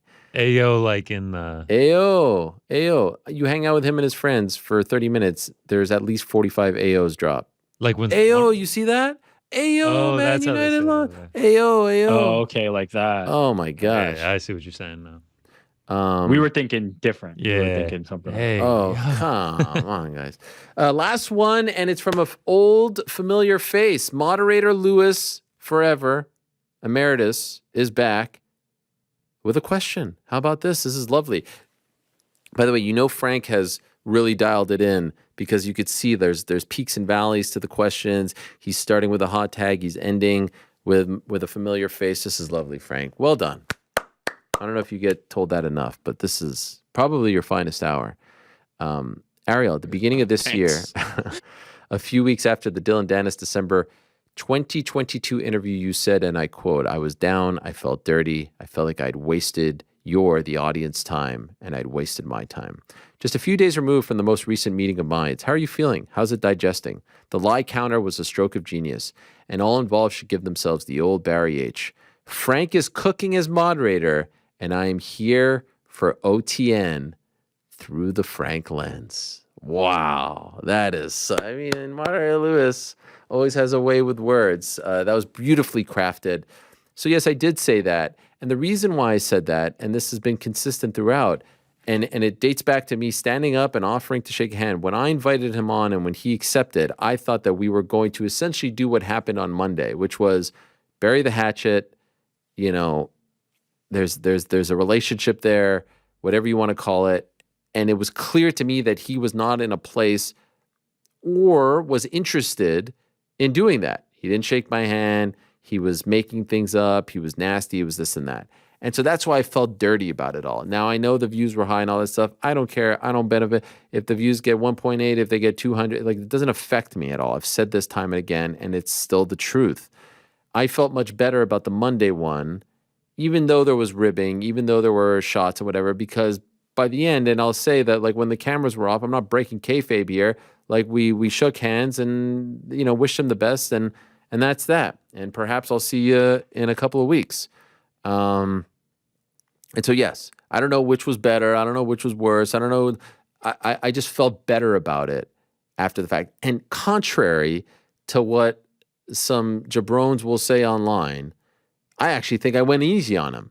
I didn't, you know, he talks about CryptoZoo all the time. I didn't bring up his scam that he was involved with, CoffeeZilla exposed. I went easy on him. So everyone's saying that, you know, oh, you favor Logan, you favor this. Like, oh, they say, why do you put up a lie counter for Dylan? That's the relationship I have with him. And it was a callback to the previous conversation in which he lied profusely. The best is, why didn't you bring up CryptoZoo to Logan? And I did. And I asked him a follow-up. And if the guy says he's not going to talk about it, I'm not going to answer, I have to respect that. But I did at least ask you. You can't say I didn't, because I did. It's right there on video. And so ultimately, I feel better about it. And let me just say this about Dylan Dennis. Do I agree with everything he says? No. Do I agree with the approach to selling this fight and the lengths in which he went to it? No. But hey, you know, even Logan himself seems to be at peace with it to a degree. And, you know, you can subscribe to the theory of all's fair in love and war. But I will say this, and I'll give him this compliment, and maybe he sees this and he could stop saying that I never compliment him.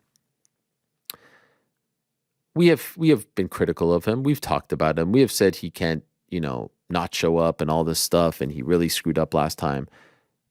The vast majority of fighters in this game would never show up on this show again, let alone in studio. The vast majority of them. Trust me, I know. It can be a very sensitive world, and this is coming from a sensitive guy. I'll give him a ton of credit. He showed up. He took shots. He received shots. He shook my hand and he walked out. Not a lot of people would do that. And so, stripping away everything, I actually respected him a hell of a lot more after Monday, because I didn't think he would ever come back on. Because I did think that it went into like a weird place. And even he said something, and this is the same thing that I would say about anyone else who has had a beef with me, Patty, Ali, as personal as it has ever gotten. I mean, this guy's coming up with like fake DMs from my wife. It doesn't get more personal than that, right?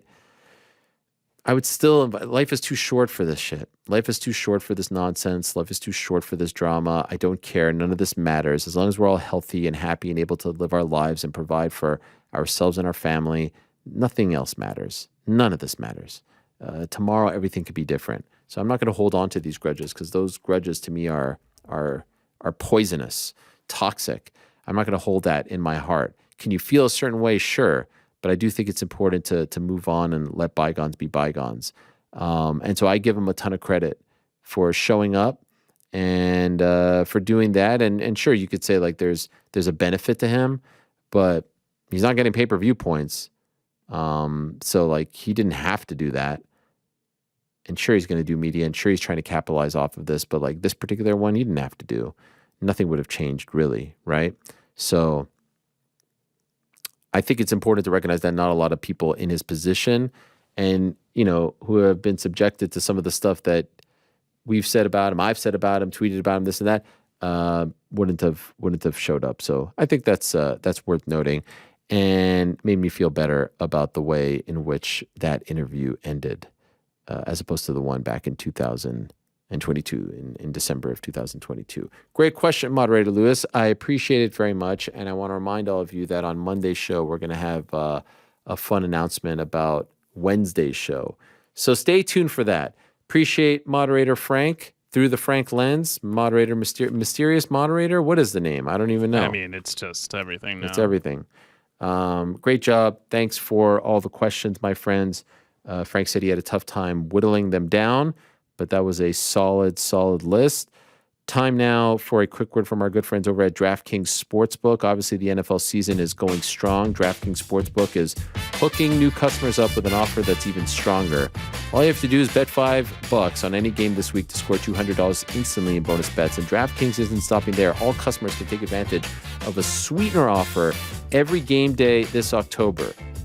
A lot going on, not only in the world of the NFL, baseball playoffs underway, Champions League football, Premier League football, all kinds of football, but also as far as combat sports are concerned, Bellator 300, 3 title fights on the card, UFC back at the Apex, Bobby Green, Grant Dawson, and what about the Battle of Britain?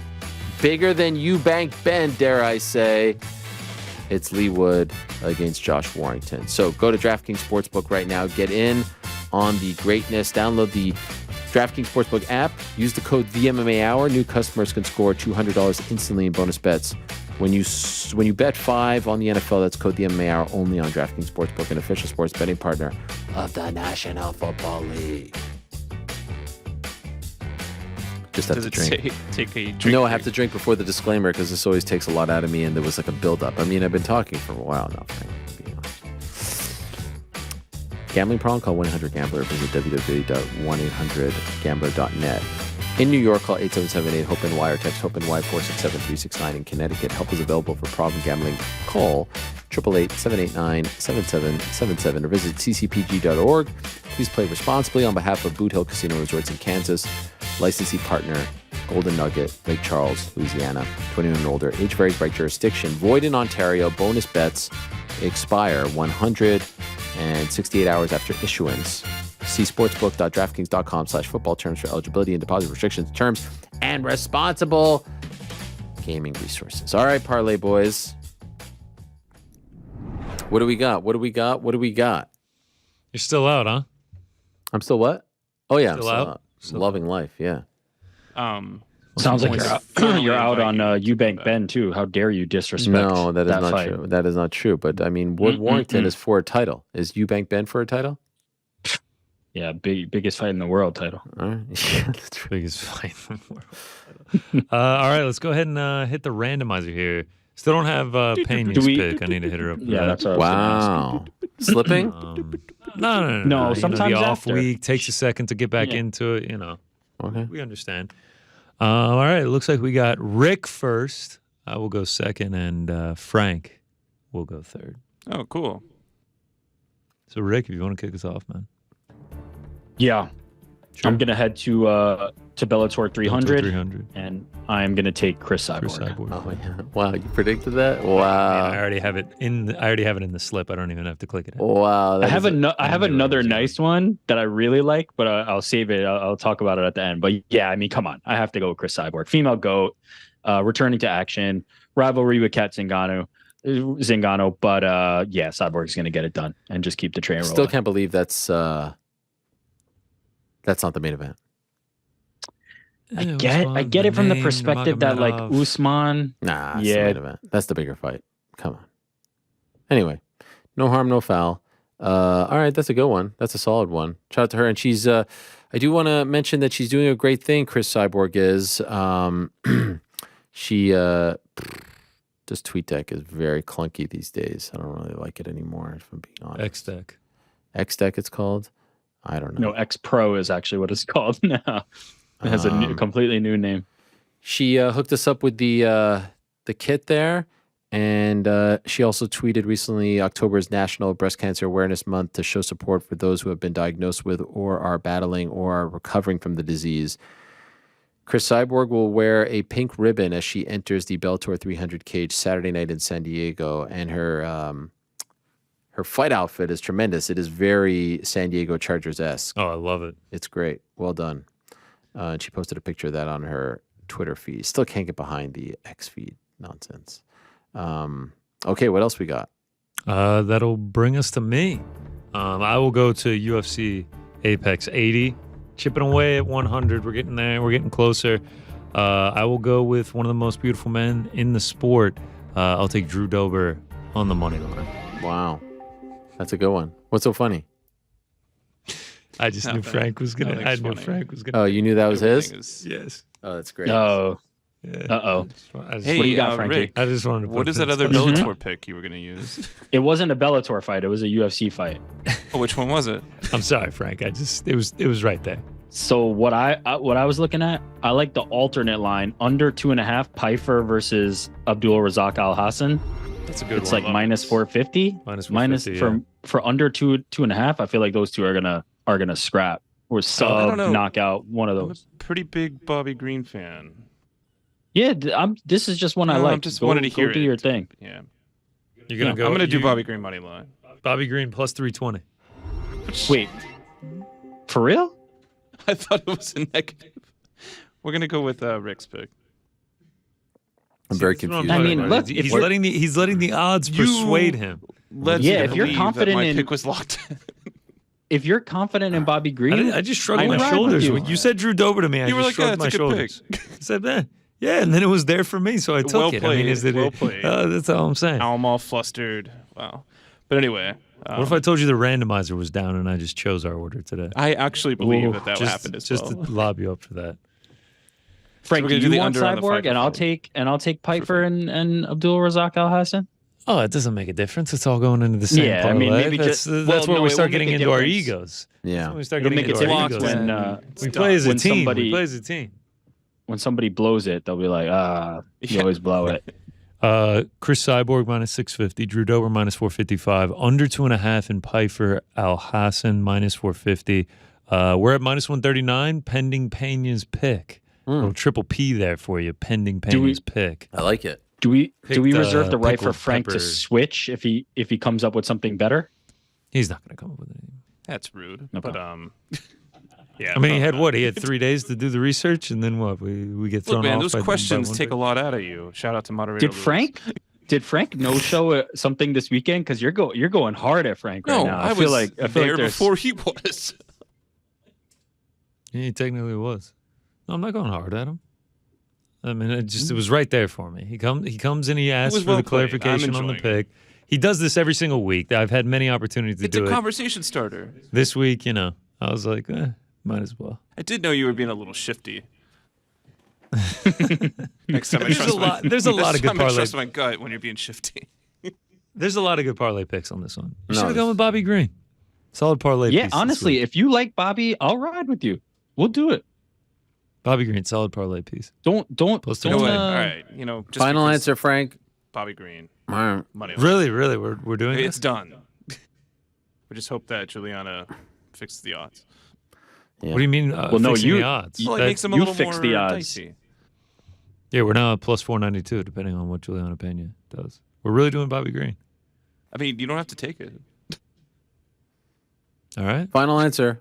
It's been final. All right. No, there it is. Okay. I like it. I like Frank. I mean, yeah. Huge Bobby Green fan. King Green, he's the man. All right, what else? What else we got? All right.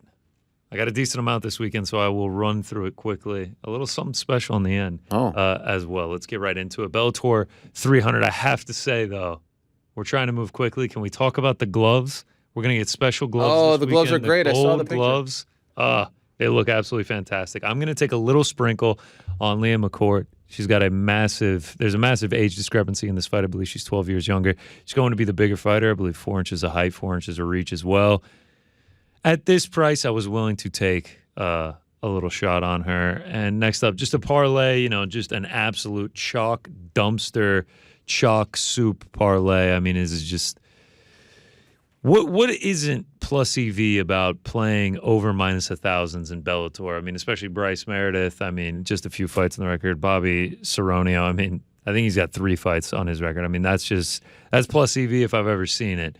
So we had to do it for Bellator 300. Moving on to UFC. Montana De La Rosa, I'm going to play her in basically a coin flip of a fight. J.J. Aldrich coming in on short notice. Just fought a few weeks ago at Singapore. I'm not overly impressed with J.J. Aldrich. I think this is a good matchup for Montana De La Rosa and coming in off a full camp. I like where we're at there. Don't hit the breaking news. Don't, sound the pressers or anything like that. Flyweight unders are not back, but I will be playing the under in this fight. Both these guys actually coming down from bantamweight. I don't love it for Nate Maness, and then Mendonca coming in shoot box. You know he brings the chaos, has the finishing capabilities, and I likely think that that's how he gets this one done. I think he gets a finish here. So at plus money, I was willing to play the under. Next up, my guy, my pick for the Parlay boys, Drew Dober. I took him inside the distance. Ricky Glenn. I know he's only been knocked out once, but it was his last fight against Giagos. He just did not look right. Drew Dober can absolutely crack. He has all the power, and he has an incredible chin. I know he's coming off that TKO against Frivola, but I just don't think Glenn's got the power to knock him out. I think he's going to push the pressure. Don't think there are going to be any takedowns in this one. Glenn has not gone for a takedown in 6 years or hasn't completed one in 6 years. I think they're just going to stand, strike. Dober's going to eat a few to give a few, and he's going to be able to finish Ricky Glenn here. Moving on. It's kind of become a little bit of a tradition here. You know, I get an eye on Cutelaba fight. I'm likely going to play the under 4 straight, under 1.5s for him. 9 of his last 12. He is he's an agent of chaos. That is for sure. I know Prochnio, 3 of his 5 in the UFC have gone to a decision, but he does have 2 first-round finishes, one where he got finished, another where he won. He does have finishing ability. He can be finished. And Cutelaba, I think his pace is going to command this one. He is going to bring the chaos, and I think someone is going to get finished. Next up, unfortunately, it's not Shark Week, so we don't have the mythological powers given to Alex the Great White Morono, but I do like him in this matchup. You know, I feel like these odds are a touch disrespectful. Had he not got caught in the 3rd round against Ponzinibbio, he'd be on a 6-fight win streak. And while that is a little bit concerning, getting knocked out by Ponzinibbio, got dropped by Simmelsberger as well. Obviously, Buckley has a ton of power. If he doesn't get caught in this one, if he doesn't get knocked out, I like him to win the minutes and be able to win a decision in this one. So at the price, I was willing to play it. Just a couple more here. Pyfer Al Hassan, speaking of, I will be going with the under 1.5 as a single. I mean, if you just look at the numbers in this one, Abdul Razak Al Hassan, 12 wins, all by knockout, 11 in the first round, and the one that left the first round ended 28 seconds into the second round. He has never won a fight past 5 minutes and 28 seconds into it. And then on the flip side of it, Joe Pyfer has only seen the 3rd round in 1 of his 13 professional fights, 11 of the 13 ending under the 1.5. I think this one is going to be crazy. I think it's going to be a lot of fun, and I think someone is going to get finished. Last one, the main event. Took the under in this one as well. I think Grant Dawson's going to be able to have a lot of success with the takedowns. I think he's going to be relentless. And once it gets to the mat, I think he's going to be able to shine. A lot of people may say submission. I feel like he's also live for a ground and pound over the 4.5 rounds, though. I think it's going to end inside that. I think he just has the advantages, where Bobby Green obviously lacks some when it comes to the groundwork. Couple parlays. Grant Dawson, Drew Dober, Joe Pyfer. I mean, another just square chalk one, but that's where I'm going. And then a little violence parlay. And then this one, last but not least, this one is for Ariel. If you're feeling frisky, if you're feeling it on Saturday, a little Friends of Forest parlay. Forest to score, Leewood money line. That gets you to plus 113. Going up the pitch. Oh, I love that. That's a great one. I mean, what is it? Can I see this? Can I see the thing? Let's see it. Forest to score, minus 210. Leewood money line, minus 225. Gets you to plus 113. Just Forest to score, not Forest money line, huh? I think Forest money line. I mean, if you want to throw a little sprinkle on that, they're like plus 250 against Crystal Palace. Yeah. It just makes it fun, you know. You get the goal, and then everything's good, and then you get Leewood money line to come through later in the day. Is Wood the favorite? Wood is, yeah, minus 225. Pretty closely lined boxing fight. That crowd is going to be. Do yourself a favor.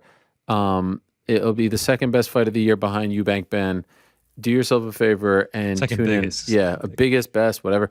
Watch it on Saturday afternoon. It's going to be 50%. Oh, I got big plans for Saturday. What do you got? Sitting in my house all day watching Leewood, Bellator 300, and UFC Apex. Oh, my God. It's going to be great.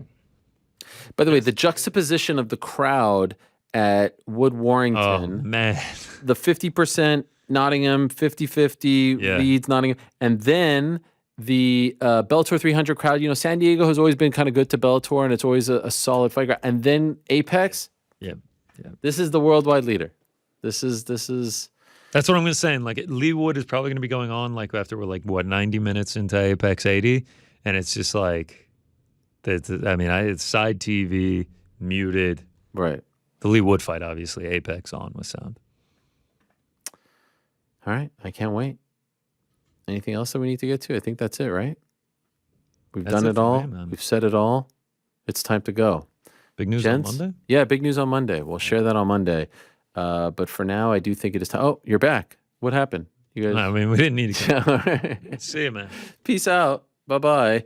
All right, time to go. Great show, but it is time. Frank, thank you very much. Our music can be hit. Our music. Wow. I'm loving this whole hour music thing. Yeah. Hey, congratulations to Newcastle United defeating PSG 4-1. That's a big time win for them, right? The absolute scenes. Uh-oh, I see something here about Celtic. Is everyone okay in the AK Lee household? And hey, come on, Blue Jays. Let's get a win here, right? Big game.